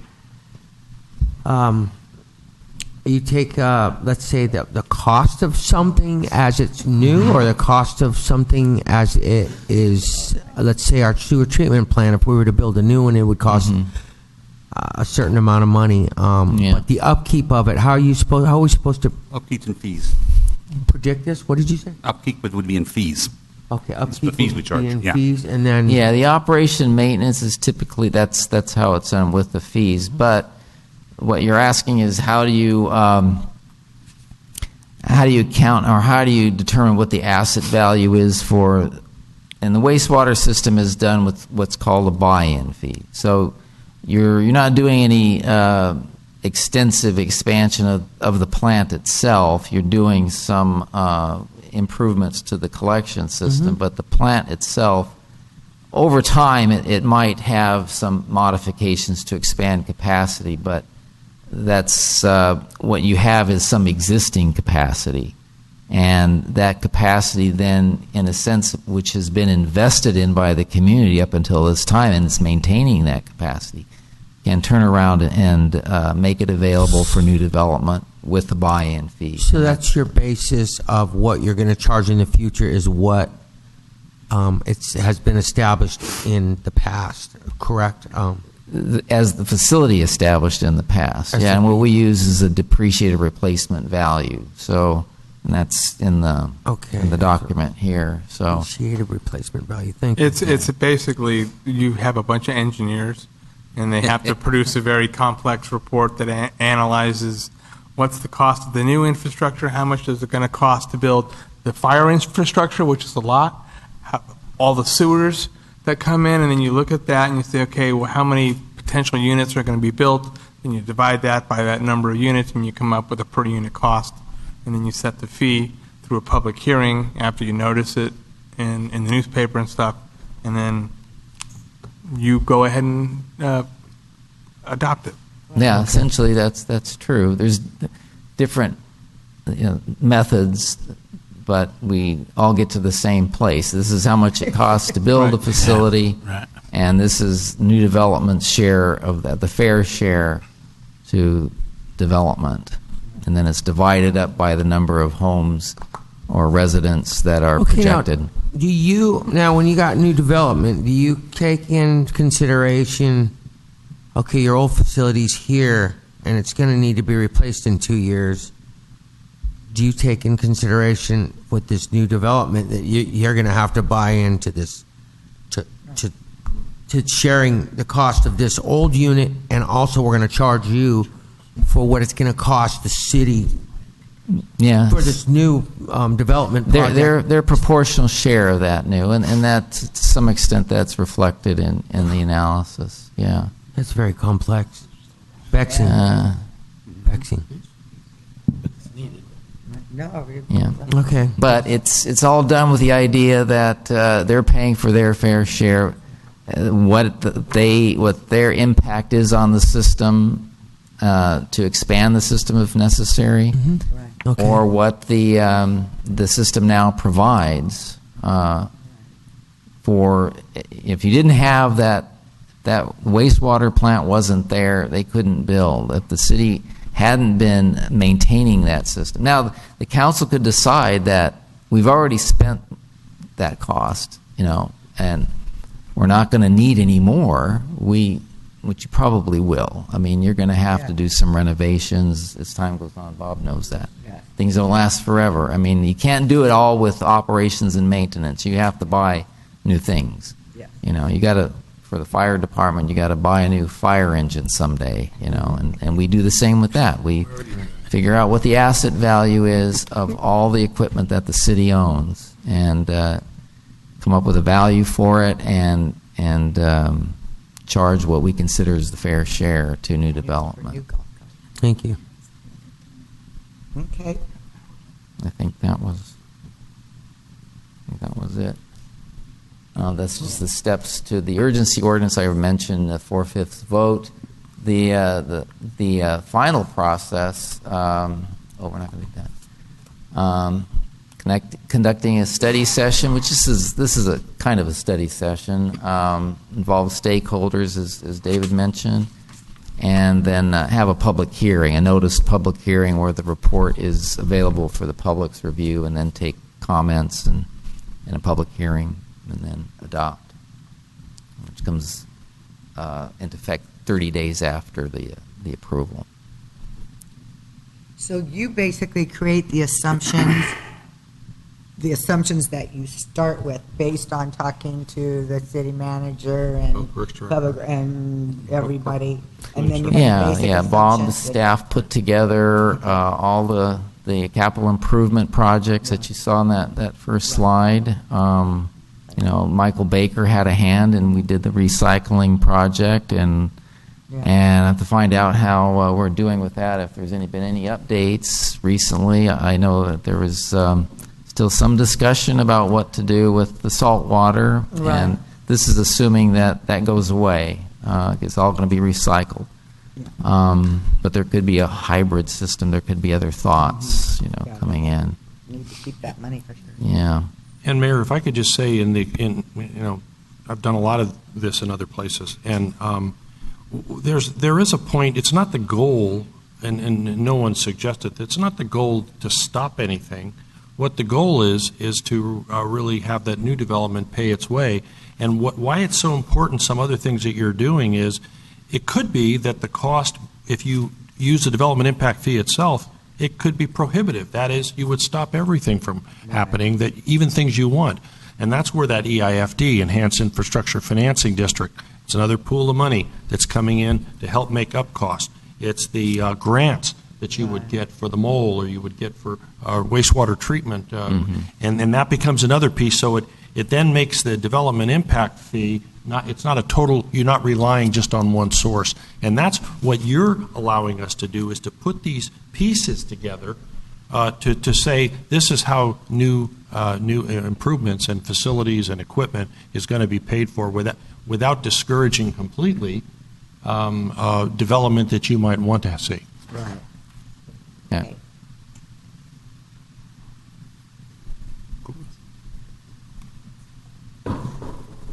So we're going to put together a schedule of where we're heading, and we'll update council on that. So as we move through community workshop, stakeholder meetings, so that we can put the schedule and tasks together. so we know we have a roadmap that shows where we're heading and what tasks that we need to achieve as we move along, and what details we need to dig into. We'll want to dig into those details and understand how we get at these fees and be able to fully explain them to the public. So if somebody's asking questions, that we do know how Dino has put these together, and he's done a very good job at that. Just know that the background data was, we put everything on the table that we had of plans that are here that have been worked on, and so that's a starting point. But if there's projects in here that maybe that you think should be in here, we need to look at those first off. That's kind of first off. Do we have everything in here that we need for a project that we think that the community wants and that development is going to generate some of the impacts? Okay. We also, this may take us 4-6 months to get through this process, so that we are working with the public and being transparent. What happens in the interim? Because when we first ramped this up for an agenda item, we said, is there an interim fee necessary? Is there development coming our way that we would need to be charging that fee? So that's been in discussions with city attorney here. Is there some different possibilities here that we can make this so that we can have that discussion with the developers? Is there something we need to do? Scott, would you like to add something in? I would just note that pending the actual development of development fees, if there was like an agreement, like a development agreement, your development agreement includes, as part of that agreement, what those fees would be. So that even if you don't have the fees developed, it's part of the negotiation and entering into a development agreement that those fees are covered. Additionally, to the extent that it's it's a new development in an undeveloped area, and it goes to the planning commission. Absent those formal fees, we do have discretion to attach as conditions of approval mitigation efforts to cover the cost of any infrastructure that would happen. Alternatively, you could adopt interim development fees, which are basically saying, pending the final report, here's an estimate of what we think these fees will be from this point until the final development fees are. These are the fees you're going to pay, and then once the final development fees are done, those are the final fees you pay. Process for fees are, you have a report that says what they are. It sits in the city clerk's office for at least 14 days. You advertise it in the newspaper 10 days before the hearing, and then you have a hearing before the council to adopt the fees. Fees go into effect 30 days after that, unless it's 4/5 vote, which goes into effect much quicker. And I may be off by it, maybe 60 days. But anyway, there's a process to protect the city if something comes in absent the final. A big project is going to have to do a development agreement, correct. And under your municipal code, that's done via ordinance, and so you need 3 votes for any development agreement in the city. And through that process, that's when if you don't have these fees, you set what those impact fees are as part of your negotiation. And the value of interim fees in some form, as the city attorney speaks to, the value is that you are able to assess what is expected to be a fee for the impact that it'll create. It helps again in the environmental process, as Dino talked about. If there's an impact that's identified, it shows Bert's mitigated. And B or C, it doesn't make you look at other options to not allow projects to move until you have the fees in place, frankly. And so this allows the flow to go. So there's light at the end of the tunnel. Okay. Any other questions for us? Just to kind of try to understand just a tad. Okay. On page 32. So as you talk about transportation facilities, then you have the existing transportation facilities, and then you have what its current value is of the real property, and then the value of amenities. So, do you follow me there, sir? I guess I could have picked anyone, I just happened to pick that one. I have it right up here, you know. It says that transportation facilities. So you're saying this is what we own and maintain, and then Mm-hmm. and then you talk about our population, but then where does it talk about?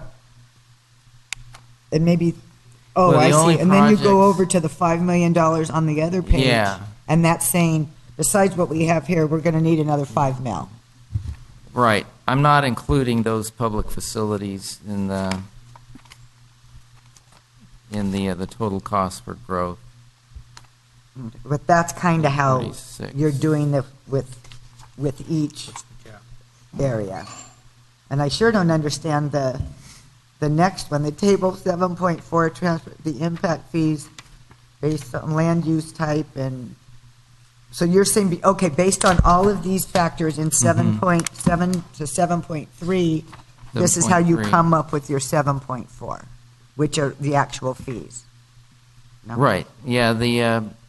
For example, for single family, the occupancy factor is actually half of what the household rate is. Oh, yeah. Okay. Because the way I see the transportation system here, it primarily serves businesses and the visitors.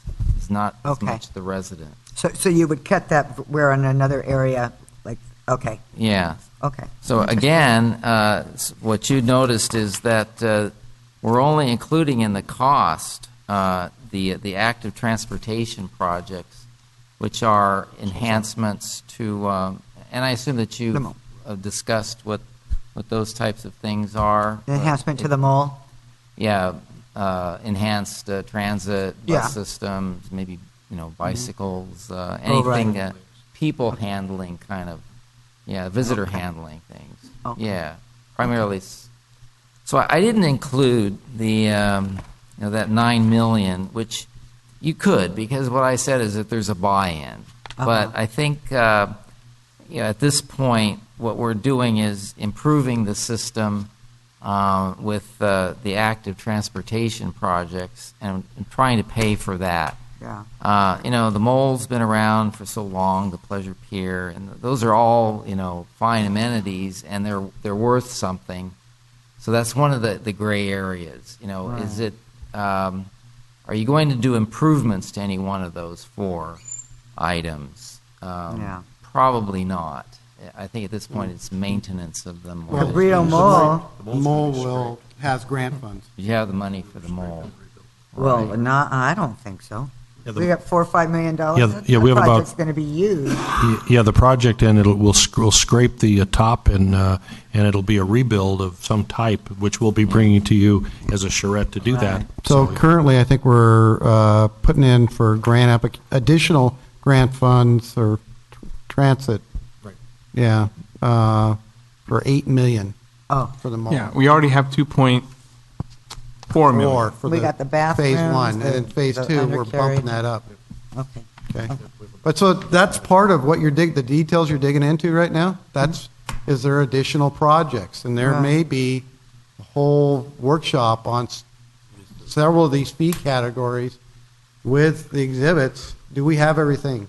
Right. Not. Let's dig into that and then let's understand that, Okay. what we're getting at. Then we can explain it, Yes. what we're getting, okay? Okay. Great. Thank you, guys. How much more do we want to discuss? We good? We're good. No more.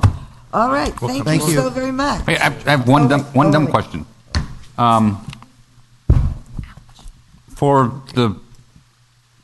On the page 3, it talks about the total fees for a single-family, multifamily house. At $37,000 for a single-family unit, where's that in the ballpark across California? Yeah, I can give you the Centerfield. experience in Northern Cal. It's about, if you're 5%, if you're looking to value the home, if you're at 5%, that's a pretty reasonable in developing communities, I would think, 5%. So Yeah, 600,000-700,000. One for, not as a comparable, I don't think. It's city of South San Francisco, it's a little bit more of an urban area, obviously. The industrial city. Yeah, the industrial city. I think their single-family fee was close to 45. Half Moon Bay, a little bit more similar. Across the peninsula was about the same. Okay. We're seeing fees, in the low to mid, high 30, yeah.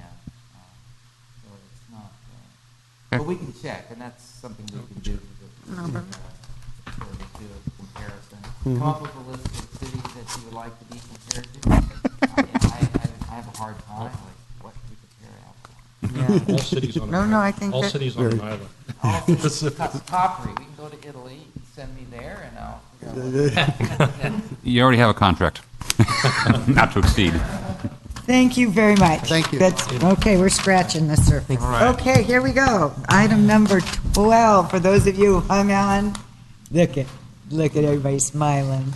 Item number 12 is after 4 study sessions so far, council direction, we have prepared an ordinance for your consideration and hopeful first reading today.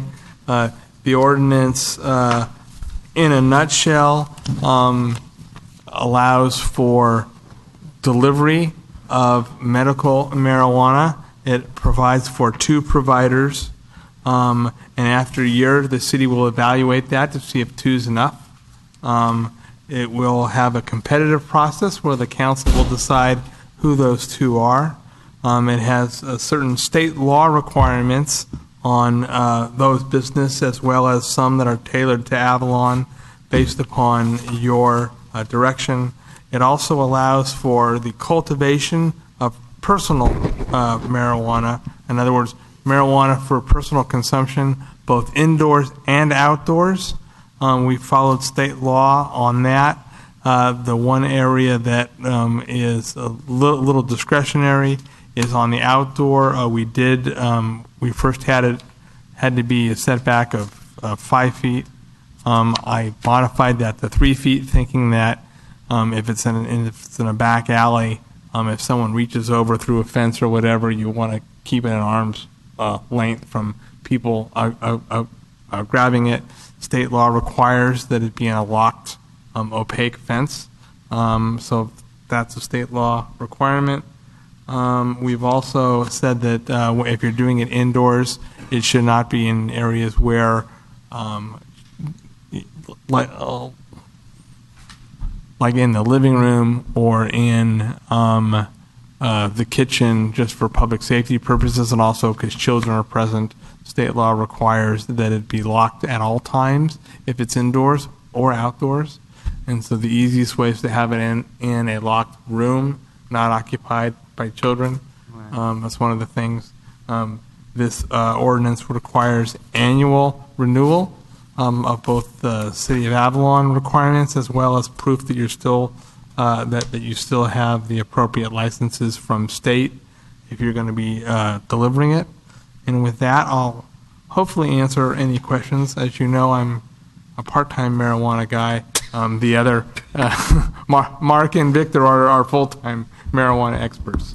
And then I have reviewed the correspondence from Mr. Milan. I will just say that most of what he talks about are requirements of state law. Right.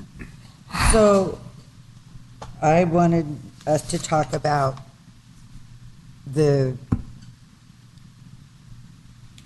we have consensus on 2, number 1, or do we want to start with 1? That's my first question. That's my first question. On the delivery service? Yes. I don't have a problem with that. With what? The delivery service. With having 2? Oh, yeah. I don't have a problem opening up for 2. Okay. I have a question, because how would we advertise that this is happening? That once we get all of our stuff together and get our process better, not just the ordinance, how does the word get out that this is what we're looking for? General circulation. Well, at the minimum, it's going to be a newspaper of general circulation, but there are businesses out there that you can let it be known that you're offering this type of service, that they are connected to a network of people that will express interest in it. Do we want to, is there something we can do to make it only available for some kind of a residency requirement sense? You can't require it to be open to residents. That's one factor that you can consider that we will be bringing back to you is in terms of factors that the council can consider in granting these, and one of them would be an established local president's familiarity with the community. So you can put that in the criteria. Ultimately, it's going to come to the council for your decision on the top two. I guess because the concern is housing is a problem. So you bring in a new business from the mainland, and there would have to be at least one person that's from the mainland, and anyway, and housing is a problem. So. Yeah, inclusionary housing, right? Well, it's a matter of it's a full. We have to look at the housing code to see if it's 2 full-time employees. You have to provide housing for 1. Okay. I'd like to know how we're going to generate revenue for the program. So we can. So the ordinance it would establish, and the council would be establishing fees, and then if you want to generate revenue, that's got to be a tax that you the voters approve at a subsequent date. It's not for us. It's for education for kids. We have to provide programs for. Right. The churches, the youth groups, maybe the school. Somehow we got to provide funding for those people that are going to be providing our community, and with guidance and oversight and direction for kids to put them in the right direction and educate them that they need to do what's best for them, and it's not smoking weed, and it's not getting caught doing something that they could do to hurt themselves, like take some edibles that could get them in a world of hurt. The ordinance requires that the services undertake such educational efforts for the local schools. In terms of generating additional revenue, though, you need a tax. But this ordinance requires that if you are going to be a delivery service, as part of that, you have to work with the schools and develop educational programs, anti-drug programs. Oh, they do it on their own without our help? You mean without our oversight or guidance? But it is all with that. It's all with the city's oversight. That's part of the permitting process. Okay. It's part of how you select. So we require them to do that. You require them to do that, but then as part of the selection process, when you decide who gets these 2 franchises, you decide, who is going to do that the best. And so they're gonna make their presentation, and you can decide as part of that franchise how they're going to do that the best. Let me ask you another question. If somebody says, it's not a tax, but somebody says, I will give 5% of my gross. If somebody said that, so we're not saying it's a tax. If somebody wants to give that proposition to us. That can be a factor that you can consider. Okay, because there is no money to be made in medicinal cannabis at this point from a city's perspective, from a city standpoint. Unless you tax it, no. No. And so if again, these folks wanted to come forward and say, and I'll give you 5% of this, or da-da-da-da-da, that's another way to get some money. Voluntarily. Okay. Voluntarily. Yes. But consistently. Have we? That's not voluntary. Okay. Consistently voluntary. Can I just bop around on different things that have concerned me? Also, if we don't allow smoking in public or dosing in public, someone taking their medicine in public, where do we tell them to go? Nowhere? Okay, so it's legal here, but there's nowhere to go to do it. I understand, and I've said before, that opens up opportunity for some entrepreneur but you have to have a building to do it in, and you have to provide a certain there's got to be certain standards as to what the building is going to look like, what kind of ventilation system is in it. How does this work? Can anybody? Well, I think your point is well made. Well, but until we allowed something like that to happen with proper ventilation, I think who knows what may come forward in the future, but I think for now the town would freak out. What? For having a bar for people to go smoke. Yeah, but so we're telling them to go smoke. Well, I don't. Nowhere? In Up their in the bushes? in their homes. In their homes. In their homes. What about visitors? So they're off the cruise ship.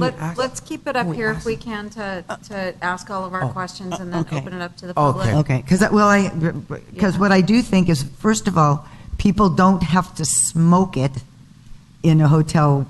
There's tinctures, there's the vape pens and all of that don't smell. So there are alternatives to smoking a joint in a hotel room. Okay, well, we got to make that clear. And when we when we establish an ordinance, just say, hey, you can come to Catalina, but you can't smoke flower in public. Well, go ahead. Somebody can speak to that.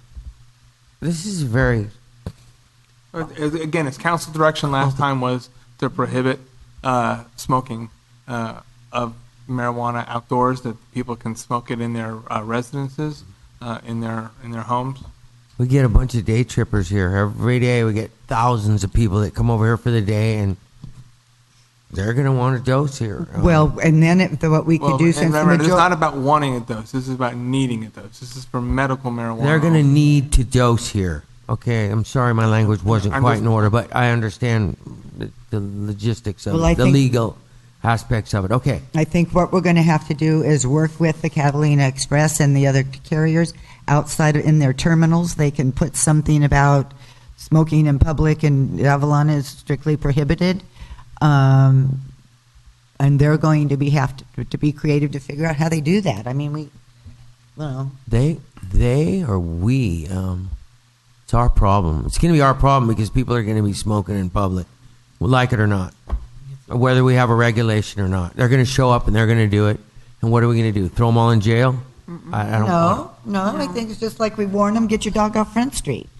And then they realize, and then they go, "Okay, you do it again." Well, there's a place over there that you can do it legally. We don't have that place here. So anyway, we obviously need some direction because nobody on this panel can answer those questions or even give us any direction as to where we go with this.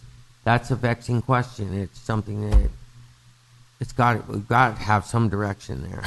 I do. I think if somebody wants to talk about know. Well, and I'm just going to chime in and say this is one of the issues I've had with all of these study sessions is we are, and I mean no offense to anybody who's spoken to us who is obviously sitting in the audience, but where is the city's industry expert who should be answering these questions from a non-biased perspective? We've taken information from those who want to be in the business, those who maybe are in the business everywhere else, but where is the city's expert to answer our questions? Supposed to be the BBK guy, isn't it? Well, in terms of legally, yes. In terms of someone that runs the business, we've already had that. Was the first study session we had with someone that does this for a living. They came in and they presented to the council. That's what they do for a living. Remember the first study session about how many months ago? That was a long time ago. Yeah. Oh, I mean, but we haven't ignored that. We've actually done that. Well, I think that where people are going to smoke in the future is a different issue. I think for today we're looking at this ordinance, and I think it was very thorough. And I know it's been reviewed by other attorneys who say that this makes sense. And these are attorneys that are in the cannabis business. That's what they do full time. Right. So, so I feel like it's vetted with attorneys, including BBK's, and the league has great attorneys too. I mean, okay. So. Those are just things that I was thinking about. Well, and I don't blame you. Like that's good things to think about. It's not with this one, but it's. So this ordinance will be able to be adjusted and adapted to what the situations are that come knocking on our door, because it's definitely not going to cover all the questions, and it's not going to have all the answers. And again, this ordinance can always be amended, and one thing that we have put in this is a year after, you come back and you decide, how is it working? Do you want to add more dispensaries? How's it going? And again, there's a yearly review for every licensee that is granted license. And then, state law may also change. It's changed 3 times already since the initial medical marijuana law was passed. I mean, I personally would only like to see one delivery service so we really can analyze and research, or unless somebody says, well, we need 2 to be able to analyze and research. We don't even know what the demand will be on the product or on the products. And if I think we're going to have quarterly reviews with whoever the designee is. So I would like to just start it with one, moving slow, but That too. but that's up to you all. We've got 2 already, right? I mean, we've got 2 in the ordinance. 2 in the ordinance. 2 in the ordinance. Mayor, whether it's any consolation, the struggle that you're going through in dealing with this new law is what's facing, as you heard at the League, cities. Cities all over the state are going through this same struggle. So as you proceed further, you look at a year from now, there's going to be lots more information from a lot of it about how this all plays out. Right. I mean, and the final regs aren't even out yet, so, So we're just going to jump into it, and But we have to do something by December. We have to. And this has got to be read twice. That's And we're not having a meeting maybe in December, so. And we can't have a special meeting on it. You cannot adopt an ordinance at a special meeting. I think this, for the information that we've been given, I think this is as good as you can do for right now for the education that we have. Yeah, no, okay. None of us are experts at this. Now we'll ask for comment from the community. Good evening. I'm Rosie Taylor. I live at 310 Whitley. I would like to make some suggestions to the ordinance itself. I would very much like to see the ordinance that when you do decide who gets these services, the person who is running the office, since it's a medical marijuana or cannabis establishment, I think maybe the person who owns it should be like a medical professional. We obviously know that it can't be a doctor, but some sort of medical professional should be on the staff. Secondly, I feel that anybody who gets this business should be a longtime resident, at least 5 years, somebody who's invested in our community, not somebody from over town who just decides he wants to set something up to make some extra bucks. And thirdly, I'd like to see the people who work for this business be certified by there's schools here in the state of California where you can get certification in cannabis, and I'd like to see that the employees all have that certification as well. It's not an unreasonable request for any of these things. You guys may or may not feel that it's important enough, but I really feel that the community in general would feel better if there was a medical professional since it is considered a medical, we're dispensing medical medicine. So, and also, the residency, and it's just prudent to have educated people running something like this. So that certification that you're talking about is called what? There's certification programs that go through different schools here. We've done some research. There's a place called Oaksterdam University. Actually has a branch here in Long Beach, so it's not going to be putting people out very badly. A lot of these certification programs can be done in 4 days, like over a long weekend. And what are they learning? Being certified as they're what? They're learning about cannabis in state laws, proper practices, understanding uses, understanding the reason for the medical uses. It covers a lot of things like the different research that's been done, and also the history of how the laws become passed. It's very informative, actually. Yeah. Okay. So, and it's very eye-opening because you're not just going into this thinking it's pot. You start understanding that it's an actual medical opportunity. Yeah. So, I really feel that it's just prudent for us to be a little bit more restrictive since we are such a small community. Appreciate your comments, Rosie. Thank you. Thank you. Thank you. Anybody else want to comment? No? I had several questions earlier, all that have been answered. And Scott, if you can just reiterate the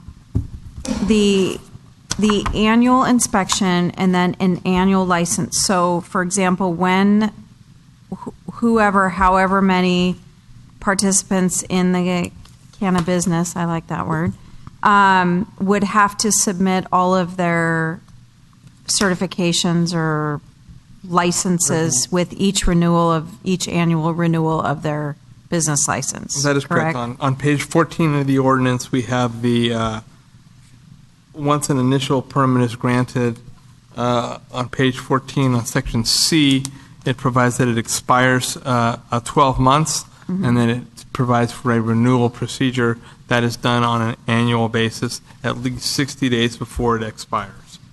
And then the city manager is designated to be the person if they meet all the standards. City manager or his or her designee. There will be a designee, yes. There will be. And then on the insurance requirements, originally my question about the insurance requirements was whether or not such a facility should have additional insurance requirements other than the $1 million.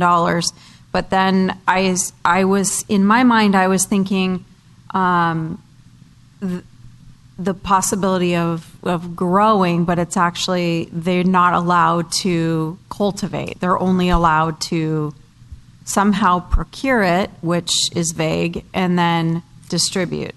Correct. And so the insurance requirement is just what's the standard insurance requirement for all businesses in the city of Avalon. It's $1 million general liability policy. I just took that and referenced that, which is standard for all businesses.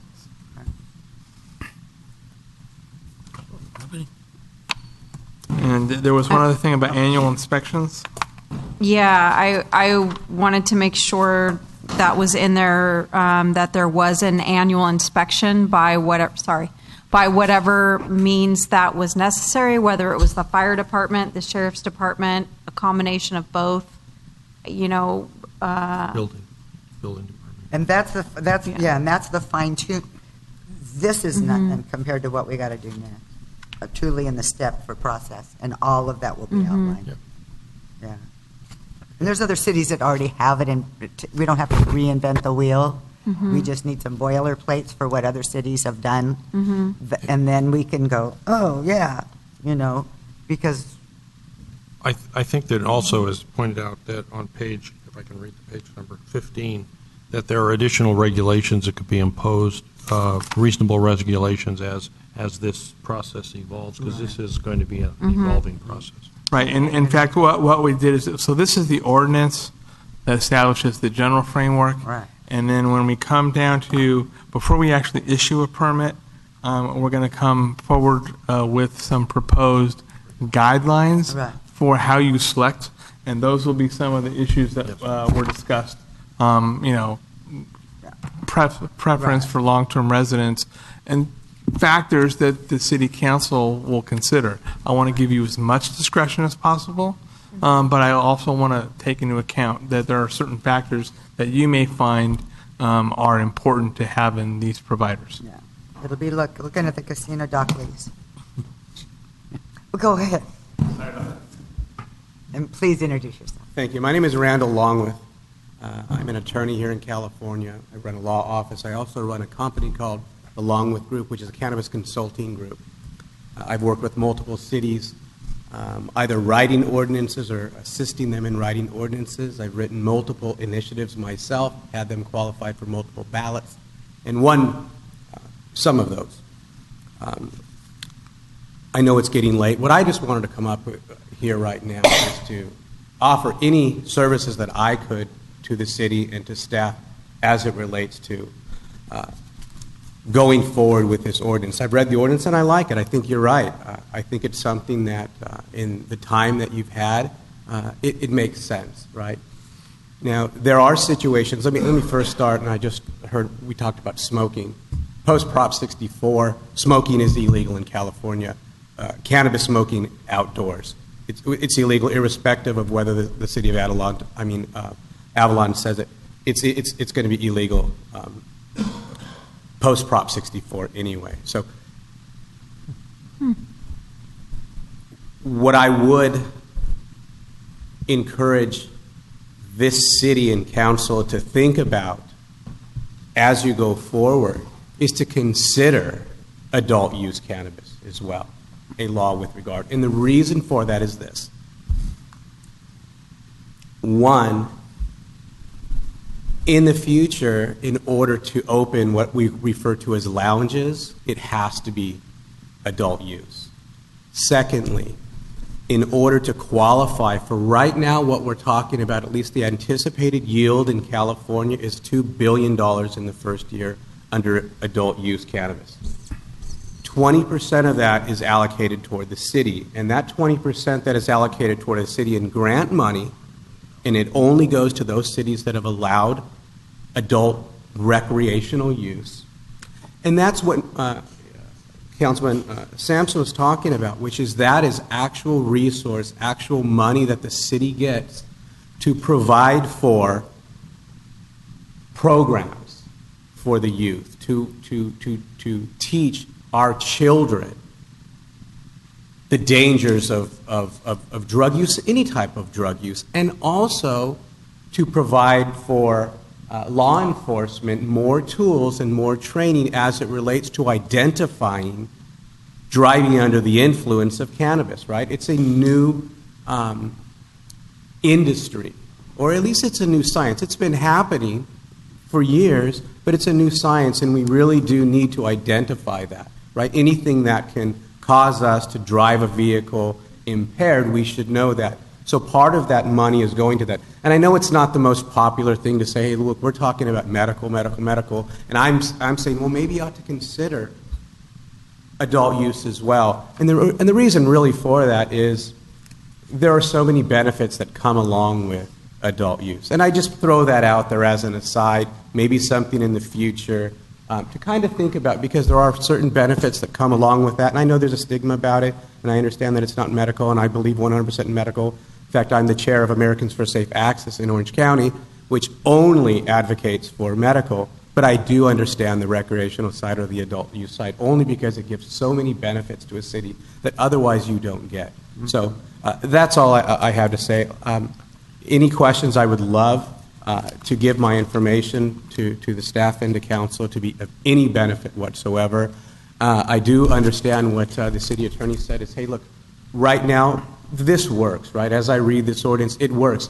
Everything that I've heard from here, whether it be residency requirements, any of these things can be put into the selection process and flushed out in that. And I think you all can come up with a fantastic ordinance, and you can get exactly what you want based on what's in front of you today, and you can put everything now in through the selection process. You can bring money in. Of course, 218 doesn't allow taxation until a general election. That's Proposition 218, I'm sorry. It doesn't allow that until our general election. But in the meantime, absolutely, there are ways, and we do this all the time with all sorts of cities. How do we have a stopgap measure? We deserve and we are entitled to, what other people are doing with regard to excise taxes, even though we missed the last general election. But there are absolutely ways that we can do it, and I think the mayor brought something up that makes perfect sense, and we do that as well. So I applaud everybody. I would love to give my information to y'all. If I could be a resource, I would be happy Please to do. Yeah, Randy, Thank you so much. Can I ask you, so this $2 billion that's going to be generated in the state of California, it's going to be distributed to the cities that are that consider adult use recreational cannabis only, right? To those cities?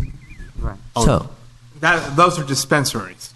Because adult use is legal now in California. Well, it's legal after January. So that would be. But this is for the dispensaries. Or cultivation. Right. Yeah. What dispensaries and cultivation, or cultivation? Not this personal stuff that we're allowing in the houses. No. It's the grows.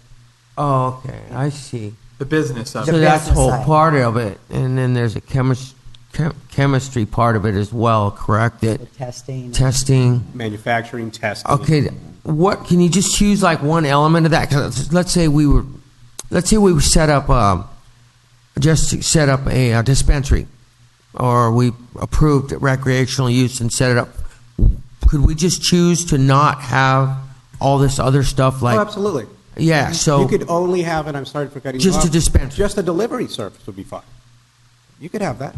You could just have a delivery service Right and now- not have a dispensary, and still be part of the that's what would that be? Prop. Well, that, if I could just, that's where we are right now with Oceanside and speaking with Oceanside. Oceanside just opened up solely delivery. Now, their delivery services, their requirements over there, they said, hey, look, we don't want to have to come in and vet everybody who comes in. So instead of that, they've said, look, if you have a license for a dispensary in some other city in California, we're going to assume you've already been vetted thoroughly by them. Come to our city, show us that you have a license, and you can have a delivery license here. So right now, our interpretation with that and through Oceanside, especially specifically as it relates to recreational, is that will qualify. Lori Ajax, who is the head That of would the- qualify. So we could That it actually will. implement that at a later time? Is it- Yes. Yes. Okay. We could. And then we could be a participant of this, possibly receiving part of this 20% of $2 billion. The only caveat to that is to qualify for the first year of distribution, you must be one, licensed and operational by January 1st, 2018, under the adult use Prop 64. Oh. So right now, for example, in Santa Ana, that's what we're doing. Best Best & Krieger is there helping, obviously assisting with that. We have medical right now. We have 17 of 20 dispensaries that are open, licensed, only medical. We're now in a mad rush to get recreational licensed and operational by January 1st, 2018, so that they can qualify for that. So after that point, you cannot qualify for No, it? just for the first Just for year. the first Just year. for the, Just the it's first year by year. year. Year by year. Correct. Oh, okay. I see. So we can still qualify for 2019 if you decide All right. subsequently. Great. Mr. Longwood, thank you so Nothing like much throwing a curveball in there. for coming Thank up you here. so much. Randy. It's great Sonia information. says hi. Okay. Other, do you have any other questions? Any other questions? Okay, so is there a recommendation? Okay, I was going to say, I'm not going to actually make the recommendation, but I do want to go on record and say that even though we discussed it at the last meeting, I'm really uncomfortable with just wherever it comes from. I know that that was a comment that was made, that we don't want to be involved in where the cannabis comes from or how it gets to the island. But knowing the meetings that I've been in and knowing regarding the FAA and the Coast Guard that, you know, quantities, that there's laws about delivery, I am in favor of the ordinance, but I'm not in favor of turning a blind eye to the fact that we're just saying, you know, we don't care how it gets here. I think that's unfair. So I just want to go on record saying that. can somebody talk to that Cole, is it the Cole letter, what is it called? The Cole memo? I'm sorry, Randall Longworth again. I can talk briefly to it. Right now, as it relates, obviously it's a Schedule I drug under the federal law. Right now, we have a couple of different documents out there. One of them is something we refer to as the Cole memo, right? When Eric Holder was the Attorney General under the Obama administration, his, in essence, second in command was someone named James Cole. What President Obama at that time said was, we understand a lot of these states are going forward with whether it's recreational or medical laws on their books, and under the 10th Amendment, we're going to allow them to go forward with this experiment, is what he said. He then advised the Attorney General's Office of the United States to draft guidelines for the federal government, and that's what we refer to as the Cole memo. And what the Cole memo, in essence, said is if you are strictly complying with whatever your state says, then in essence, we will have a hands-off policy. And I'm truncating what I said there. so long as you don't do certain things. And he gave 8 bullet points: no weapons, no drug cartel, certain things that just should make sense. Now, that's the first thing. Now, secondly, we have something that we refer to as the Rohrabacher-Farr Amendment, right? And what that is, and it's a rider that's in the omnibus bill, the federal omnibus bill, written by Dana Rohrabacher, and who's a Republican, and Mr. Farr, who's a Democrat. And what that says is that the Department of Justice is in essence defunded from going after cannabis facilities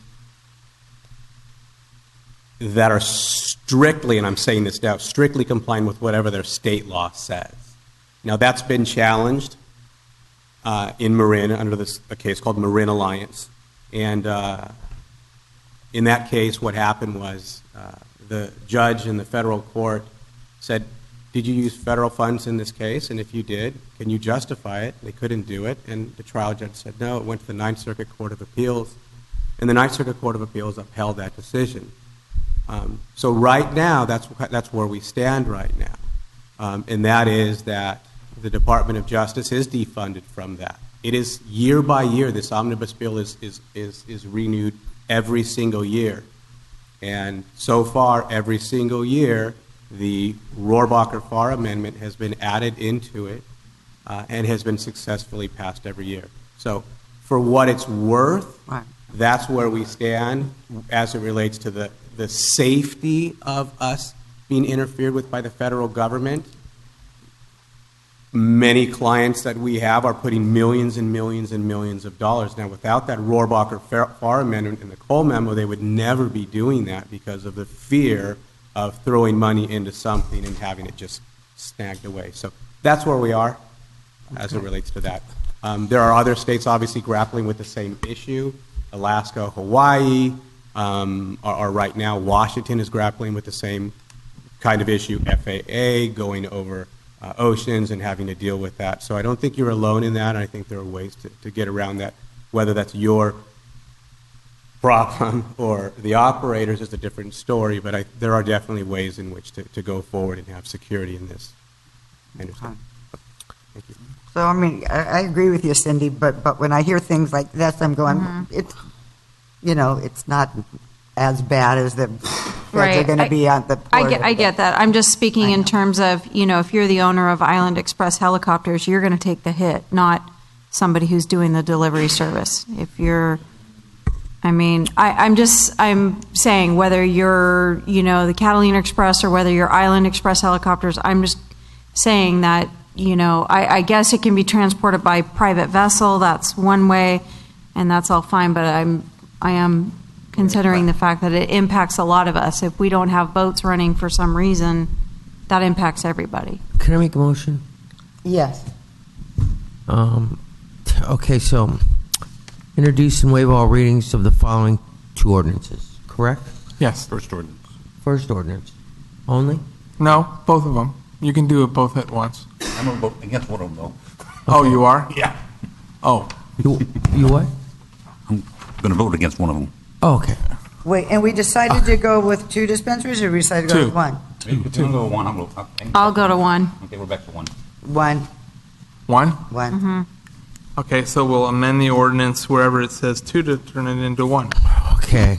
With the consideration that after a year, it Yeah. comes back to you, And it could go up to 3 or whatever or whatever number you guys. Okay, waive all readings of the following 1 ordinance. An ordinance of the City Council is just amending Chapter 20 of Title 5 of the Avalon Municipal Code titled Medical Marijuana Dispensaries and renaming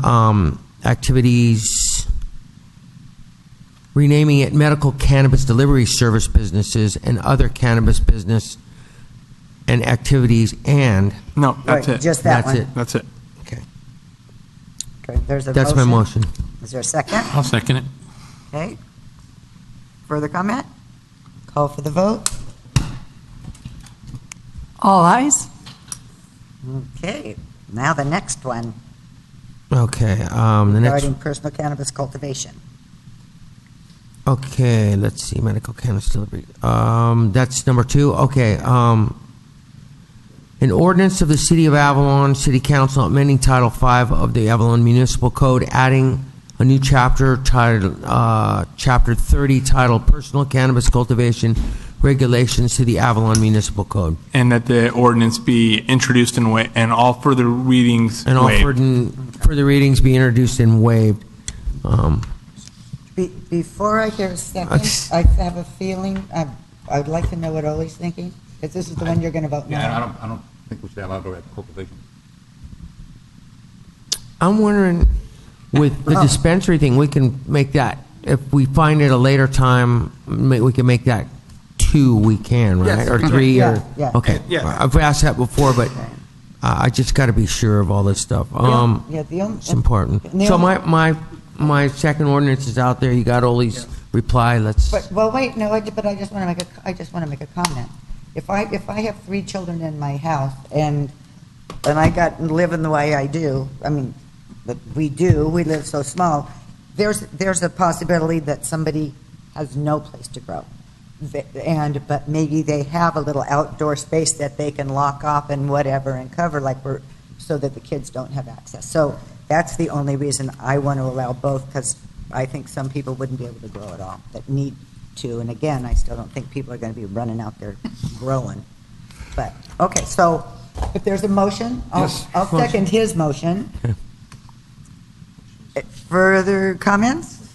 Call for the vote. 4 ayes, 1 no. Mayor Pro Tem Olson. I respect your opinion very much. Well, we live in a democracy. We do. Okay, so we're going into closed session. Thank you all for coming. If I want to be clear that I'm recusing myself Yes. from closed session. And Councilmember Hernandez and Magoo and Cassidy And so we're have to gonna be- recuse themselves because this involves a discussion of the Island Company.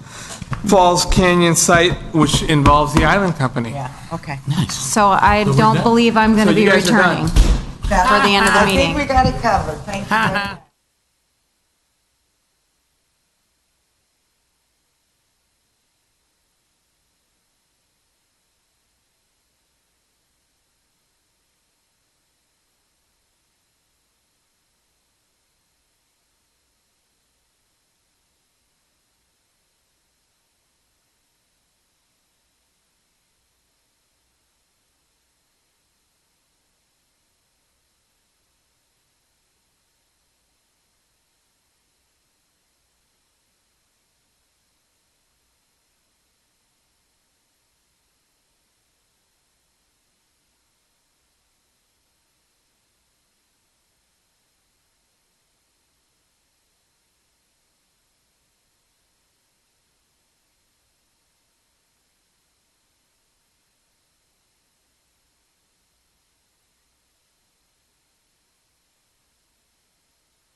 And we are back from closed session. And we have no reportable action. Thank you. Good night, Tony. Meeting adjourned. Bye, Tony.